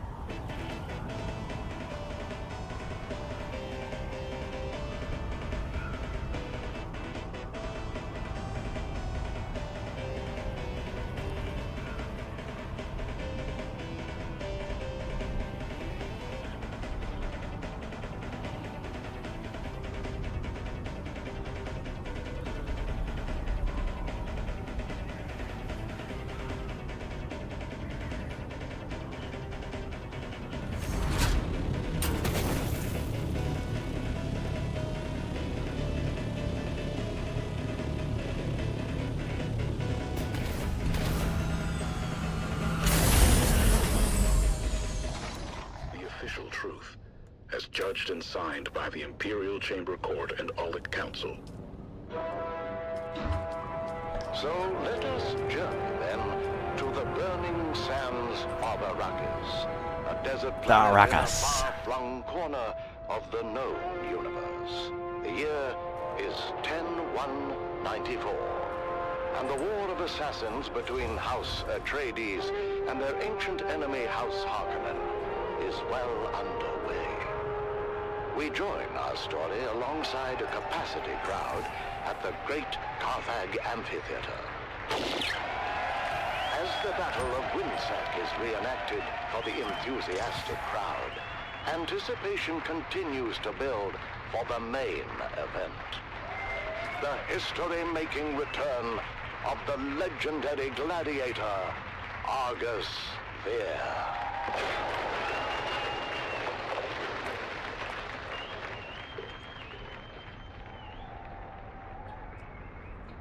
Do you hear them, Argus? All of that for you. Do not overfill my ears with honey, old dog.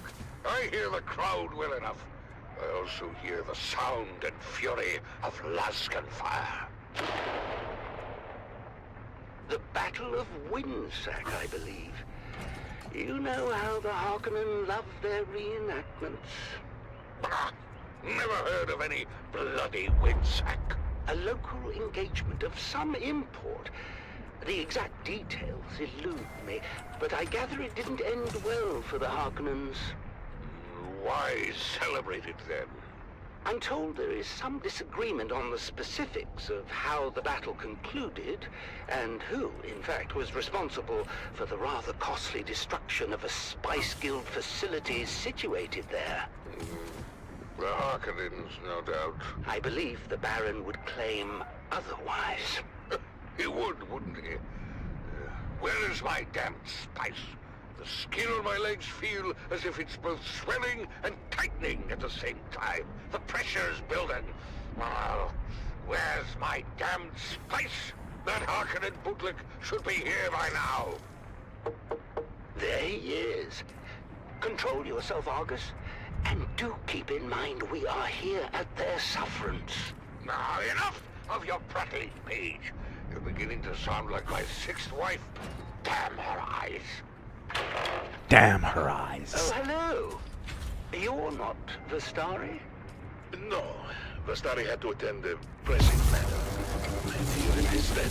What could be more pressing than my bloody spice? My legs feel as if they're about to burst and shower the room with gore. I have your spice. As requested, a 7% solution of melange, elaka oil, and guarana brandy. Did you mix it yourself? Who the devil cares? Give it here! No,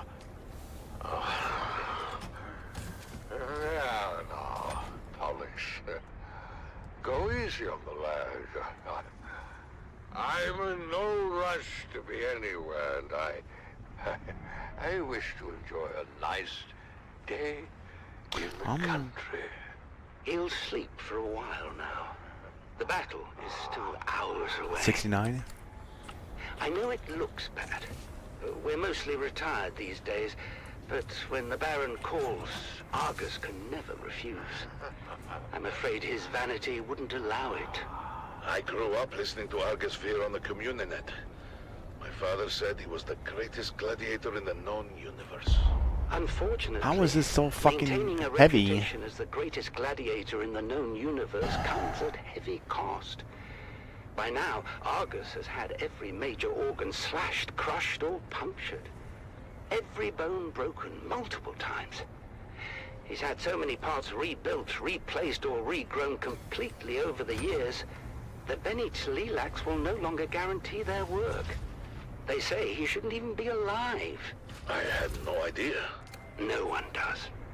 As I said before, his vanity would never allow it. Still, the chronic pain he endures on a daily basis would drive most men to self-annihilation. But Argus Veer will never willingly die. His vanity would never allow it. So that and then the circuit With that, the Battle of Winsack is litigated is once half. the crowd making plain their love for the Baron's men, in spite of the long shadow cast by the outcome of that very battle. Everyone knows the Atreides were responsible for Winsack. That much has never been in doubt. House Harkonnen was punished because your thick-headed cousin Glossu destroyed the moonfish industry on Caladan. I've heard that before, and it's ridiculous. What could fish halfway across the universe possibly have to do with Winsack? Let me ask you this, dear. Who spearheaded the Imperial investigation into the destruction at Winsack? Your boss, Hasamir Fenring. Everyone knows this. Oh, I wonder if that's the same Hasamir Fenring that was heavily invested in the moonfish industry. I hear that Fenring lost over a third of his fortune when the industry collapsed. Can you imagine? The bastard. Who?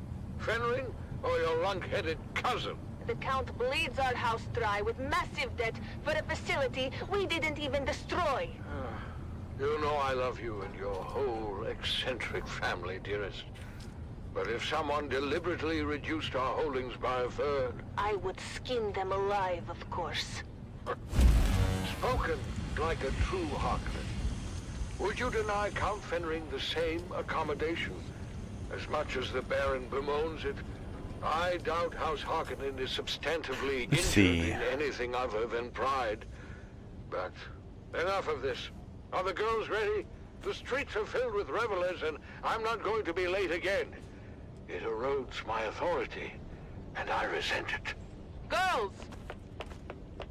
What? How dare you address your mother that way, as if you were speaking to common Mara. Try again. Yes, Mother? You all look so lovely. It's a shame Feyd-Rautha won't be there to see you. What? What do you mean he won't be there? I heard over the steward comms. It seems Feyd and some of the cousins were readying to attend the arena when a contest of boasting broke out. Of course, it wasn't long before an impromptu hunting party formed, and the group found themselves on a highliner bound for Rosek. Rosek? I'm not going. Me neither. You're dressed, you're going. Consider it your sole familial obligation. I had those dresses brought in from Chusik at great expense. You will be seen in them. Not by Feyd-Rautha. And he's the only one we care about. Fade is the premier get as far as eligible bachelors are concerned, darling. Who puts that nonsense in their heads, hmm? It's true. Ever since the Atreides girl humiliated him at Arsent, Fade has been actively receiving suitors. Whores, you mean? Oh, you're fooling yourselves, girls. All of you. You haven't the slightest chance with Fade Ratha. No. His mate will be selected for political advantage above all, and we offer none. Father! I know you think me cruel, but it's the truth. Ah, saved by a knock at the door.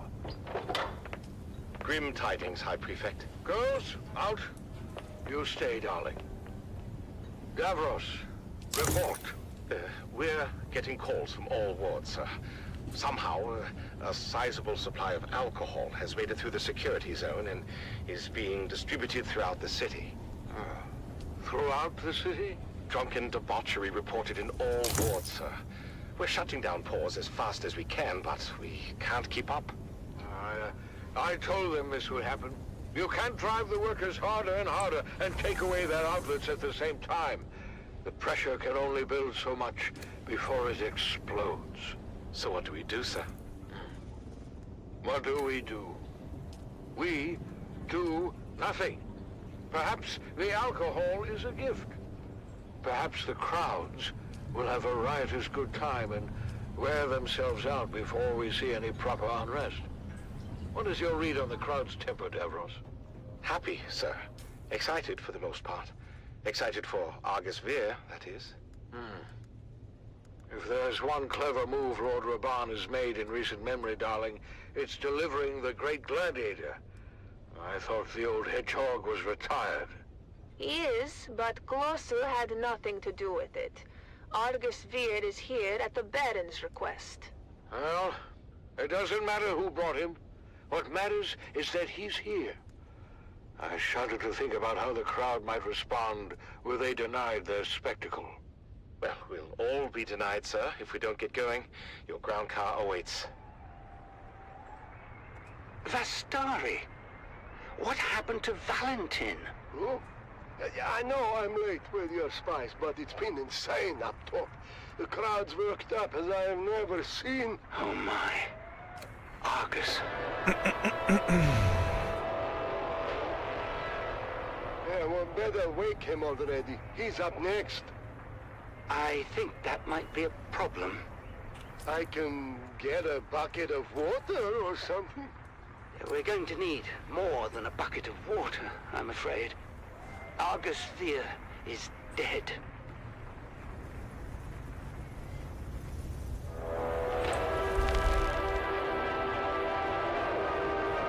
Yeah. God damn it, I need a drill house shotgun.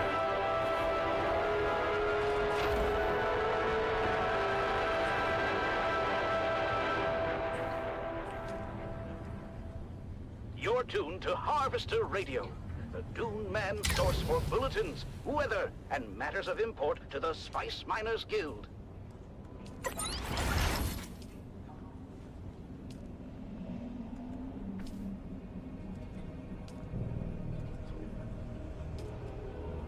Damn it, I still need fucking these. Can I queue it and make it?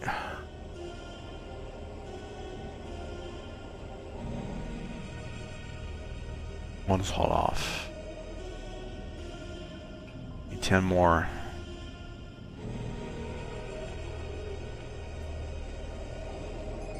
Actually, who's making the...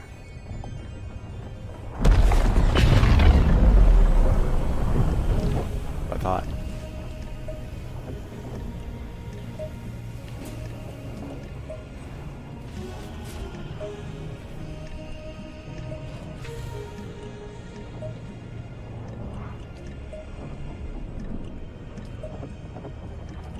I'll put it away. Need these.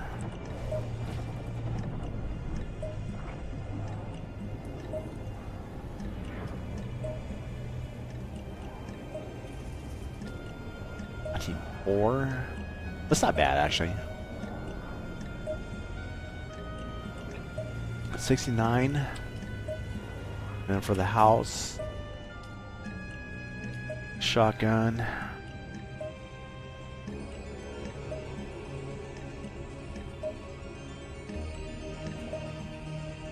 Real shot, what is that? There it is.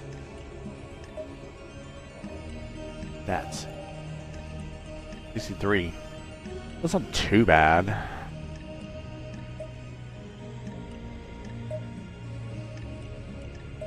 $69, 63. Got 6 more damage per shot.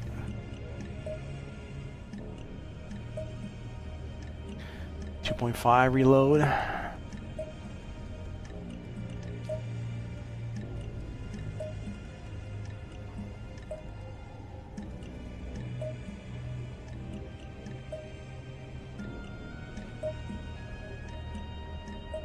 .8.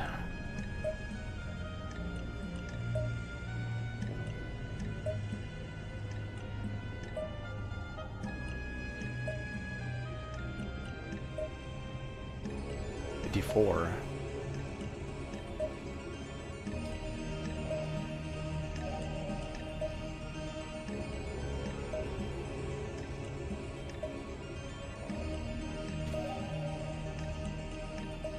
.6. Oh, this is actually better than that one. Okay, well, you know what? Just dismantle this. Okay, dismantle it. It's the Grabbin' Gang, presented by the Imperial Scenarist Guild and Linder and Gold Coffee. Wake up with Linder and Gold. We put the spice in it for you.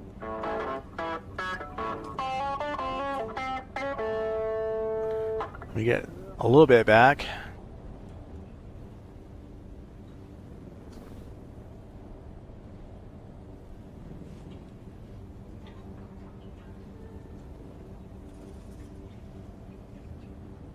The Grabbin' Gang was recorded before a live studio audience. Another day, another Solari.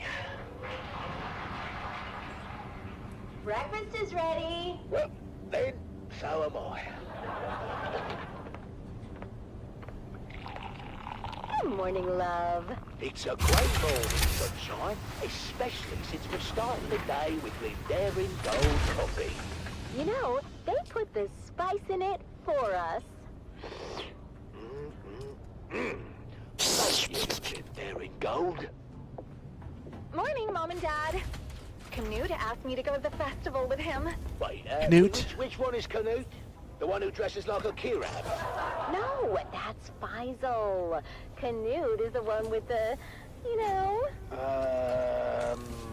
You know, the father is of the Siege persuasion. Oh, the Fremen half-breed. Dad, stop being horrible. They're called Town Fremen, and they separated from their Siege brethren generations ago. Oh, that's great. And now you're going to the festival together. Enchanted. I'm forcing Canute to go and have a good You're time. back. Let me get a drink. Forcing him? Why? He's been mopey ever since the Fremen disappeared. I want to lift his spirits. Oh, that's so sweet, honey. Well, you better get used to the idea. I don't think the Fremen are ever coming back. The Emperor made sure of that. Ugh, I've got to go. Bye, Mom. Bye, Nana. What am I, Job Slick? What about you, Dove? What about me? Don't be coy.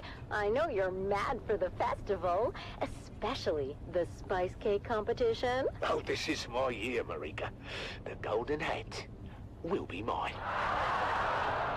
Ooh, working on a secret recipe? See, that would be incorrect, my dear, because I am not working on a secret recipe. I am working on the secret recipe. Oh, come on, Dove. You say that every year, and every year Old Man Rashad's spice cake takes the hat. Well, not this year, lovely. I've got a super secret ingredient that's gonna blow the judge's mind. Is it more spice? Because if it isn't more spice, you're wasting your damn time! Shut up, Mum! What's your secret ingredient, Dove? Oh, you know, just a little something I picked up from Frank. He calls it Flavor Enhancer 3000. Frank? Are we talking about the Frank that built a fart filter into his still suit? Look, don't be insensitive. He has gastrointestinal issues, and it's not a joking matter. Oh, then you must be talking about the Frank that invented the thumper with a musical accompaniment. Well, I'll have you know that was genius and worked as intended. I mean, unless you stayed around listening too long. Oh, I'm sorry, Dove. I don't think old man Rashad has too much to worry about. Maybe you're right. Maybe I should give the flavor enhancer a pass. I told you, dummy! Lost bites every time! Stay out of this, Mum! Come on!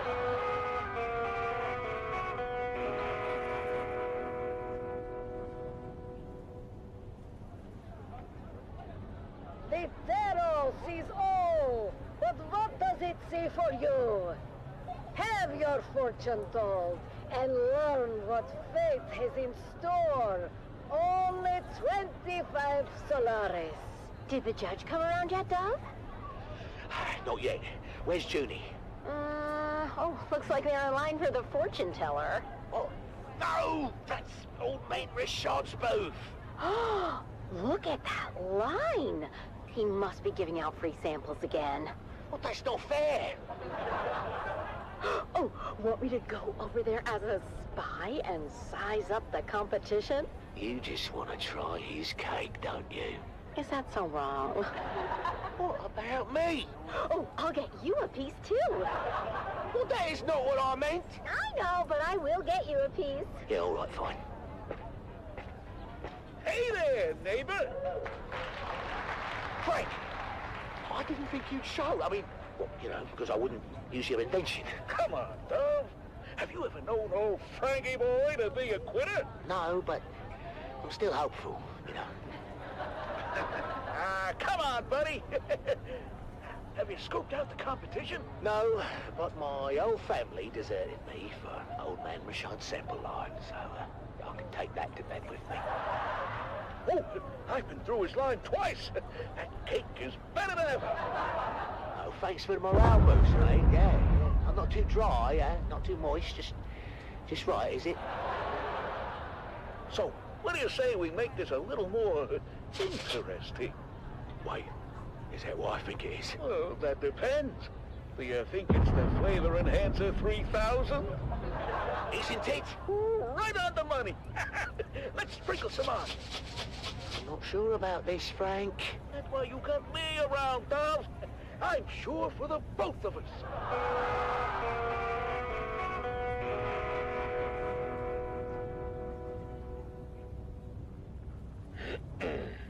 So sorry, honey. For what? I haven't lost yet. It's so cute that you think that. Ladies and gentlemen, it's time to announce the Golden Hat winner for this year's Spice Cake competition.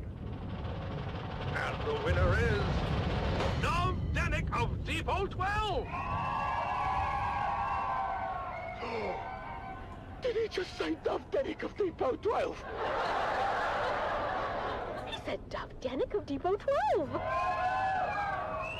Oh, we did it! We actually bloody did it! Dad, you won! Congratulations, Dove. We're just as shocked as you are.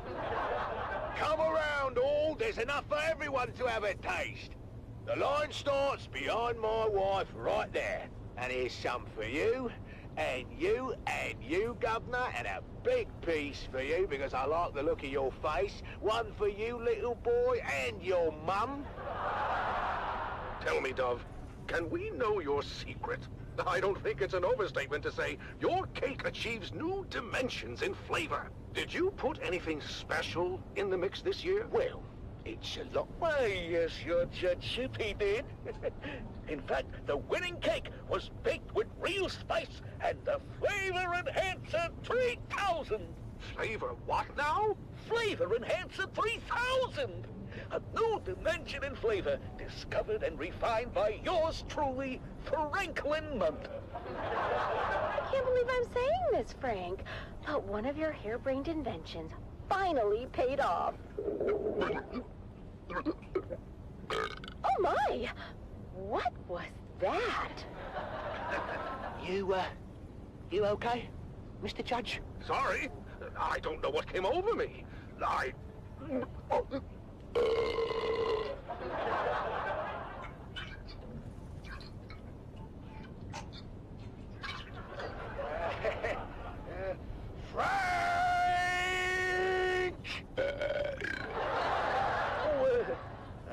forgot to tell you about that part.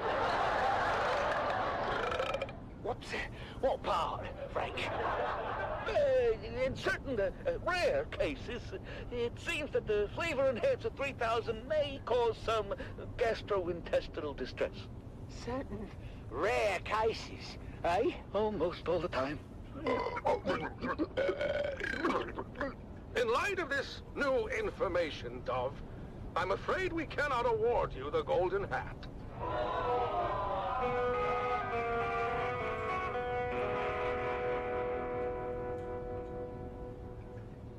Well, we didn't win, but at least we didn't do any permanent damage.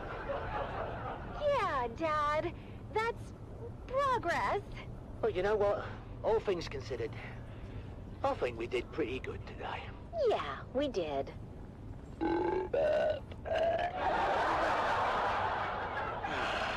Another day, another Solari.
This is Dune Man Keith Villari, reminding you to secure all guild equipment at first worm sign. My crew waited too long and lost both crawler and carryall to the Leviathan. We thought we'd landed the big bonus, but now it will take generations for our children and grandchildren to work off our debt to the guild. Be profitable. Be safe.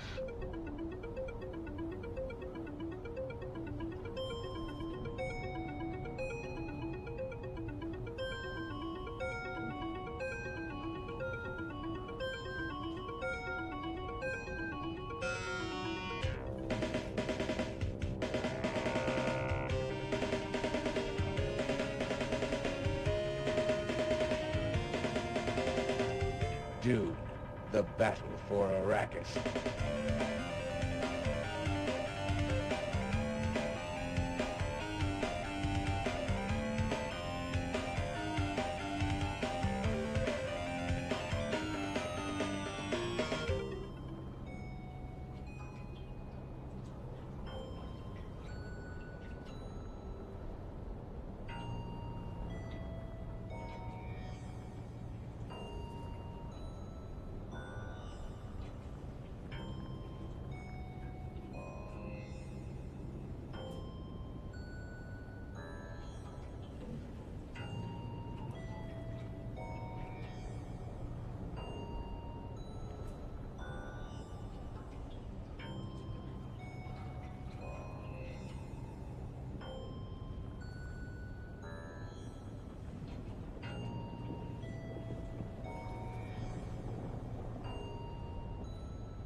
The Combine-Hunted Communinet Theater presents an Arakin Playhouse production of 5 Days at Carthage. Brought to you by the generous patronage of the Padishah Emperor and the tireless support of the Spice Miners Fellowship and Leisure Committee. And now, it's time to dim the lights and return with us to those fateful days before catastrophe came calling. It's part 4 of 5 Days at Carthage. Come back. The Imperial Scenarist Guild has been Got 10 provided minutes. unfettered access to the sealed records and testimonies of those who survived the Carthage incident. The following dramatization represents the official truth, as judged and signed by the Imperial Chamber Court and Aulic Council. So let us journey then to the burning sands of Arrakis, a desert The burning planet in a sands far-flung of Arrakis. corner of the known universe. The year is 10-1-94, and the war of assassins between House Atreides and their ancient enemy House Harkonnen is well underway.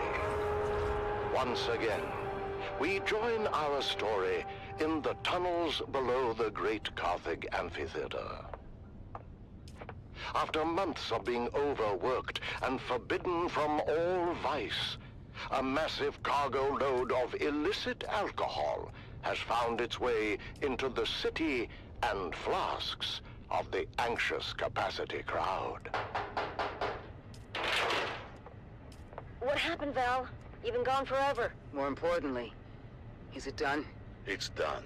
I poisoned my boyhood idol, my father's boyhood idol. An old man at the end of his rope, just hanging on for one last time in the spotlight.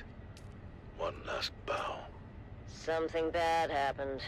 Well, my path back here took me through the main concourse, where I came face to face with a 20-meter hologram of you, Stisk. Then you, Zoe, Jingo, Max, and finally me. No way. How can they be looking for us, Stisk? Not just the Harkonnens, the Imperials as well. There's an alert on both communinets. Don't worry about it. I've got it covered. Bullshit, you've got it covered. They know we're here. It's a miracle none of them followed me back. I said don't worry about it. In about 10 minutes, we're all gonna walk out of here together right through the main concourse. You drinking your own supplies, Stisk? Our faces are probably spinning on every corner in the city by now. There's security everywhere. In 10 minutes, the authorities are gonna be too busy to even care about us. What are you talking about? Too busy with what? Too busy with the poor people of Carthage. So tired, so overworked, and forbidden from even a drop of Drosaw. food stuff to ease their troubled FK7? minds. Yeah, okay. Until we come in and drop a cargo load of paint stripper into the pent-up town. They overindulge. But can you blame them? All that angst has to erupt somewhere. But what do you think's gonna happen when they learn their beloved hero is dead? There's no way they could know. It just happened, and it takes a while to work it out. Somebody's already putting word out. We told everyone, boss. People were pissed. And you'd be surprised how fast word spread. They really love this Argus Fear guy. Who is he? I already told you. He's the greatest bloody gladiator in the last 300 years. I don't watch blood sports. I'm more of a G-Ops guy. I predict a full-blown riot. 10 minutes tops. That's how we're gonna walk out of here. The crowd's all liquored up and pissed off. When they hear Argus Veer is dead, there's gonna be blood in the streets. It'll be impossible to track in the chaos. Oh, not just the crowd is liquored up. How about the whole damn city? But how do they know it's us, Stisk? The vault we hit with the containers of booze? I reported it all destroyed with the rest of Simpo. But it wasn't destroyed. You lied to your own people. Then we stole from them. What the hell, Stisk? And how did they find us so fast? Our cover was blown the minute we hit Carthag airspace. Impossible. Smuggler Ornis have standard-issue transponder masking. They do. But our cover wasn't blown by the Harks or the Imperials. It was blown by our own side. Of course they would recognize their own treasure. Do to us, Stisk. We can never go home now. Sorry, pal. If there was any other way. Any other way to do what? Betray and steal from our own? She doesn't care about the smugglers, Val. This is all about the Harkness.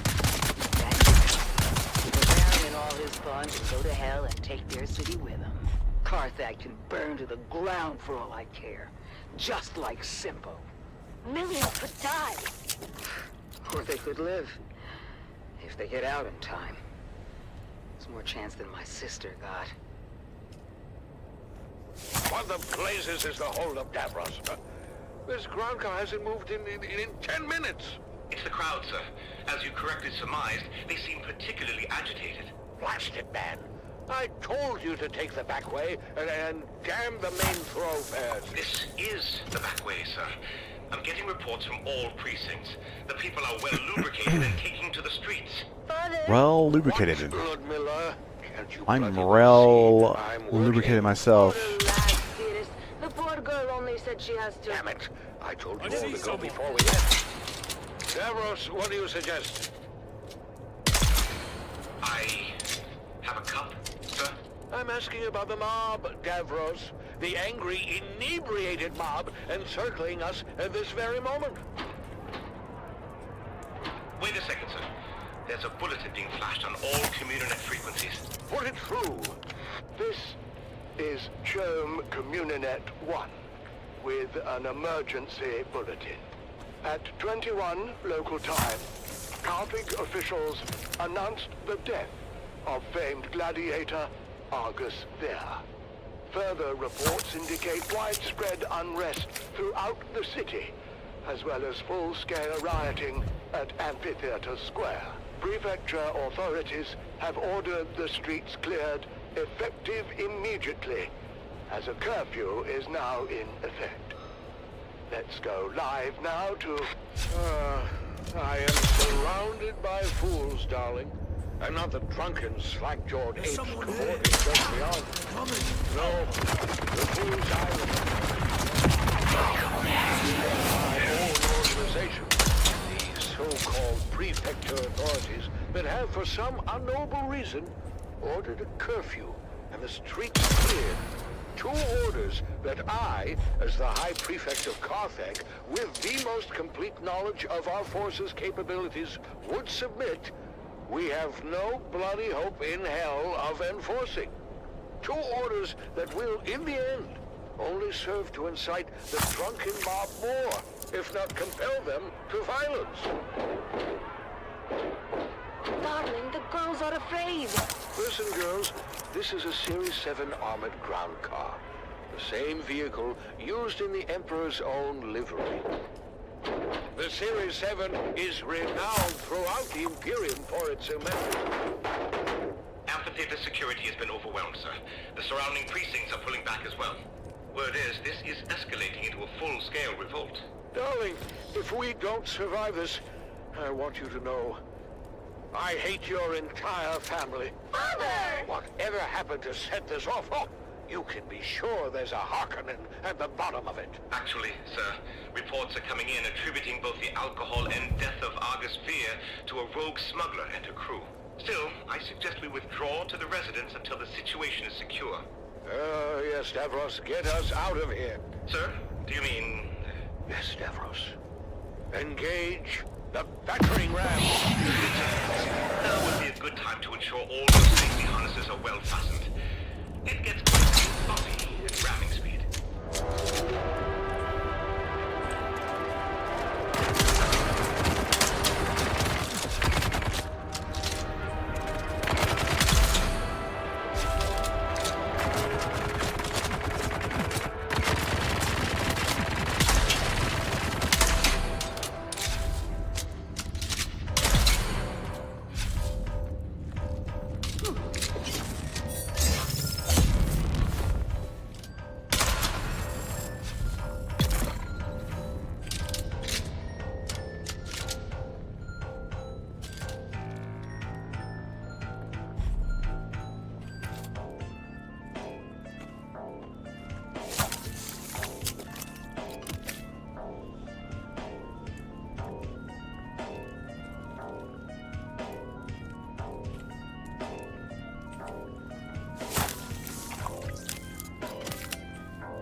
I've seen him do it.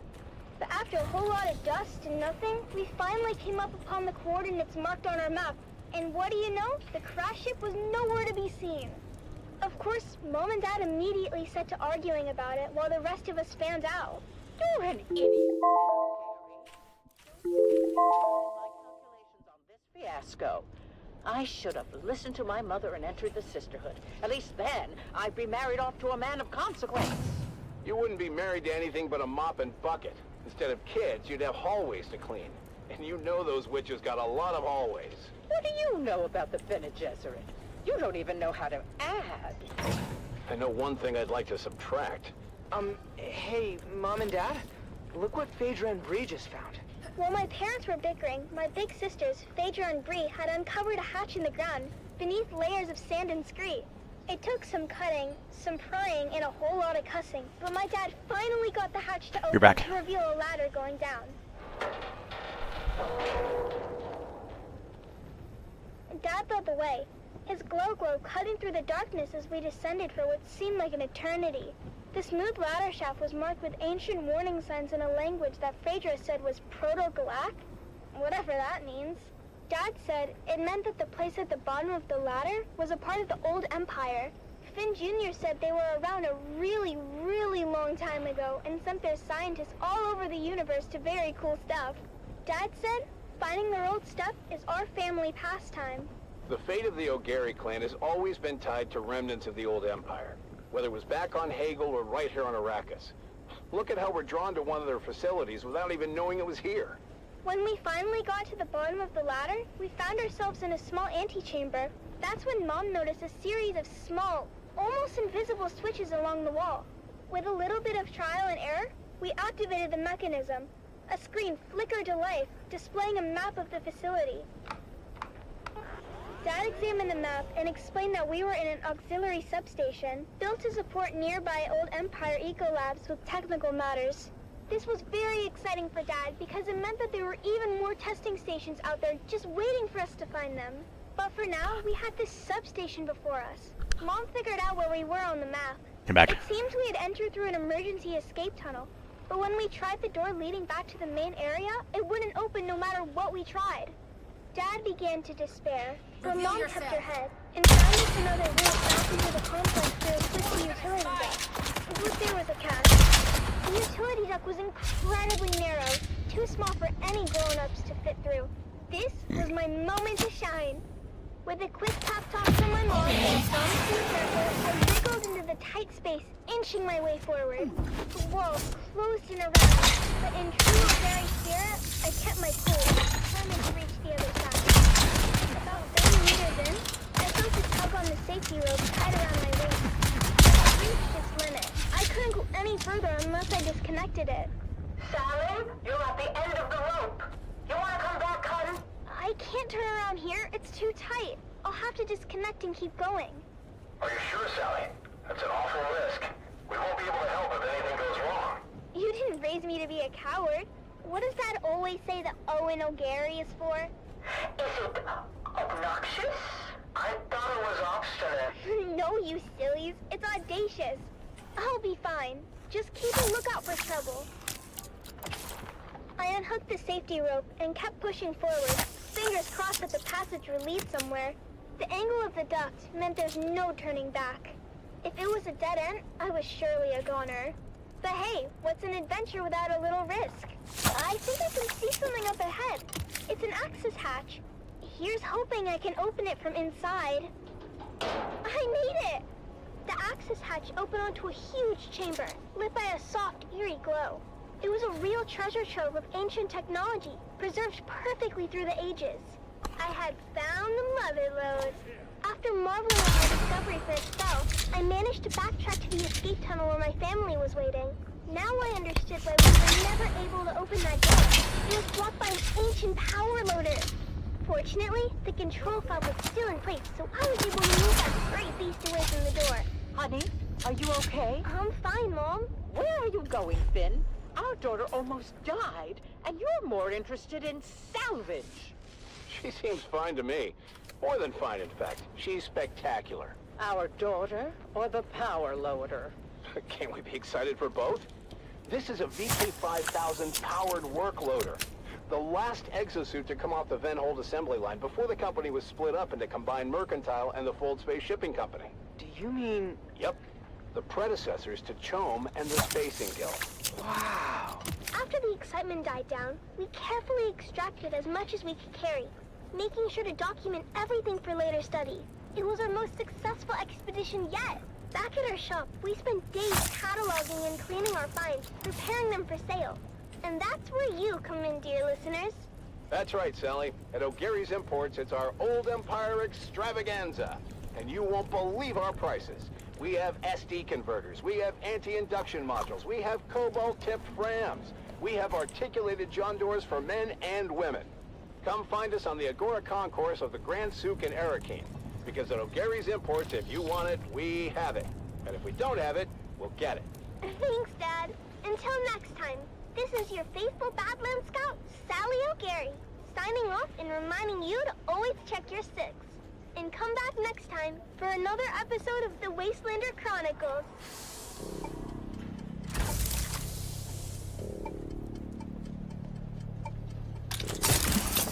Ah!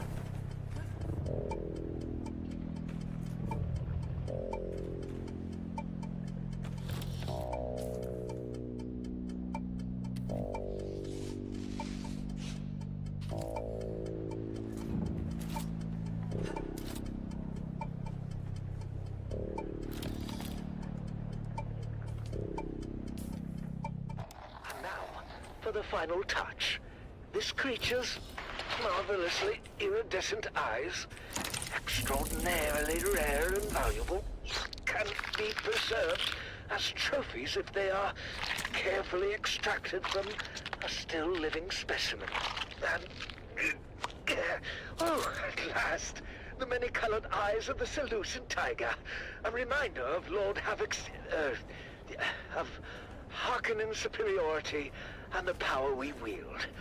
Remember this day, for it marks another victory in our relentless pursuit of dominance throughout our magnificent galaxy. Until next time, my loyal listeners, this is your host, Lord Havoc of the Obsidian Plain, signing off. Not full? I'm just about full.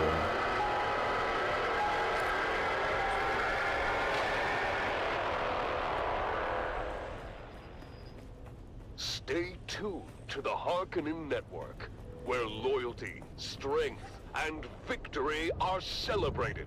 Strength through loyalty. Well, it seems that episode of our magnificent galaxy ran a bit longer than scheduled. I've always believed that punctuality is the soul of efficiency, but perhaps the wonders of our universe are worth the extra time, Now, let's get back on track with some inspiring music.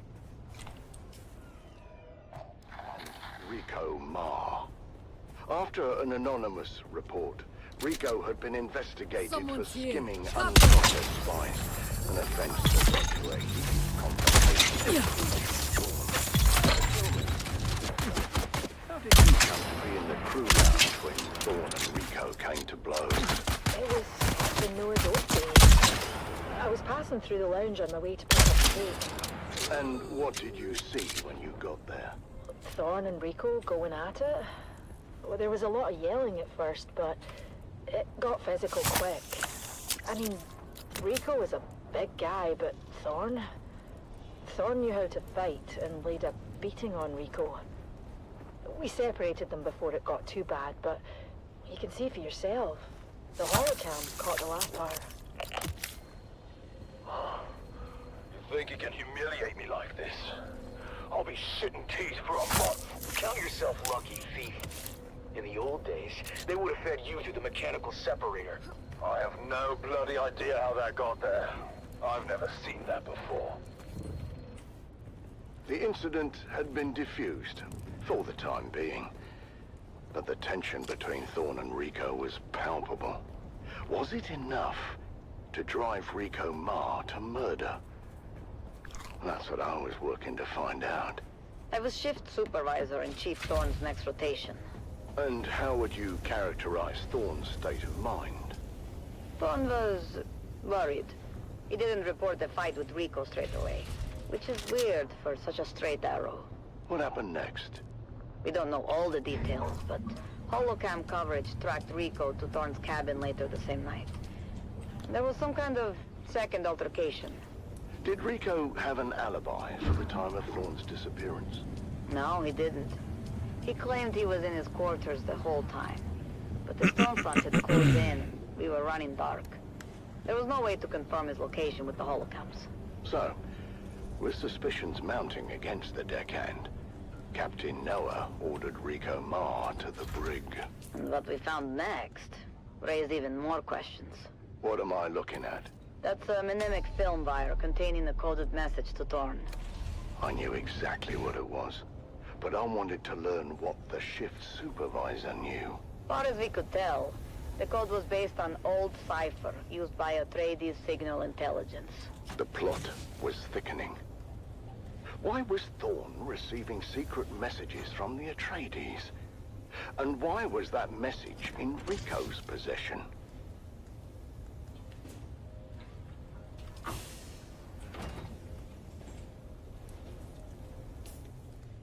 I hadn't decided yet whether Rico was lying or not, but it seemed the crew had made up their minds.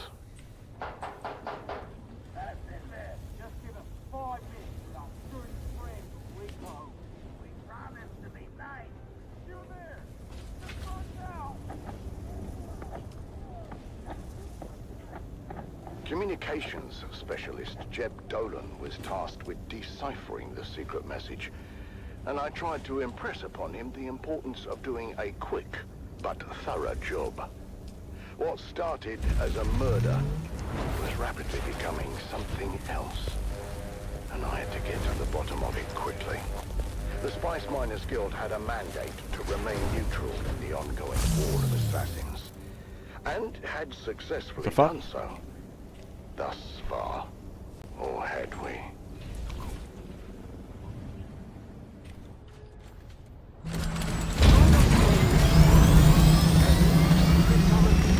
And we dive deeper into the enigmatic death of Crew Chief Jarek Thorne.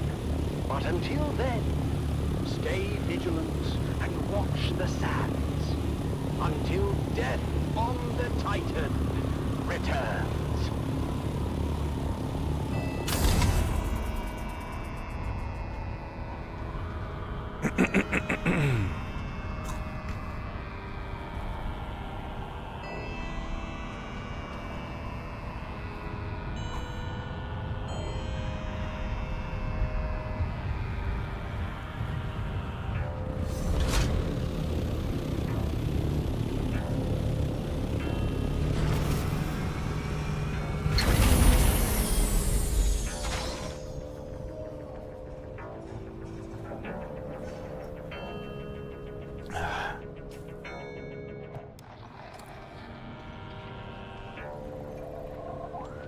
Still alive?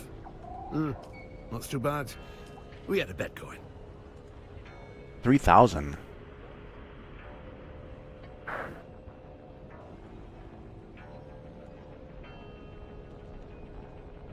Fuck it, I need the money. I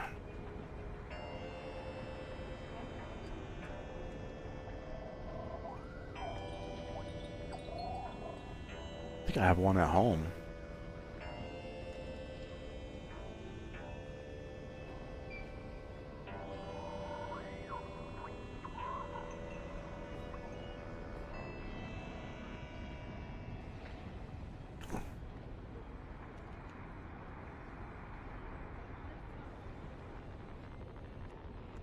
%.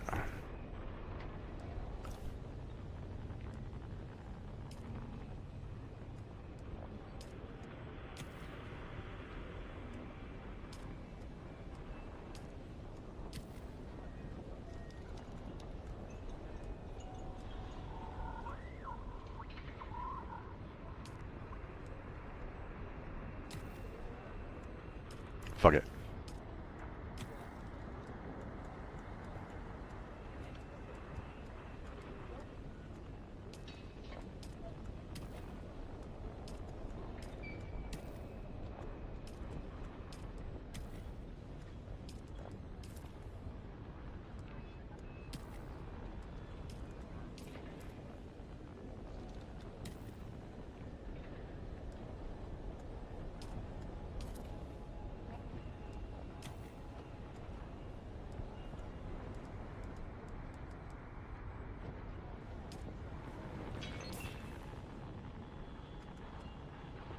Oh, I have that much? A song of two homes. I'll get rid of this one too. I remember the spice. Still alive? That's too bad. We had a bet going.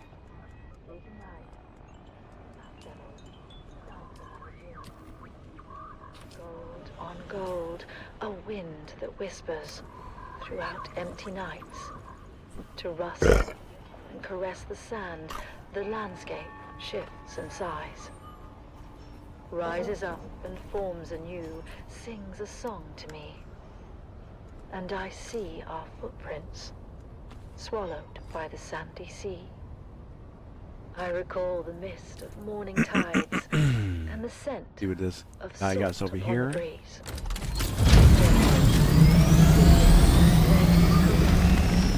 The deep and restless seas, blue upon grey, the ceaseless call of seabirds out among the cliffs. The salt waves fall and rise, born now and dying, salt tears sting my eyes. How long ago it seems. Blossom only in my dreams.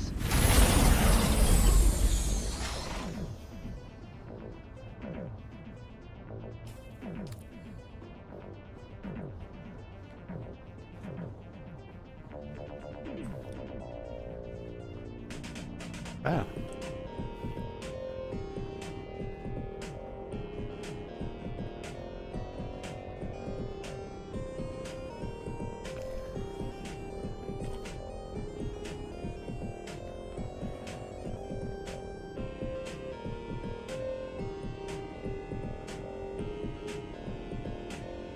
Power.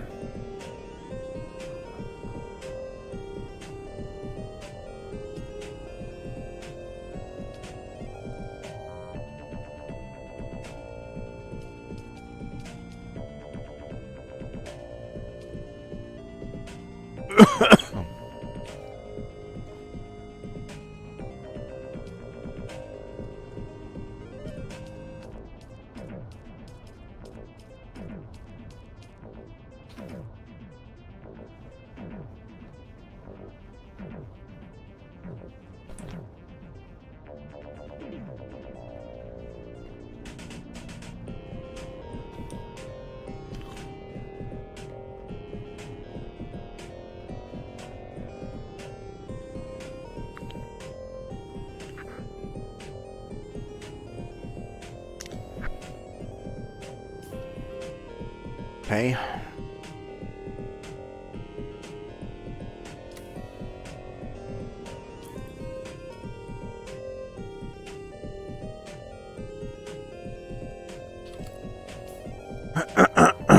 Now what I need? Vulcan. Oh, shit. What is that? Dura aluminum. God damn it. Okay.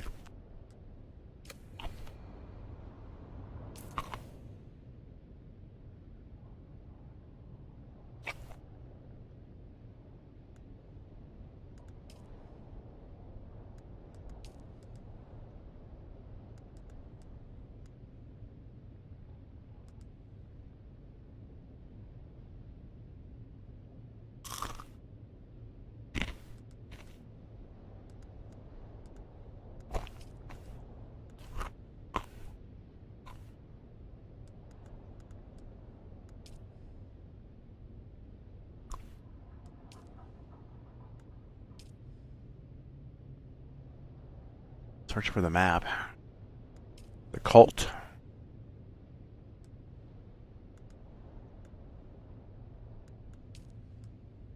Sector weather alert. A large sandstorm is approaching. Crossroads. Okay, I'll do that one. Iraq.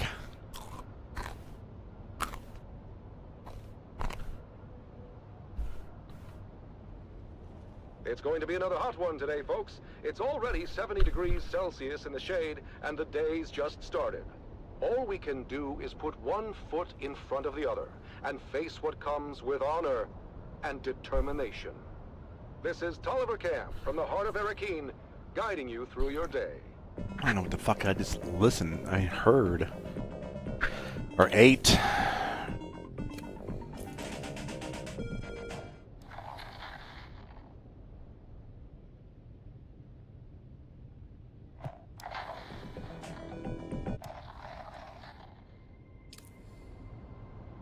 Sector weather alert. A large sandstorm is approaching.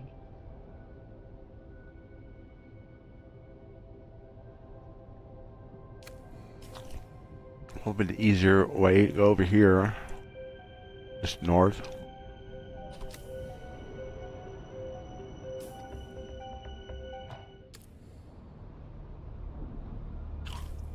I gotta wait for this stupid sandstorm to go by.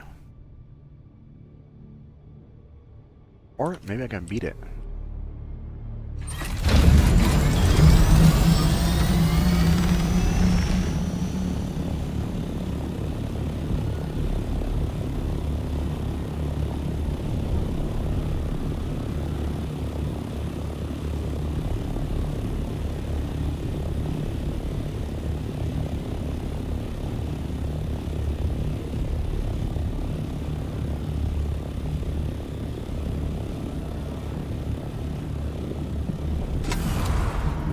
Sector weather alert.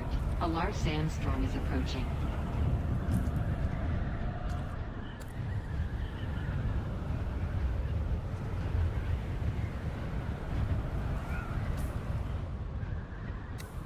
I'll make it.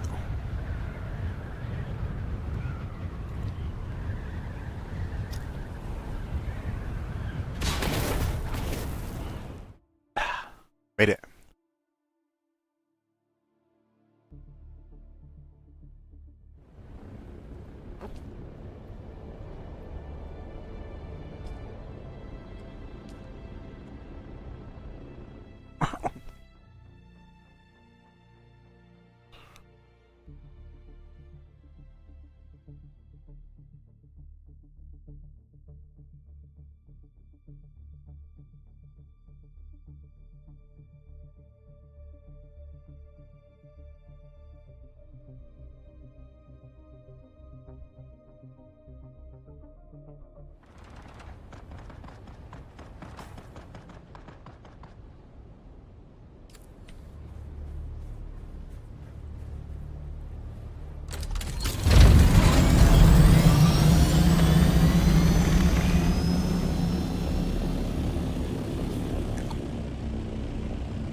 Ah.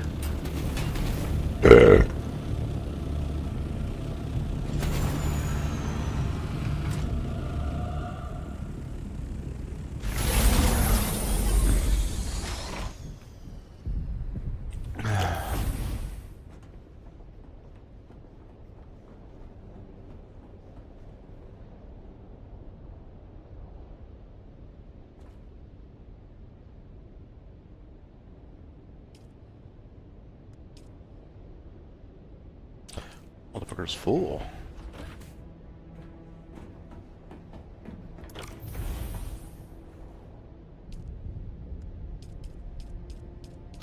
God damn it.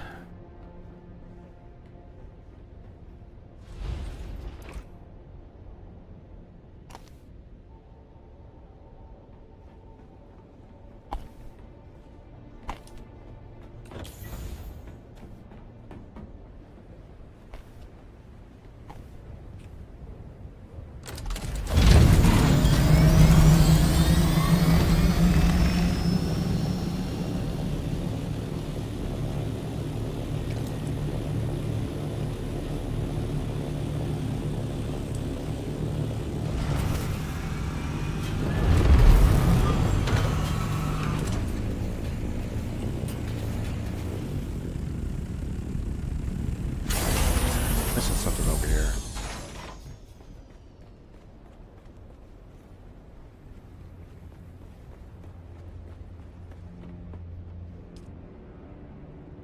Three days.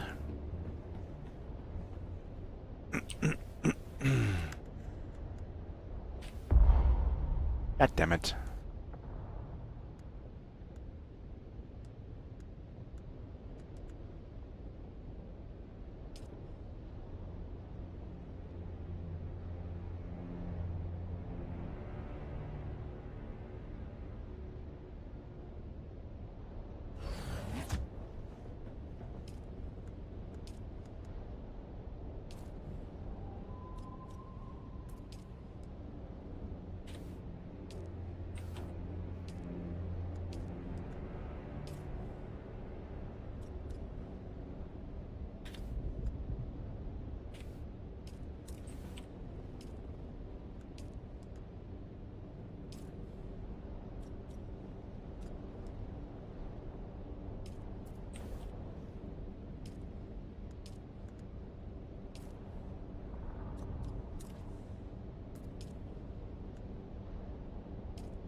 Six days. Okay, that's good.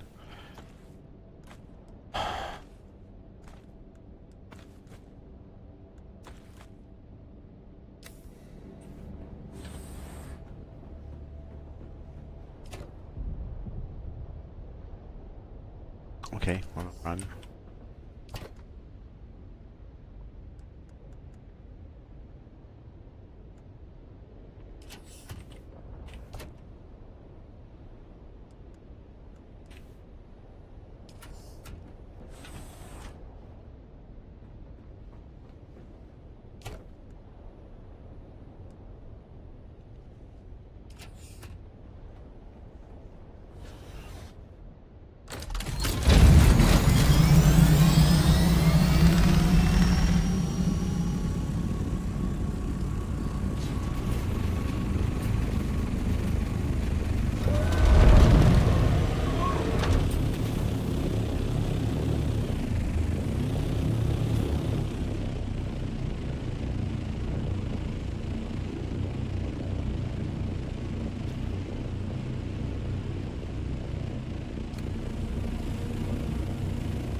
Let's get some more aluminum.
last 2 clicks or so. Keep going, we're almost there. Almost where? The rubble pile that used to be my home. This way. Here it is. Not much to look at topside. Topside? Cover me. A trap door. Guess I was born a smuggler. Pull it shut behind you. Damn. It's all scorched and melted. I was worried about that. The heat from the bombardment must have cooked this place like an oven. So we came all this way for nothing? Not for nothing.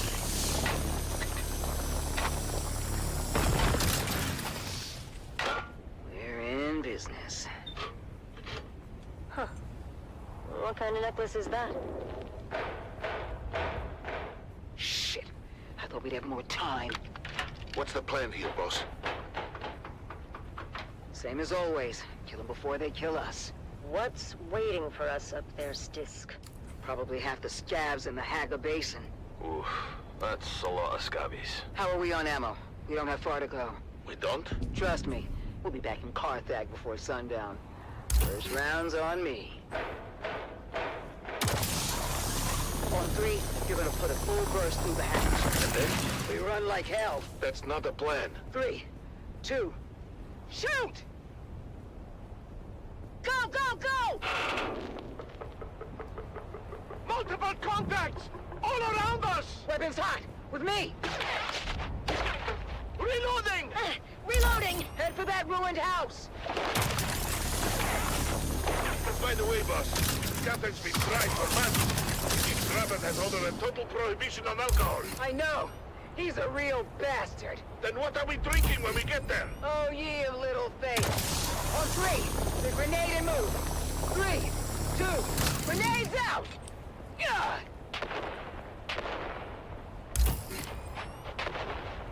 Almost there! Where? Fox Canyon! Just down this grade! A Fox Canyon? That doesn't sound good! Go, go, go! God damn it. Keep going! All the way to the back! The end of what? The dead end? Here! Where? Shit. The canyon wall is fading. Solito hologram. That's the big deal. What? Lucky we have the key. Haha. Your sentimental family heirloom. It is now. Inside, quick! Closing door! What's that? There's got to be hundreds of them out there. Trying to get in here. We ride home in style. Val, get the lights. Nice. Mark 4 medium chum gunship. Can we fly it? Does a worm shit in the sand? Mount up. You know this is overkill for a bunch of scabs. The gunship isn't for the scabs. Check the hold. Shy Halud. That's a lot of booze. Stisk, you crafty devil. Told you, Val. First round's on me. Buckle in. Next stop, Carthage.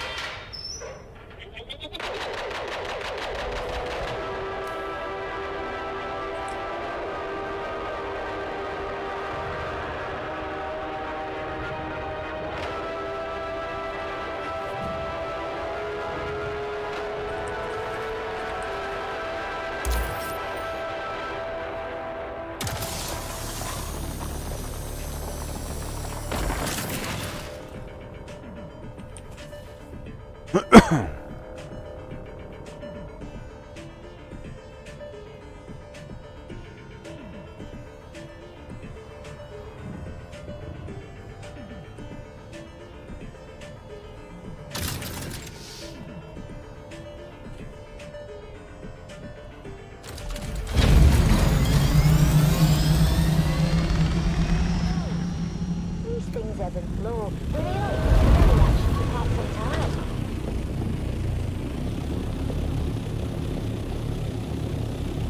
As their dropship navigated the flak-filled descent corridor, our 3 guards see the action unfolding below. Get up, that's the Dune! We are coming in hot! We are entering a light combat zone! Do not, repeat, do not linger at the dropship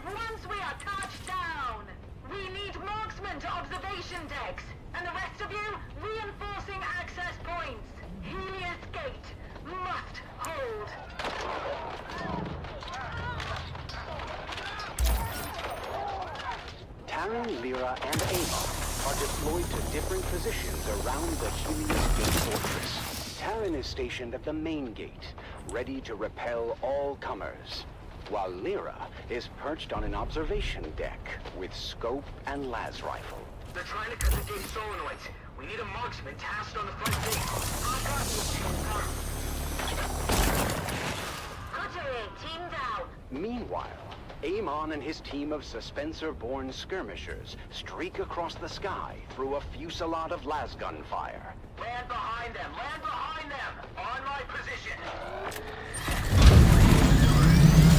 The battle raged on as the numerically superior Harkonnen forces pressed their advantage. But while the defenders of Helios Gate were outgunned and outnumbered, their fighting spirit remained unbroken. We're not going to be able to hold the gate for much longer. Can I get another marksman tasking for the front gate? Negative, Trooper. We've got all guns taking their honest officers aboard. Look out below!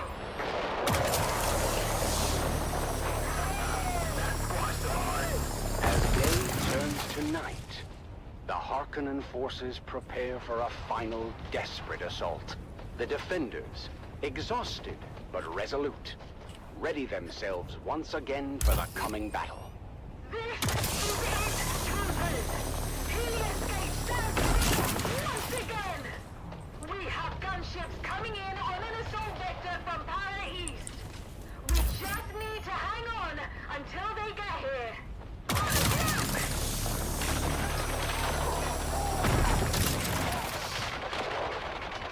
In the thick of the battle, Taryn continues to defend the front gate, his strength and determination an inspiration to those around him. They're trying to break through the old-fashioned way. Lyra's precision fire thins the ranks of the oncoming enemy as Amon is redeployed to the battle. Okie dokie.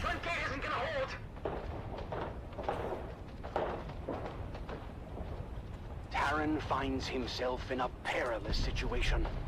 He is injured, and the position he holds is about to be overrun by the enemy. Lyra, from her vantage point, sees Taryn's predicament and desperately tries to provide cover fire. Hold on, Trooper. I'm trying to cover you. They just took down Mummy. But then, just as hope seems lost, Amon streaks Suspensor-born across the sky and fights his way to his fellow young guardian. Come on, Taryn, let's move.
And so, the siege of Helios Gate comes to an end, marking the first of many trials our young guardians will face.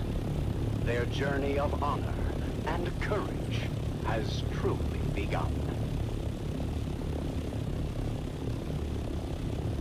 Join us next time on The Young Guardians as our heroes continue their journey, facing new challenges as they uphold the legacy of House Atreides.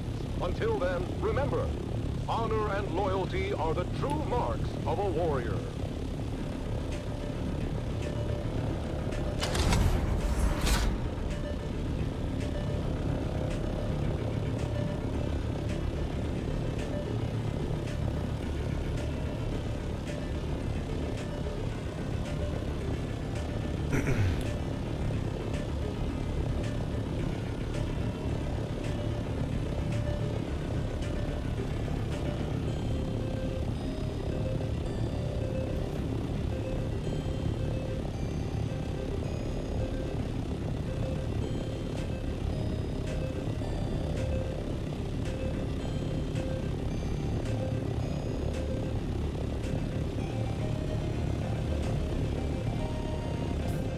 Oh, nice. Right there too, huh?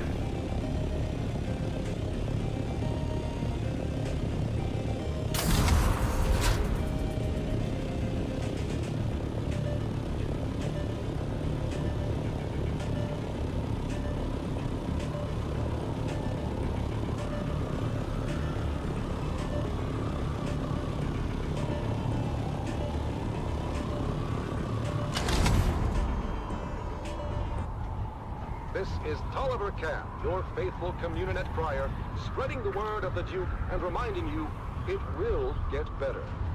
War is hell, but our cause is just, and there's no other possible outcome than total victory.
Into the jaws of death. One more June. One more June. One more June onward. Into the desert storm flew the brave soldiers. Forward the shield brigade! The las guns must down, he said. Into the desert storm flew the brave soldiers. Forward the shield brigade! No one to hesitate, despite their reckless hate. Hearkening, villainy. The troops not to ask what's right. They carry our sacred light, theirs, but to stand and fight. Into the desert storm blew the brave soldiers. Las guns to right of them, las guns to left of them, las guns in front of them, lightning and fire beam, forward to final breath. Boldly they flew, and well, into the jaws of death. Into the mouth of hell flew the brave soldiers. Flashed all their crisp knives bare, flashed as they turned in air, slicing the gunners there, charging an army, while Arrakis all wondered. Plunged in the battle smoke, right through the line they broke. Harkonnen and Sardaukar reeled from the crisp knife stroke, shattered and sundered. Then they flew back, but not all of the soldiers. Las guns to right of them, las guns to left of them, las guns behind them. Lightning and fire beam forward to final breath. Where's the They that had fought so well came through the jaws of death. back from the mouth of hell. I leave it somewhere? Left of them, left of the soldiers. Now will their glory fade. Oh, the wild charge they made. Atreides, in debt to them, honor the charge they made. Honor the Shield Brigade. Oh, noble soldiers.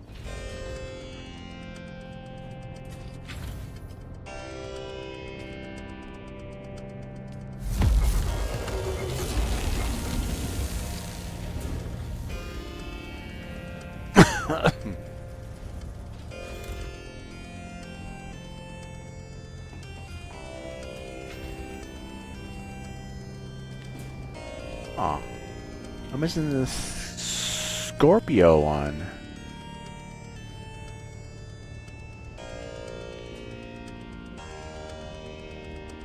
Did I sell it? Ain't no fucking way.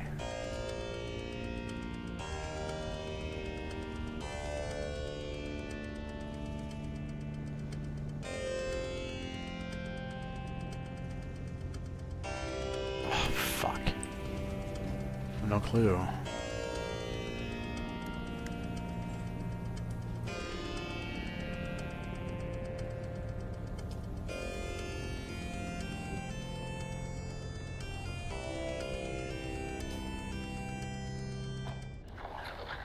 It's been an honor. Listen closely, devoted followers.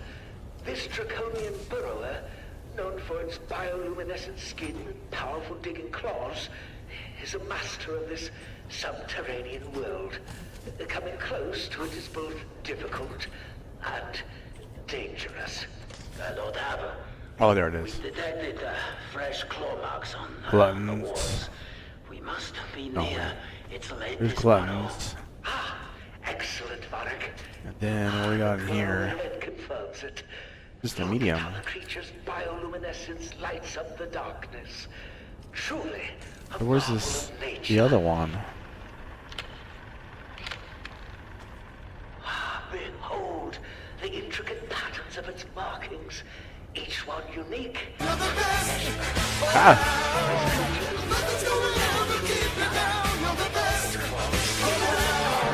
Solid rock with ease.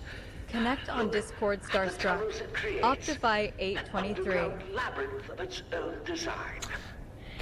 Indeed, my lord. It is fascinating how it can navigate these complex networks with such precision. Yes, fascinating. Fucker. But it is time to claim our prize. Varric, ready the containment fields.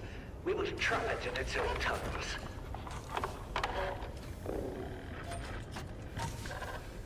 This device. Did I sell it by accident?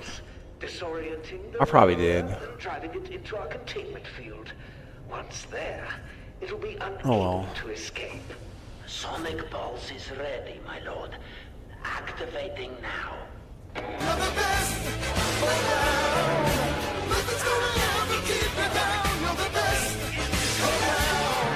Quickly to secure before it recovers.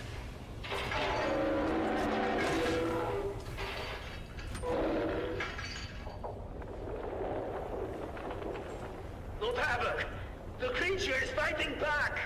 The tunnels are destabilizing. Hold it steady. We must not let it escape.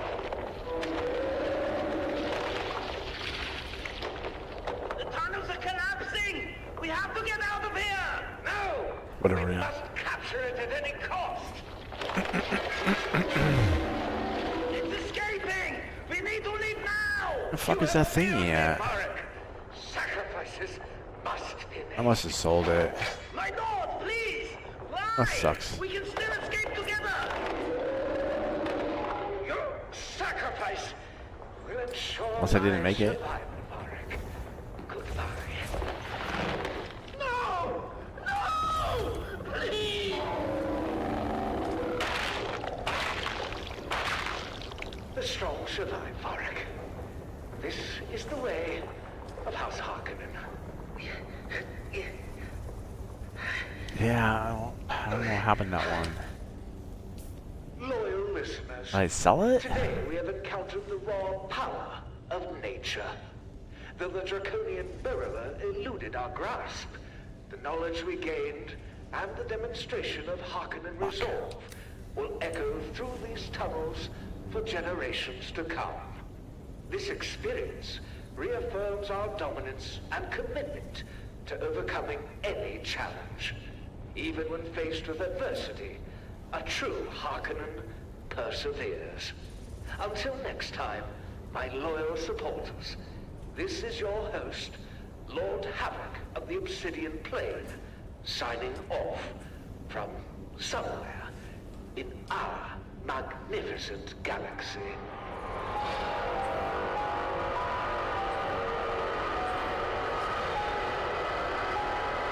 Shit. Oh well. I don't know what happened to it. Lost it.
Shit, whatever.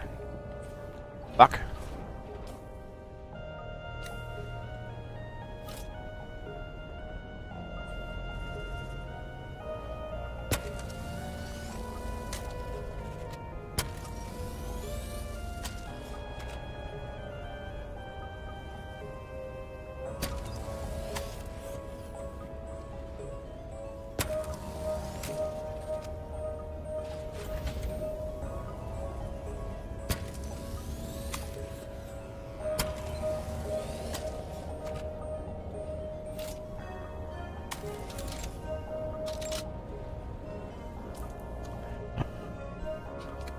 How much for that bolt gun?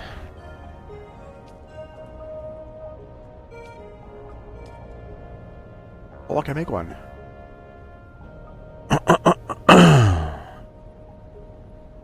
Right? One I need.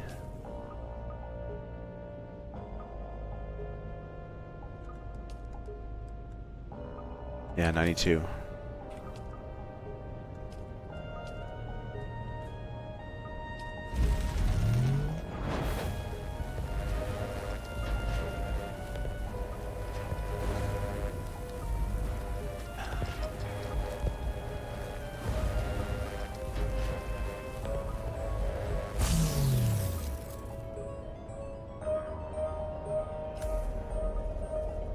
The Harkonnen Network, where every moment is an opportunity to prove your loyalty and strength. Strength through loyalty.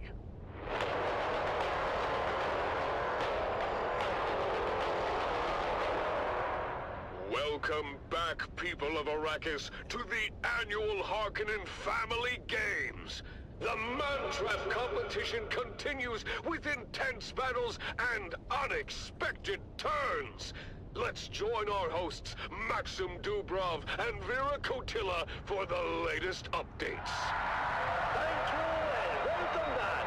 I'm Maxim Dubrov, Slave Master of the Labyrinth, and with me is the ever-insightful biologist, Vera Kotila. Let's try it. Vera, we Need 15 kills with that. incredible display of skill. Indeed, Oh my Maxim. God. That ferocious native native of Arrakis, simply known as the Fremen, has managed to stand his ground against both the Morani twins in a fierce skirmish. Their agility was no match for his precision with the Chris knife. But just as he was set to finish them both, they resorted to a quick escape back over the labyrinth walls where the Fremen couldn't follow. I need 15 kills. What's this?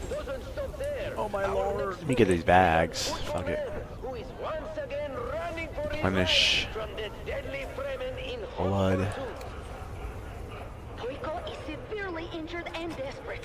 He's trying to escape, but the Fremen is I don't know what happened to that bag. tracking him through the twisting paths of the maze, as if he was on the path of some wounded Be animal. gone. Look at that poor coward go! He's stumbling. Oh, he's tripped. And oh, suddenly, he's right in the path of Kanto, our little slave contestant. The crowd is unforgiving, Maxim.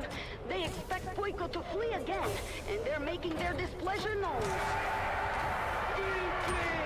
Poiko's reputation is in tatters. But wait! He seems to have a plan. Kanto and Poiko Go on. are circling each other warily. Poiko, despite You're back. being more experienced and physically stronger, is severely wounded and, of course, known for his spinelessness.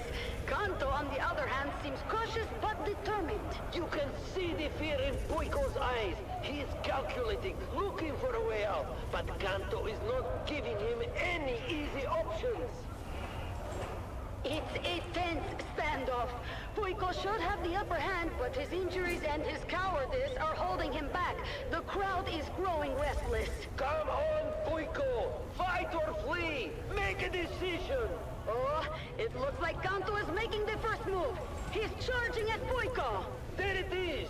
But Poiko is reaching for something on the wall. Could it be? He's activated a hidden mechanism, opening a wall and closing another. And wow, what an unexpected turn!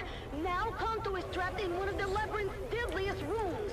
That's the chamber of the venomous rock lizard. These creatures from the barren planet Ishkal in the Sigma Draconis system are notorious for their deadly venom and aggressive nature. This chamber is a recurring feature in the labyrinth and a favorite among the audience for the spectacle it creates. As you know, many parts of the labyrinth change from year to year, but the rock lizards remain a constant threat. The Ishkali rock lizards are highly territorial and will attack anything that enters their domain. Their venom can paralyze a full-grown man in seconds, and they are known to swarm their prey, ripping them apart with their small but powerful jaws. Oh, poor Kanto doesn't stand a chance in there. Oh, Vida, if you only knew. Oh, the rock lizards are moving in on Kanto. They're known for their brutal efficiency. This will be over quickly. Watch closely, Vida. You are about to witness something extraordinary. What's happening? The lizards, they're not attacking him. Oh, there! The lizards! They're responding to his commands. They absolutely are. Can you figure out why, Vida? I don't see, unless... I've heard of certain indigenous peoples of Ishkal who can communicate with these deadly creatures, but I never thought I'd see it with my own eyes. Tell me the truth, Maxim. Is that poor slave indeed a native of that barren planet? Oh, he absolutely is, Vida. How's that for a surprise?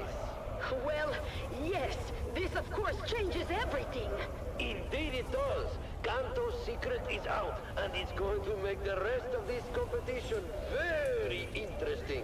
The little slave who was underestimated by everyone now has the upper hand. The tables have turned, and this competition just became a whole lot more unpredictable. Stay tuned to this frequency for more updates and thrilling commentary from the heart of Katie Prime. The man trap continues, and the excitement is far from over.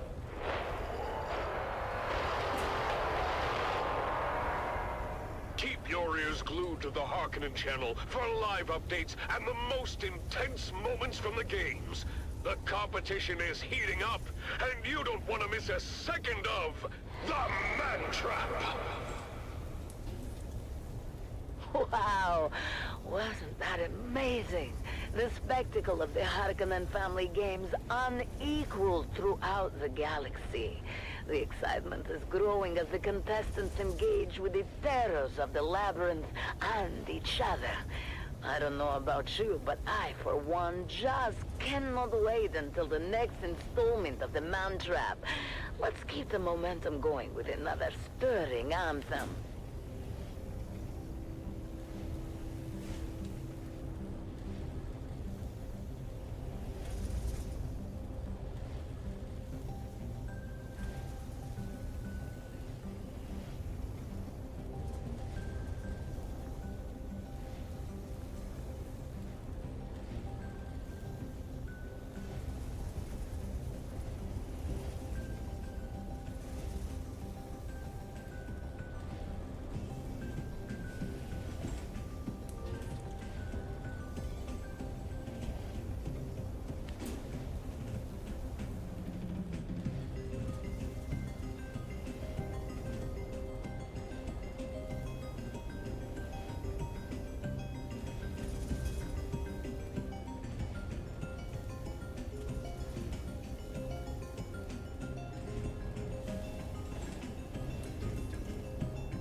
Who is this guy?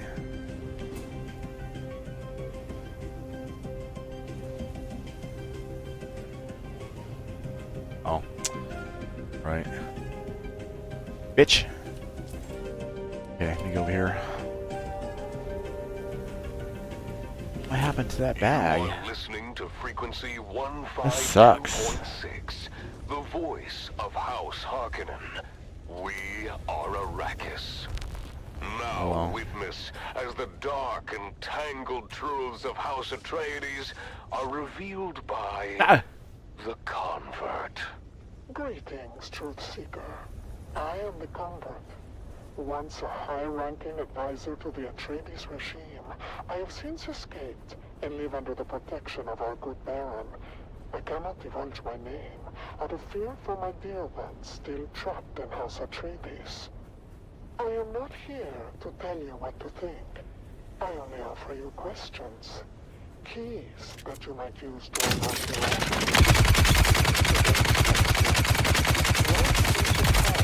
of loyalty. Consider the loyal soldiers of House Atreides. They fight, they die, they sacrifice everything for their Duke. But what do they gain in return? A pat on the back, a word of praise, a posthumous medal that does nothing to comfort their grieving families. Think of the countless lives spent in the name of a house that promises glory, but delivers only bad. Sector weather alert. A large sandstorm is approaching. Loyalty. How many families must be torn apart? How many futures shattered before one realizes the futility of blind allegiance? Good. Ask yourself, dear listener, what does the Duke truly value? Is it the lives of his soldiers? Or the power? Or their obedience? Why does he send them to die on distant sands? I reflect on the lives of the Harkonnen soldiers. They too fight and die, but they are not deceived by false promises of glory, but are part of a machine that rewards strength and cunning. Dear listener, ponder this. Is it better to live as a pawn in a game of deception, or to fight knowing the Sector true weather nature of alert. the A large beast we serve? sandstorm is approaching. What is the true cost of loyalty, and who truly benefits from it? Follow these questions to their ultimate conclusion, dear listener, and you may just find your truth.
That's my cue. Sorry. Automaton awaken! What am I looking at? My new sentry automaton. I named him Gary.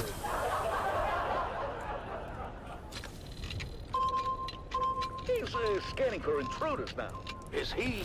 Don't worry. It's all clockwork. No Butlerian proscriptions broken here.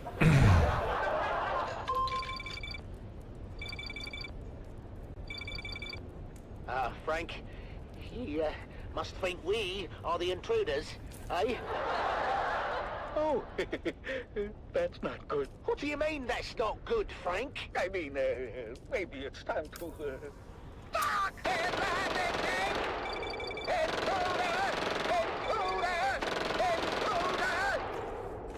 Uh-oh. Looks like we're gonna need another inspector. I got this one in my hair. Oh, another day, another Solari.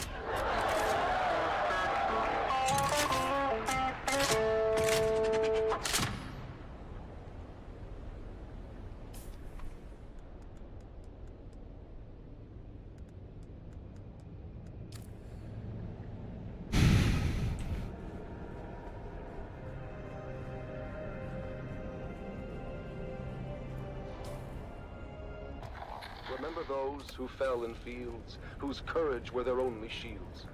Their names engraved in stars above, their deeds the legacy of love. In silence, now I take my leave, for battles end, and souls must grieve. But know this truth, my comrades dear, in every heart we still stand near. O house of just and noble name, we've lit the stars with honor's flame.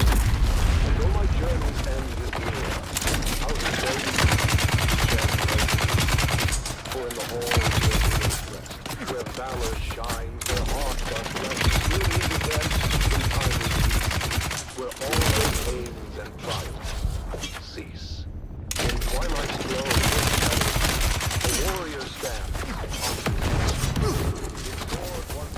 now dulled with strife, reflects the gold of countless blood. Oh, fate, you've carved this path. For House Atreides, I still fight. Remember those who fell in fields, whose courage was their own. Their names engraved in stars above, their deeds the legacy of love. In silence, now I take my leave, for battle's end, and souls not grieve. But know this truth, my comrades dear, in every heart God damn it. still stands near. Oh, how just and noble name, we've lit the stars with honor's flame. And though my journey's end is near, House Atreides, shed no tear. For in the halls where heroes rest, where valor shines, where hearts are blessed, we'll meet again in timeless peace, where all our pains and trials cease. Powerful words that remind us of the courage and resolve that lives in every Atreides heart.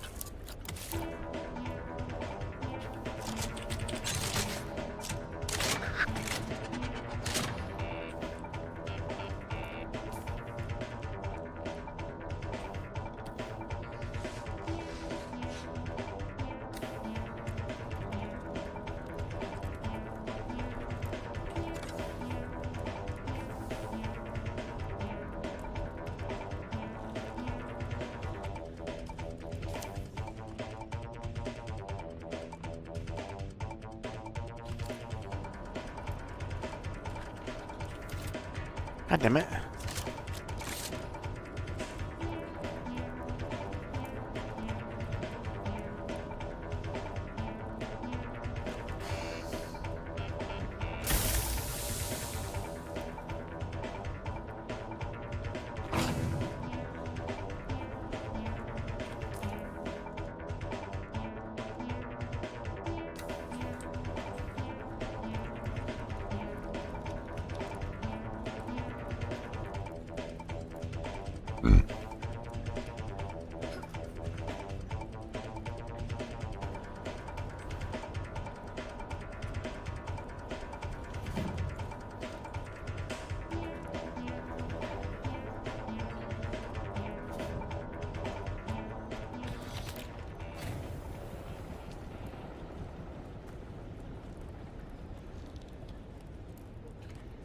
The heart of Rendavo. Rendavo's father was a sergeant, old and bent and grey. He served the Duke in '88, back in a bygone day. He lived out in the desert and scraped his meager fare, with children 9 around him and Ren, the youngest there. The older siblings lent some sense, but Ren was left without. He was tall, but short on wisdom, and grew up broad. Eyes cheerful, willing, yet he seldom did things right.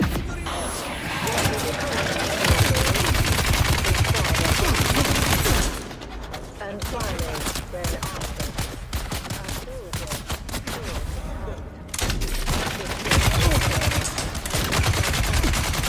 his eyes subdued and laughed. Ren packed strong and fit. Fucker. And healthy too. He was welcomed in the group. But when he had to master drills and learn the skills of war, the sergeant screamed and laughed and screamed still more. For when ordered to turn left, Ren would quickly turn to right, and told to shoulder arms instead. He charged with all his might. Rendavo's drills and troubles became a well-known tale. Even famous Duncan, Idaho, would smile at his travail. And when at last Ren's unit was ordered off to war, the officers debated, was he suited for that chore? But Ren just let them argue. He stood there, broad and straight. If with the others I can't go, I'll go alone. Just wait. He took his sword and backpack and marched out with the rest. At camp, he was their servant, fulfilling each request. But when the battles raged, he was ordered to stand back. He didn't understand when to take cover or attack. Duncan, Idaho was on the run, Harkonnens in his tracks. He passed Rendavo's unit, shouting, "Boys, you watch our backs. Don't let the devils through the gorge, or all of us are lost. Guard it until we retreat. A small detachment got there in time to make their stand along the rest of the way. The Harkonnens, raining death. Many brave Atreides men gave up their costly breath. The same disastrous fate would soon befall all those who'd stay. So when ordered to retreat, they all retreated straight away. All but one, who stayed to fight and charged the foes instead. Ren couldn't get the notion of flight through his stubborn head.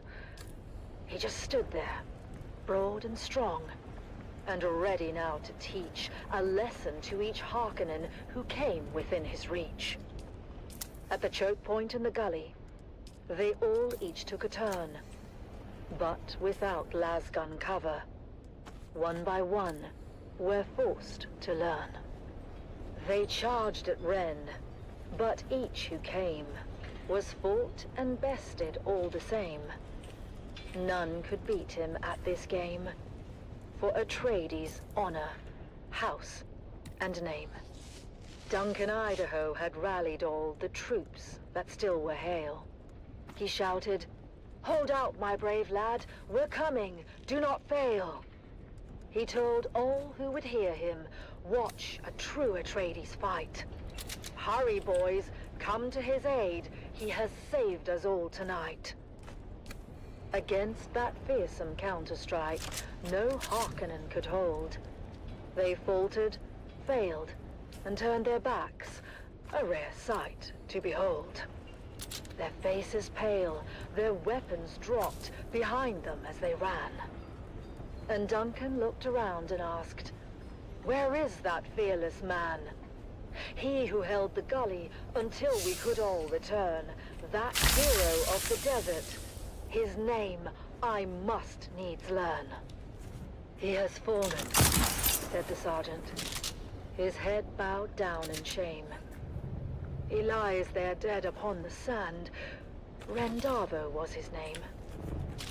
"I remember him," said Idaho, "of Ren who'd seemed to rest, but for the blood that stained the shirt across his mighty chest. That lasgun knew just where to strike, as plainly you can see," said Idaho to those around. "Yes, it knew more than we. It shunned his brow. 'Twas weak and poor, that much all of us knew. But found instead what better was his heart, forever true." The word spread quick among all those who had survived the fight, and every soldier did agree Duncan Idaho was right. Rendavo was no thinker, his mind slow, truth be told. His head, they said, was thick as wood, but his heart was made of gold.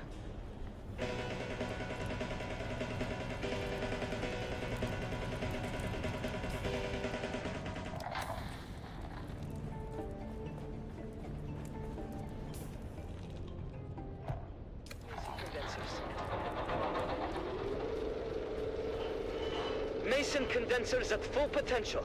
Are we clear to start the firing cycle? Eisendrath control is in the green. All natives, 100% alignment. Signal wave guide, in range. Arek, how's the mesh? Phased ion is in the mesh. Optical pump is engaged and the coils are hot. Okay then, let's take it slow. Engaging throttle. Shut it down! Shut it down! Arek! Venting pig tanks! Submerging coils in 3, 2, coil submerge!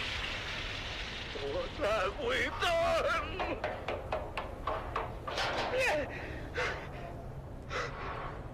Arek!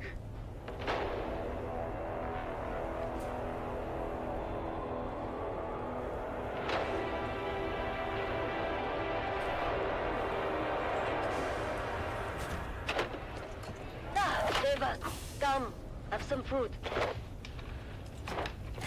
Do you hear me? Devan? Devan? What is it? Arek is dead. What? He's dead. They took him away. I saw him die. What happened? The laser auger went out of phase. The beam splitter vaporized almost instantly. The whole charge vented onto Arek. He was literally cooked alive. I'll never forget the smell. And the screaming. Oh, he suffered. Badly, I think. And you are just home now. How could you work after this? Did they not shut down the shop? No, they just moved us back to munitions repair and we finished our shifts. Wow. What is that now? August Spear! Droba, what's happening? It's August Spear. He's coming! The Gladiator? What do you mean? Lord Raban just announced it. A festival with music, food, and August Spear is going to fight! For the first time in 7 years! Right here on Arrakis! Oh, I've got to go. Hey, wait for me! Did you hear that, Mother? The Gladiator, Argus Vir, is coming to Carthage, all the way from Grumman. Bread and circuses. Imagine it. Right here in Carthage, the greatest gladiator in the known universe. And what about your friend? Which friend? The dead boy, Arik. Oh, yes. Poor Arik. Yes, poor Arik. He would have loved to see Argus Vir.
Get rid of those.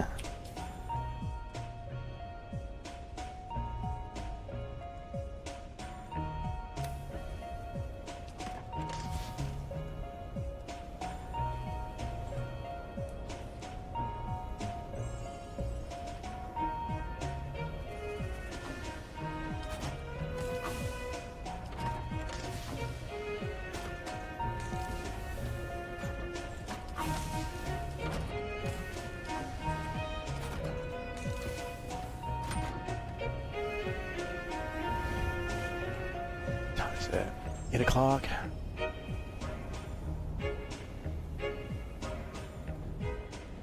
Go check in over here, I guess.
troopers floated past. You know that bloody city will never be finished. The beast is a fool. One day the Baron is Still going alive? That's too bad. We had a bet going.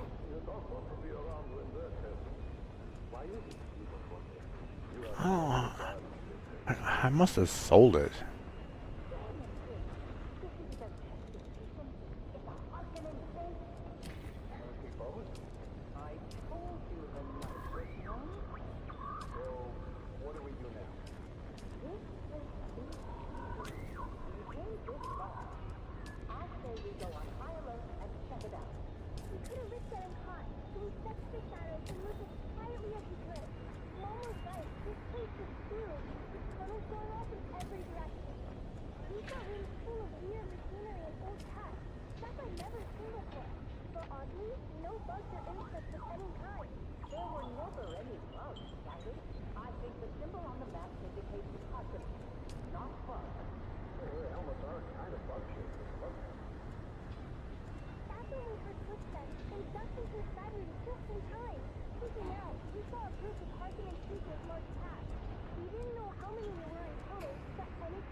Okay, let's see. Did that with the World War III. Did that.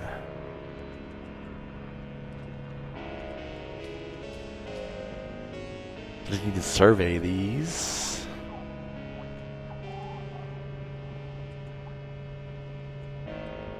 I need this 60 and a Electo.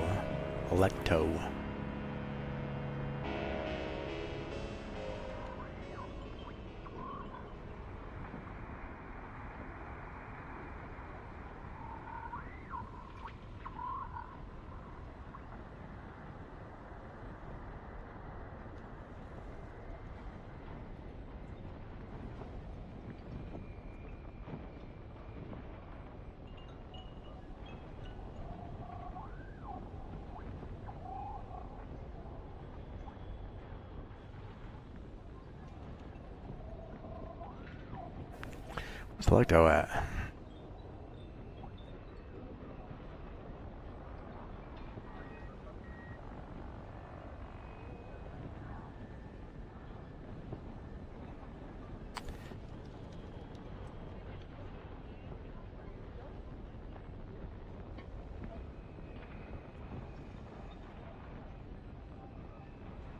There he is. Alright. What's that?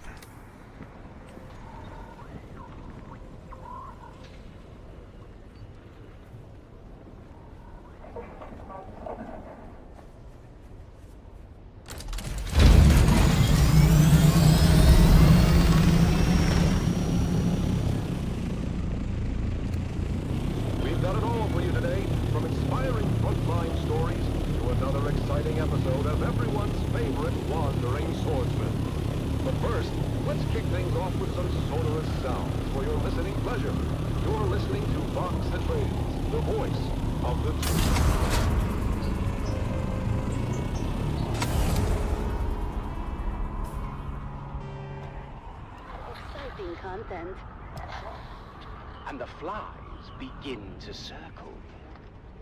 It's death on the...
Turn his AC back on.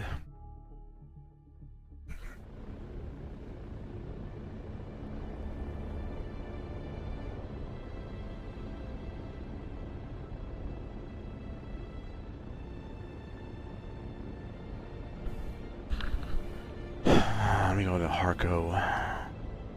Money off.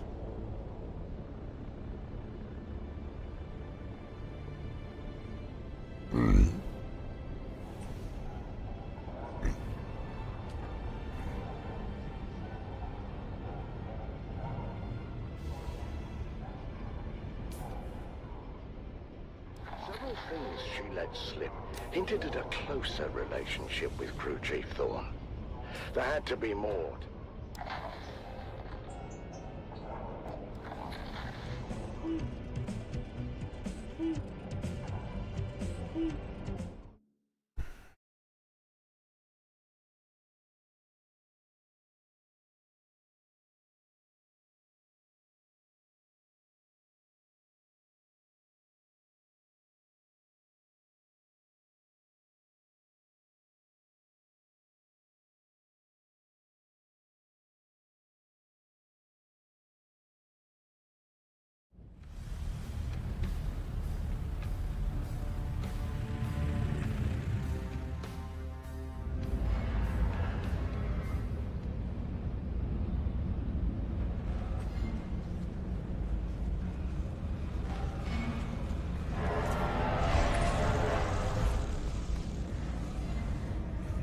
What will it be?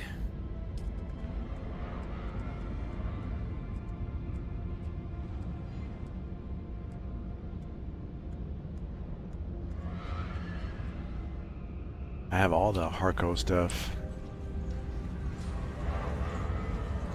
So I'm missing something. Do I have the flamethrower?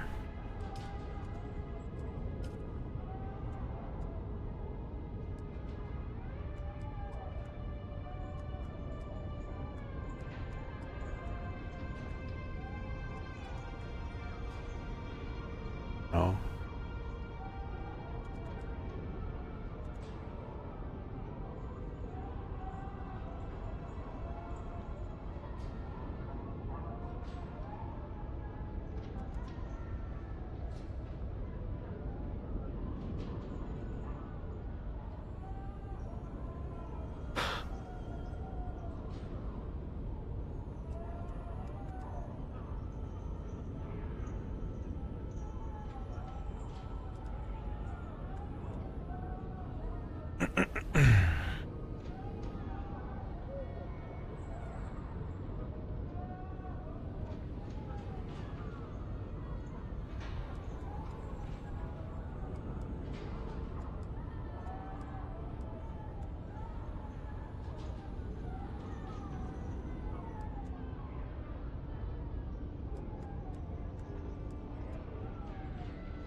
What time is it?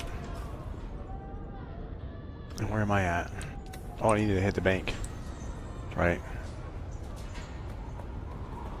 And go to Crossroads. I'll stop it there. Get that one thing sold.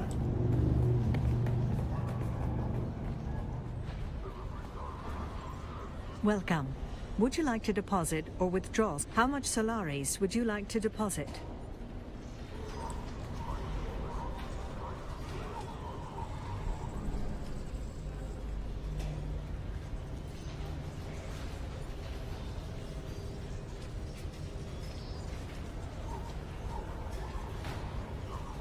Guess I'll sell that shit.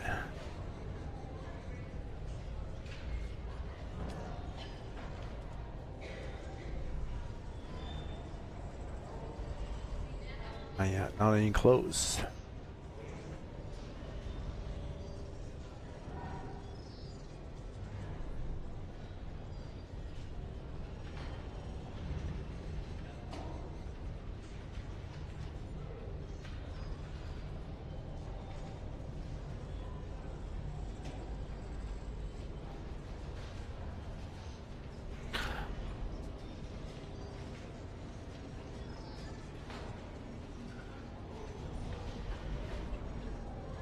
Sell it.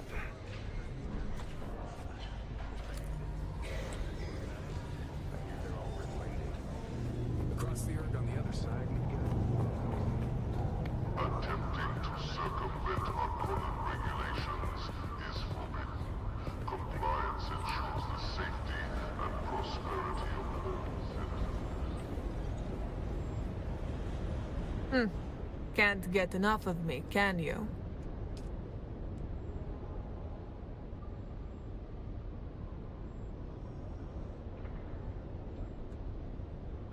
Yeah, fuck it. Sell it.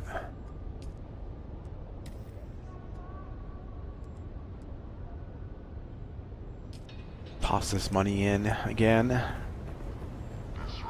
public order when city unrest will not be tolerated. Maintain obedience and respect for Harkonnen authority.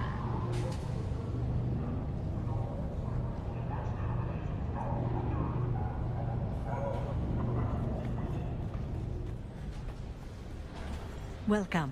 Would you like to deposit? How much Solaris would you like to deposit? All of it, bitch. All. Alright. Let me get out of here.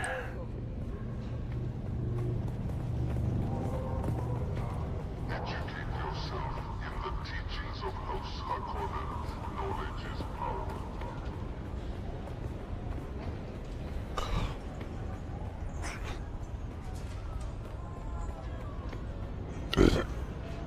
Excuse me.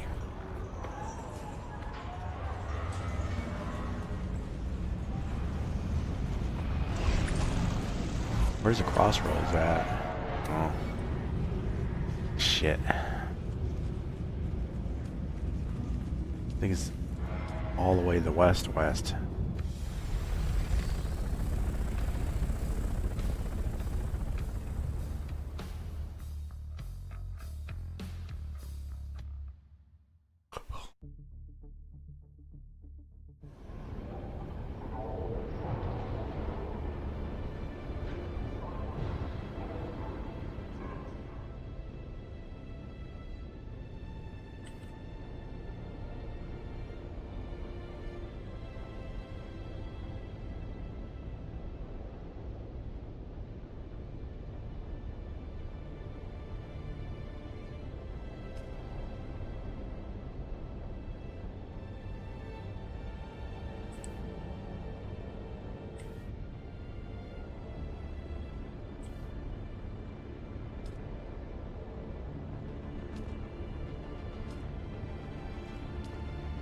Try that.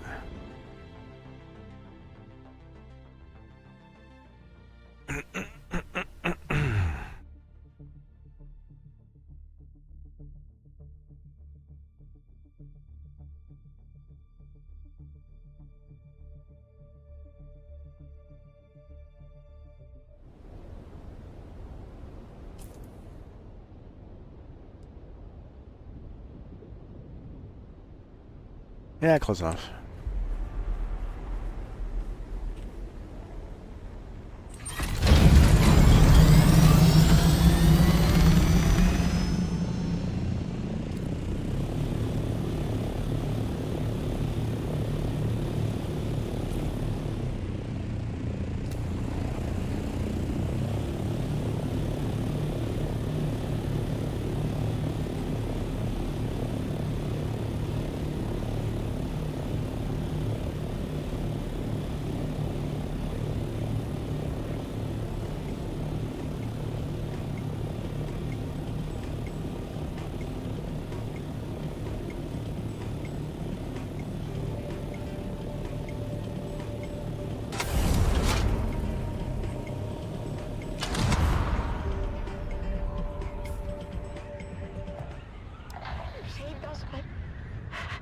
I've lost my father in the bargain. His spirit lives on in the freedom you now share. Freedom to serve your proper masters, the Spacing Guild, who will undoubtedly return soon to claim you all. But what do we do until then? Hunger and disunity may come, but you must remain steadfast in your duties, and the honor of that will sustain you. Remember, a righteous heart is never truly empty. You're right, swordsman.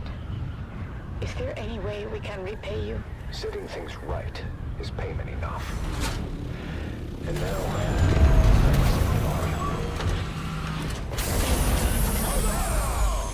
I'll never forget you, swordsman. Swordsman? Where did he go? And so, the swordsman leaves another world better than he found it. Join us next time for another chapter in the saga of the Swordsman.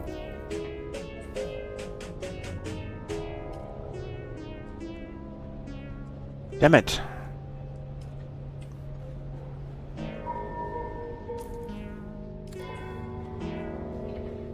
Welcome back. What'll it be?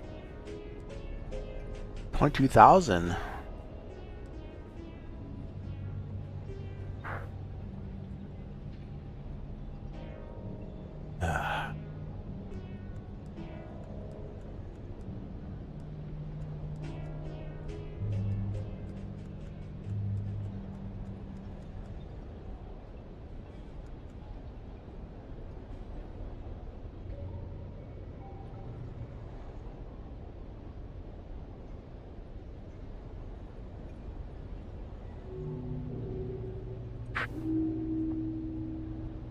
Okay.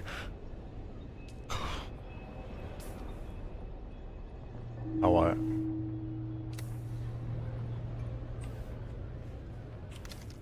I did that.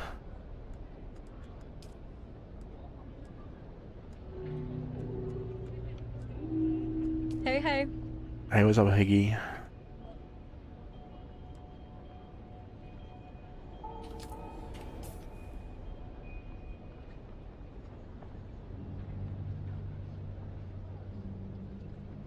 Okay.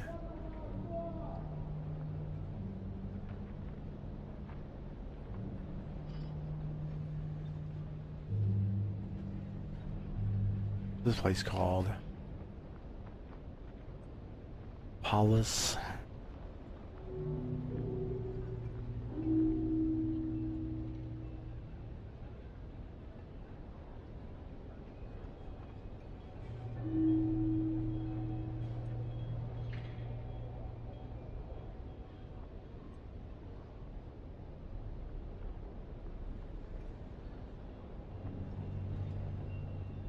The warriors farewell. In twilight's glow, where shadows meet, a warrior stands on weary feet. His sword, once bright, now dulled with strife, reflects the toll of countless lives. Oh, fate, There's you've one over carved here. this path of pain through deserts vast, through blood and rain. Yet honor binds my heart tonight. For House Atreides, I still fight. Remember those who fell in fields whose courage were their only shields. Travel to the Harkonnen Our base names in Northern Shoal. We do that one. Their deeds. 'Cause I'm pretty A close. legacy of love. In silence now, I take my leave. For battles end and souls must grieve.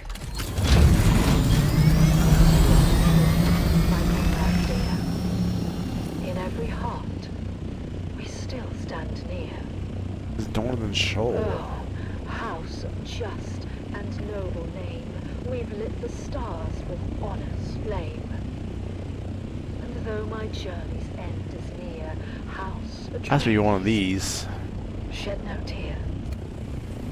For in the halls where heroes rest, where valor shines, where hearts are blessed, we'll meet again in timeless peace, where all our pains and trials cease.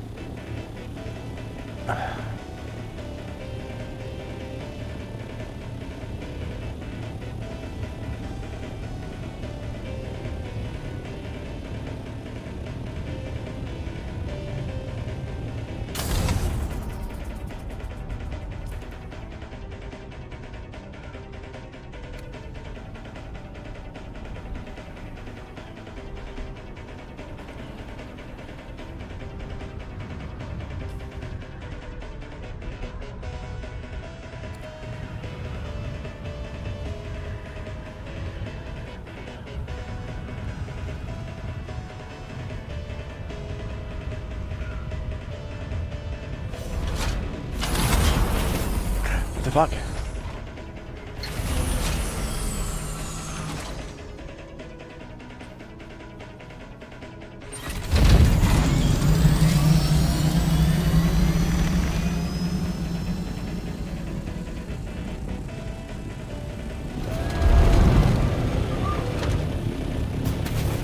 Ah! Where's the Harkonnen base? I mean, it has to be one of these.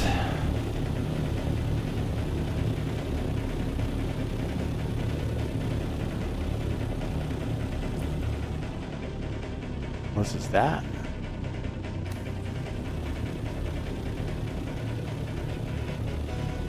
I don't have a radiation suit on me right now. I don't know if I should be doing this. Oh, look at that. Take advantage of that.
Yes, sir.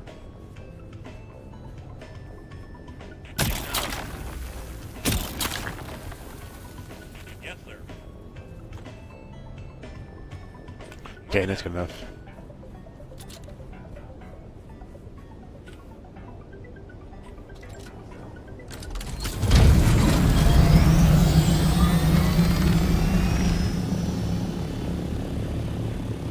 To Northern Shoal.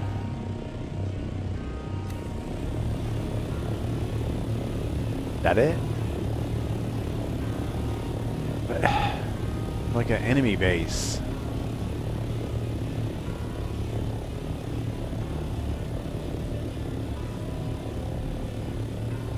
Looks Harkonnen.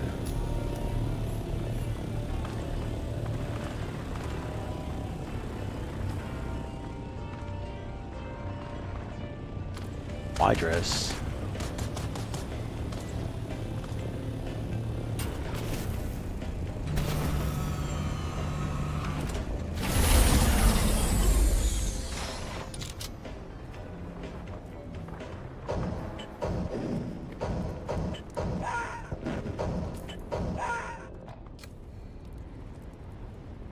What are you doing out in these blasted wastes?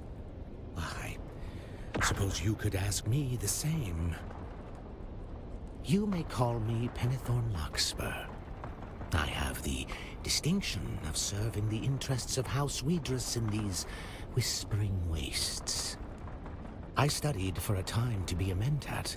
My home world boasts one of the largest percentages of mentats. My house, however, had need of me elsewhere. Yes, perfectly put.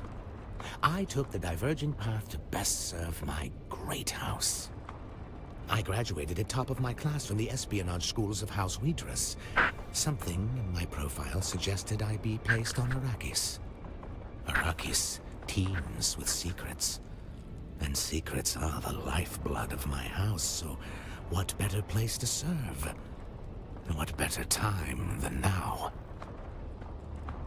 The War of Assassins. It calls to House Widris. It begs for our expertise.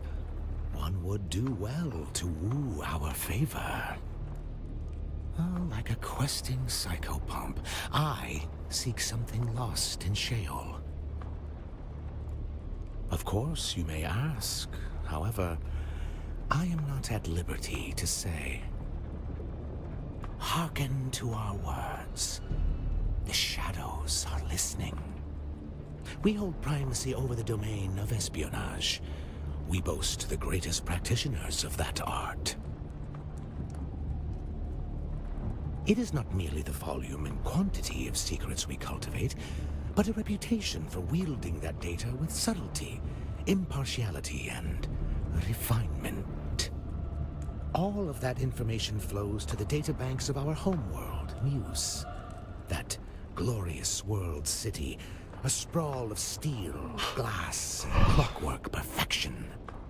This House Widris was created as part of a... We were also meant... We achieved these lofty goals quickly. You may call... I studied for a time to be a men. That is a very point. I graduated at Arrakis. The war... Oh, like a... Of course, you may ask. However, you may call me... I studied for a time... Yes. I graduate Arrakis. The war... Oh, like a... Of course, you may ask. However... Whatever. Now what?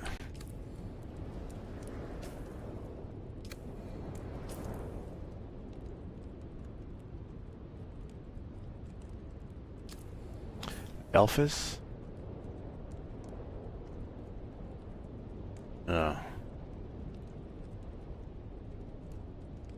That really. But this, I want to take. You're back. Let me get a drink.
Alright, let's see.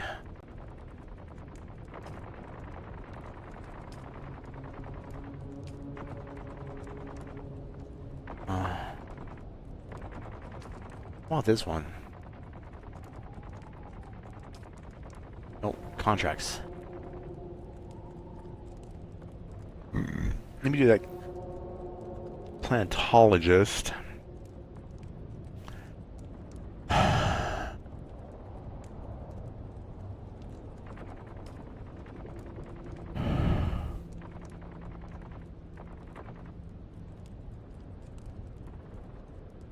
Or I could do that one, the swordsman.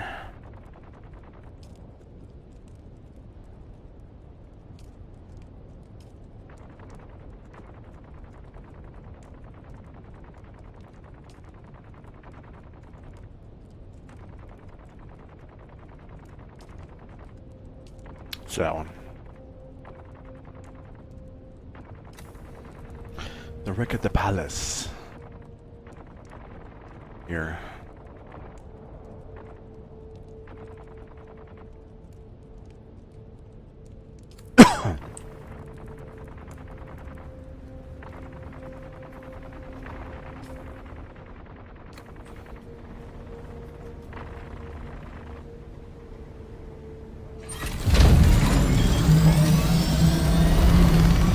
Take this base here. Try it.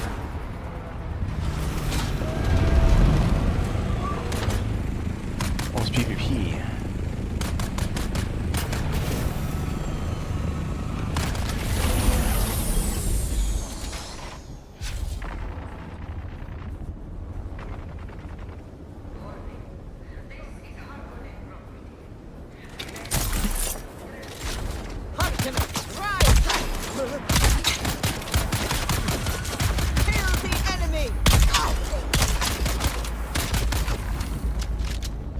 Fuck.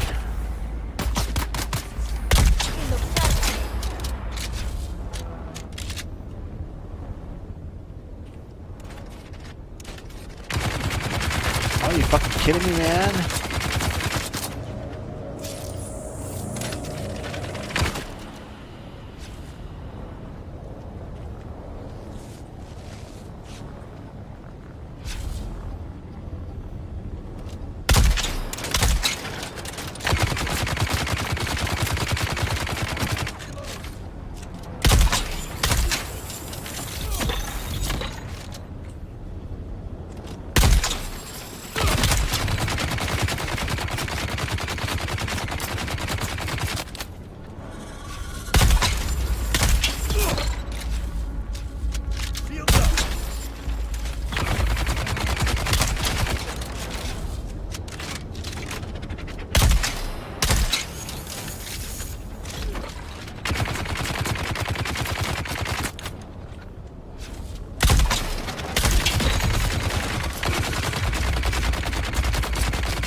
Fucking bitch.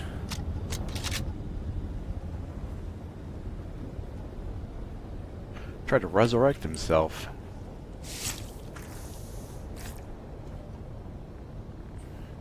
Oh, on the water. Oh well. On the water holder. Bitch.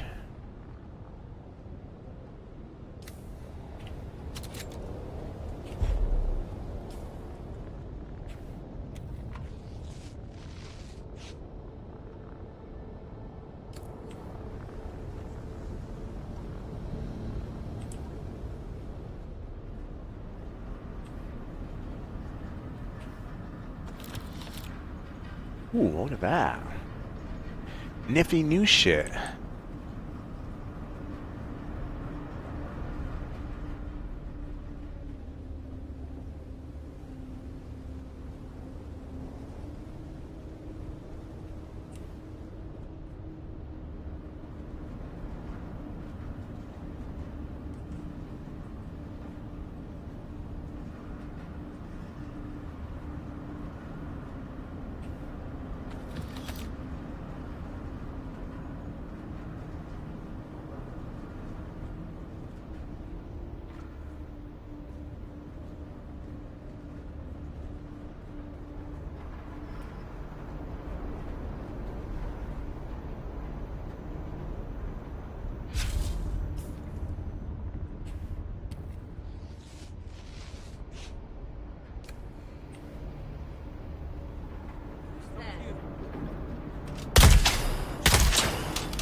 Fucking bitch.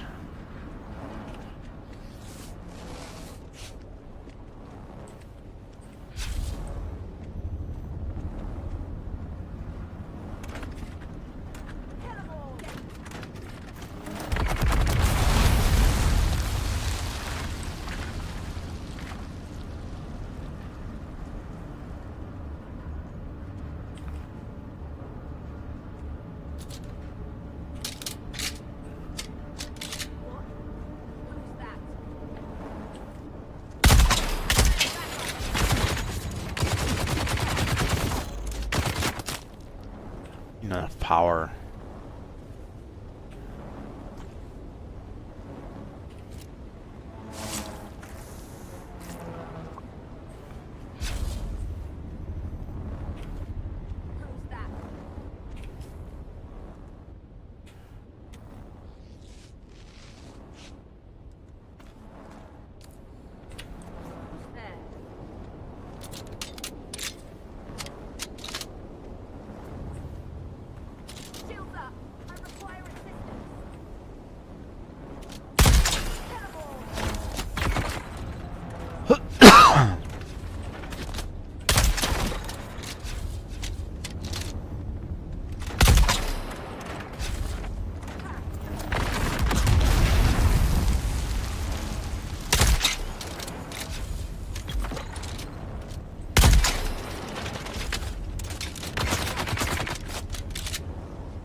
Bitch.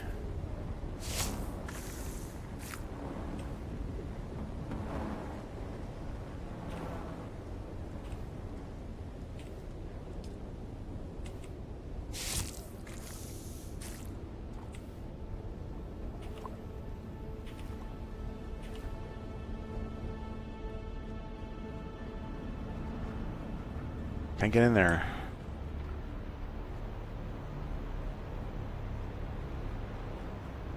Kill everybody here.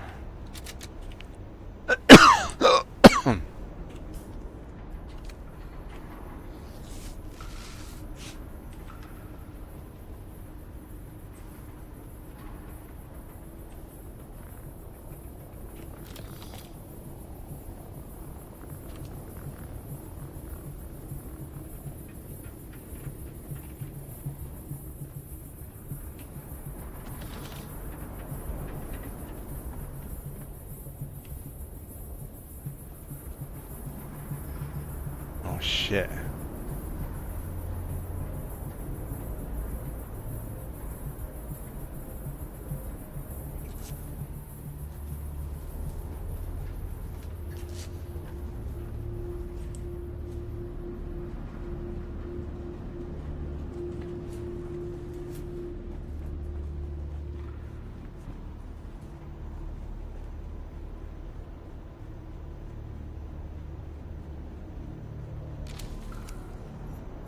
Oh, here we go. Red. Should be able to get in there now. Anything else in here?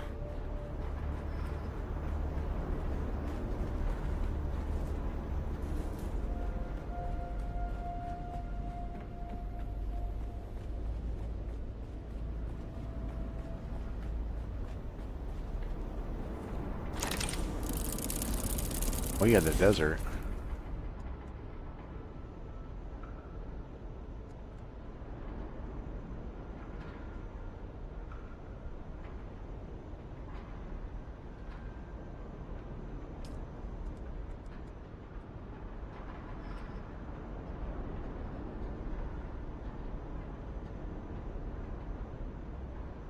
Okay. That it? Yep, that is it. Let me get the fuck out of here. Fuckers get me again.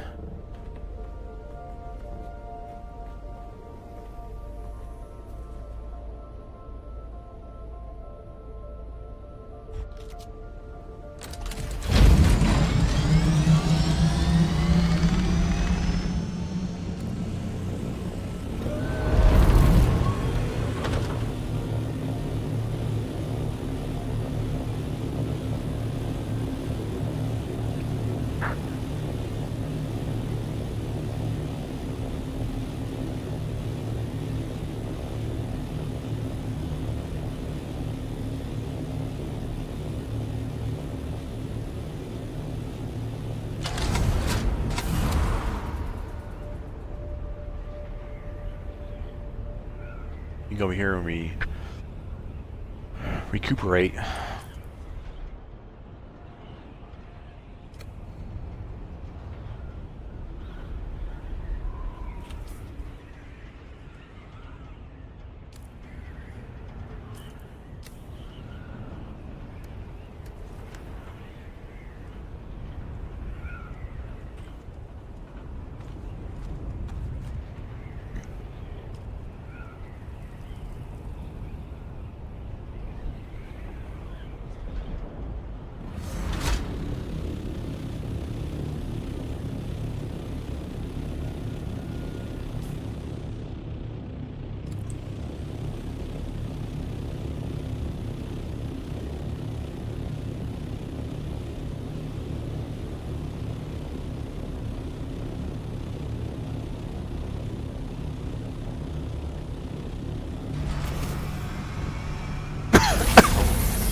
Should have enough slots. Do this.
Okay.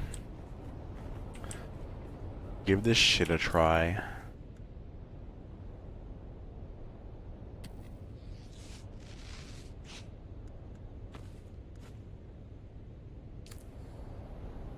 Hopefully.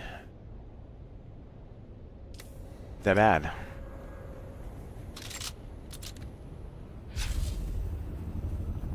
Oh. So far so good.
God damn it.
The hay. Gotta be up here. Oh. Someone's here.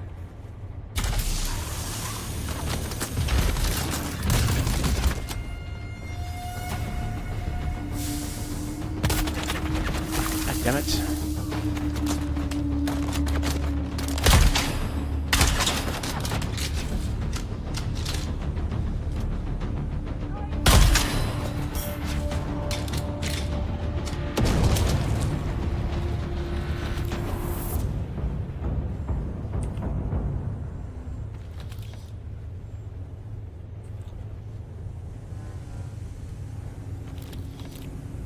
Okay. Is that it? Bitch.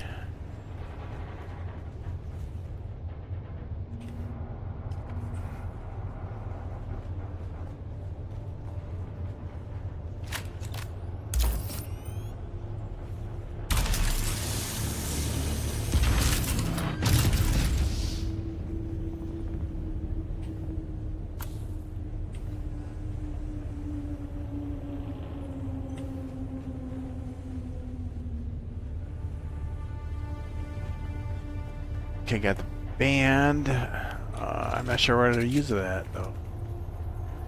There? Shit. Just this.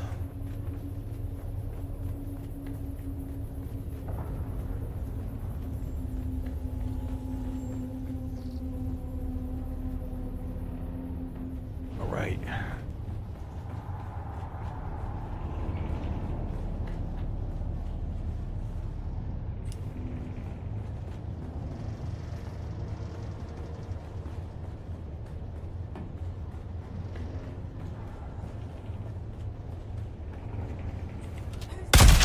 Who's there?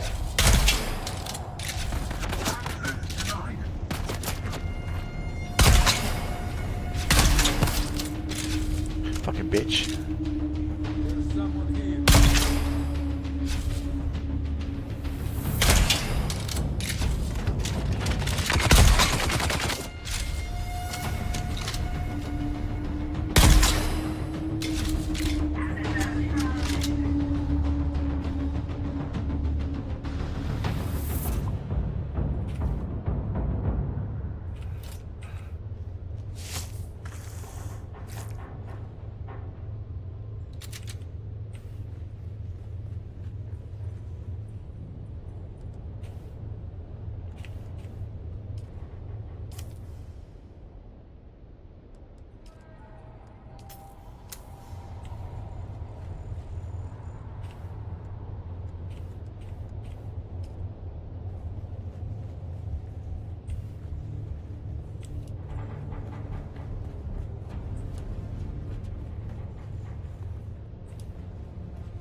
How many slots I got left? Here with that.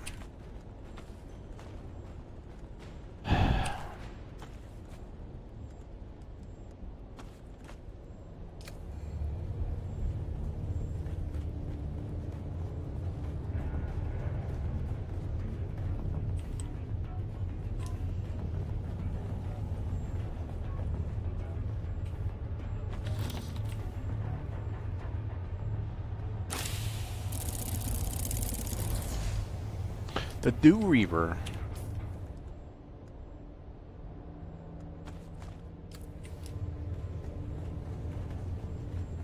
purple.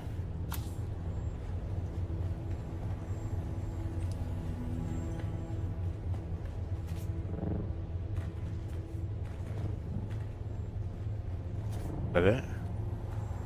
Could have swore I saw another box around here.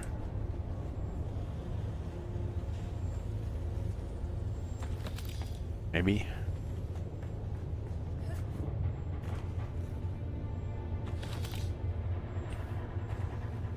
Okay, I think that's it. To search the wreck. Got the deal here. 23 meters.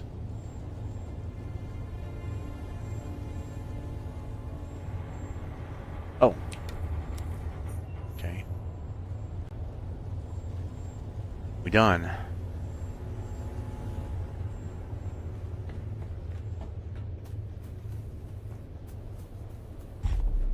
Where we're at.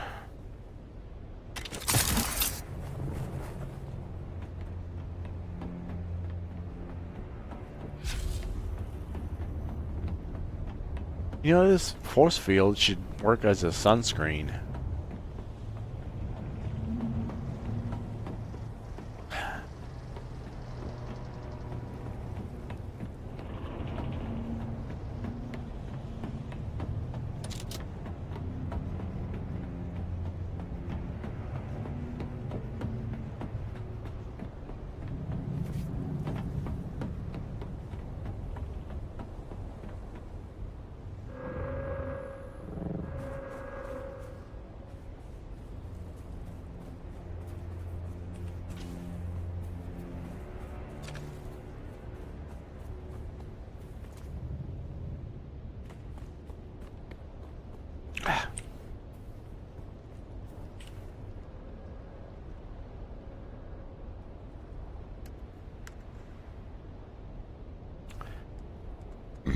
Okay.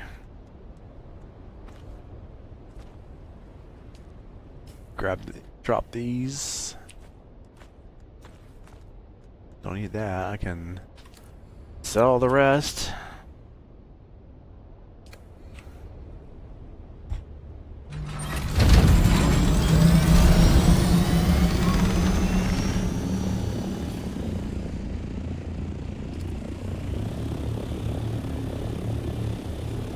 Head to my home over here.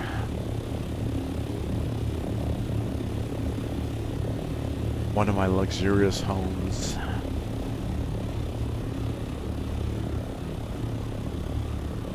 What does it say? 76?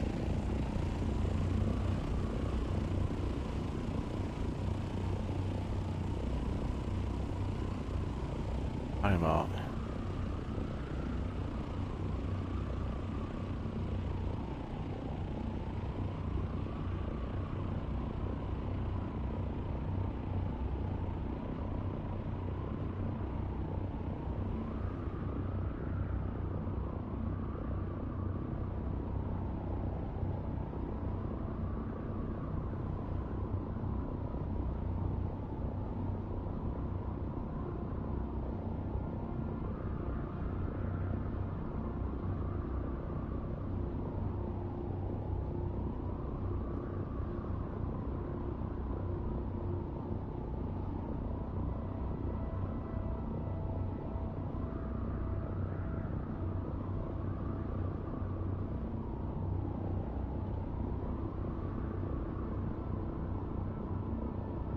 Oh.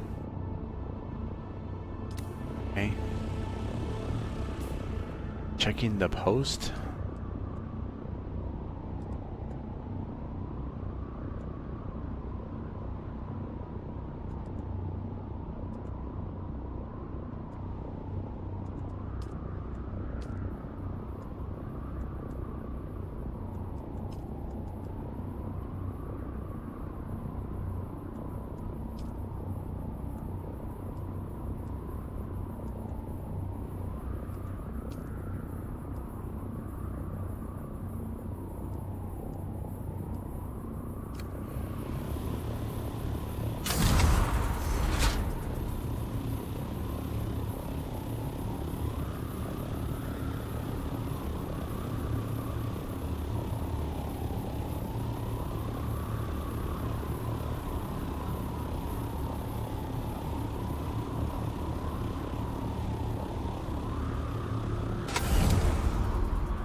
Ugh.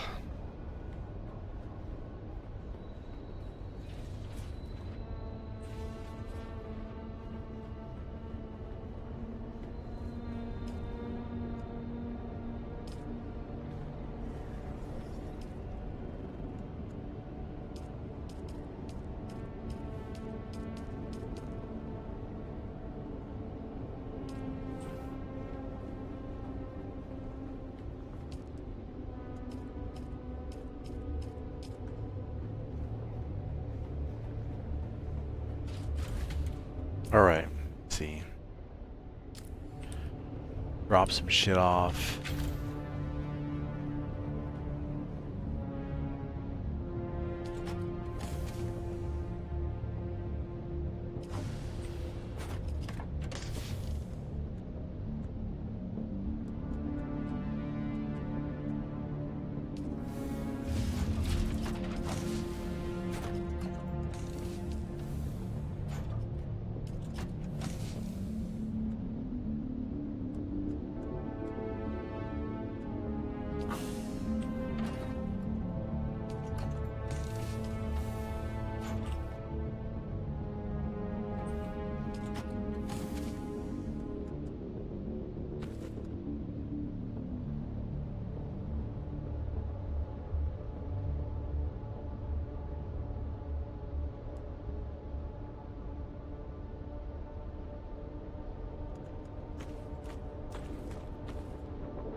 Get rid of these. That shit.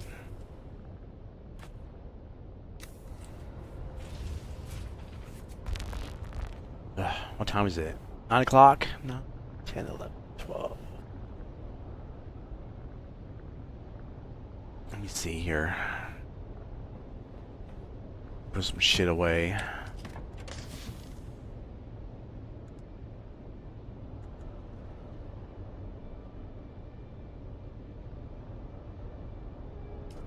Fuck this. Shit is over here. Oh, okay.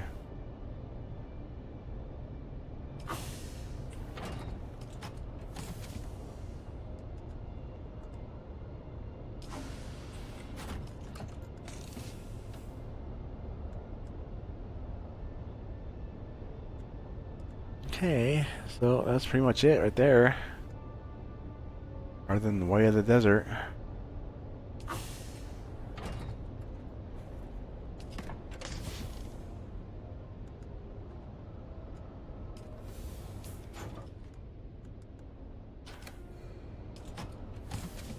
I don't know where the there's that, but I don't have the CPO anymore. Bullshit.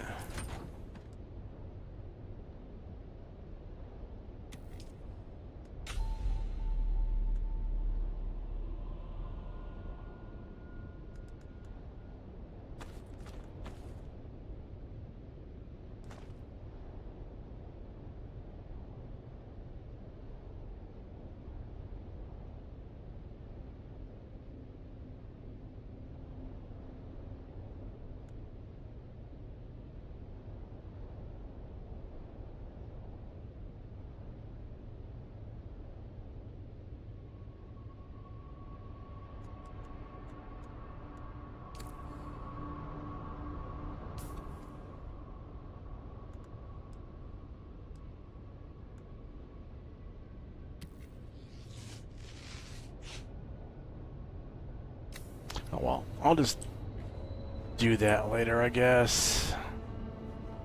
But don't have anything else on Opter. Get rid of.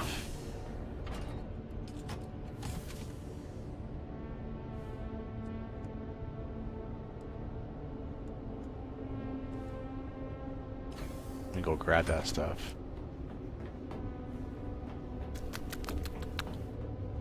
And you'll look at it. Okay. Parts. That. Mia.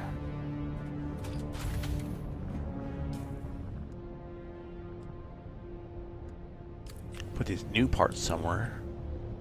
This over here, huh? That's it.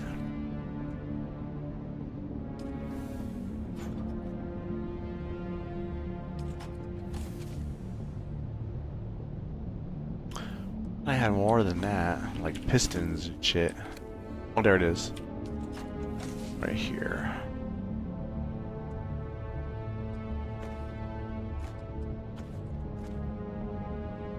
I might put this armor on.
Sector weather alert. A large sandstorm is approaching.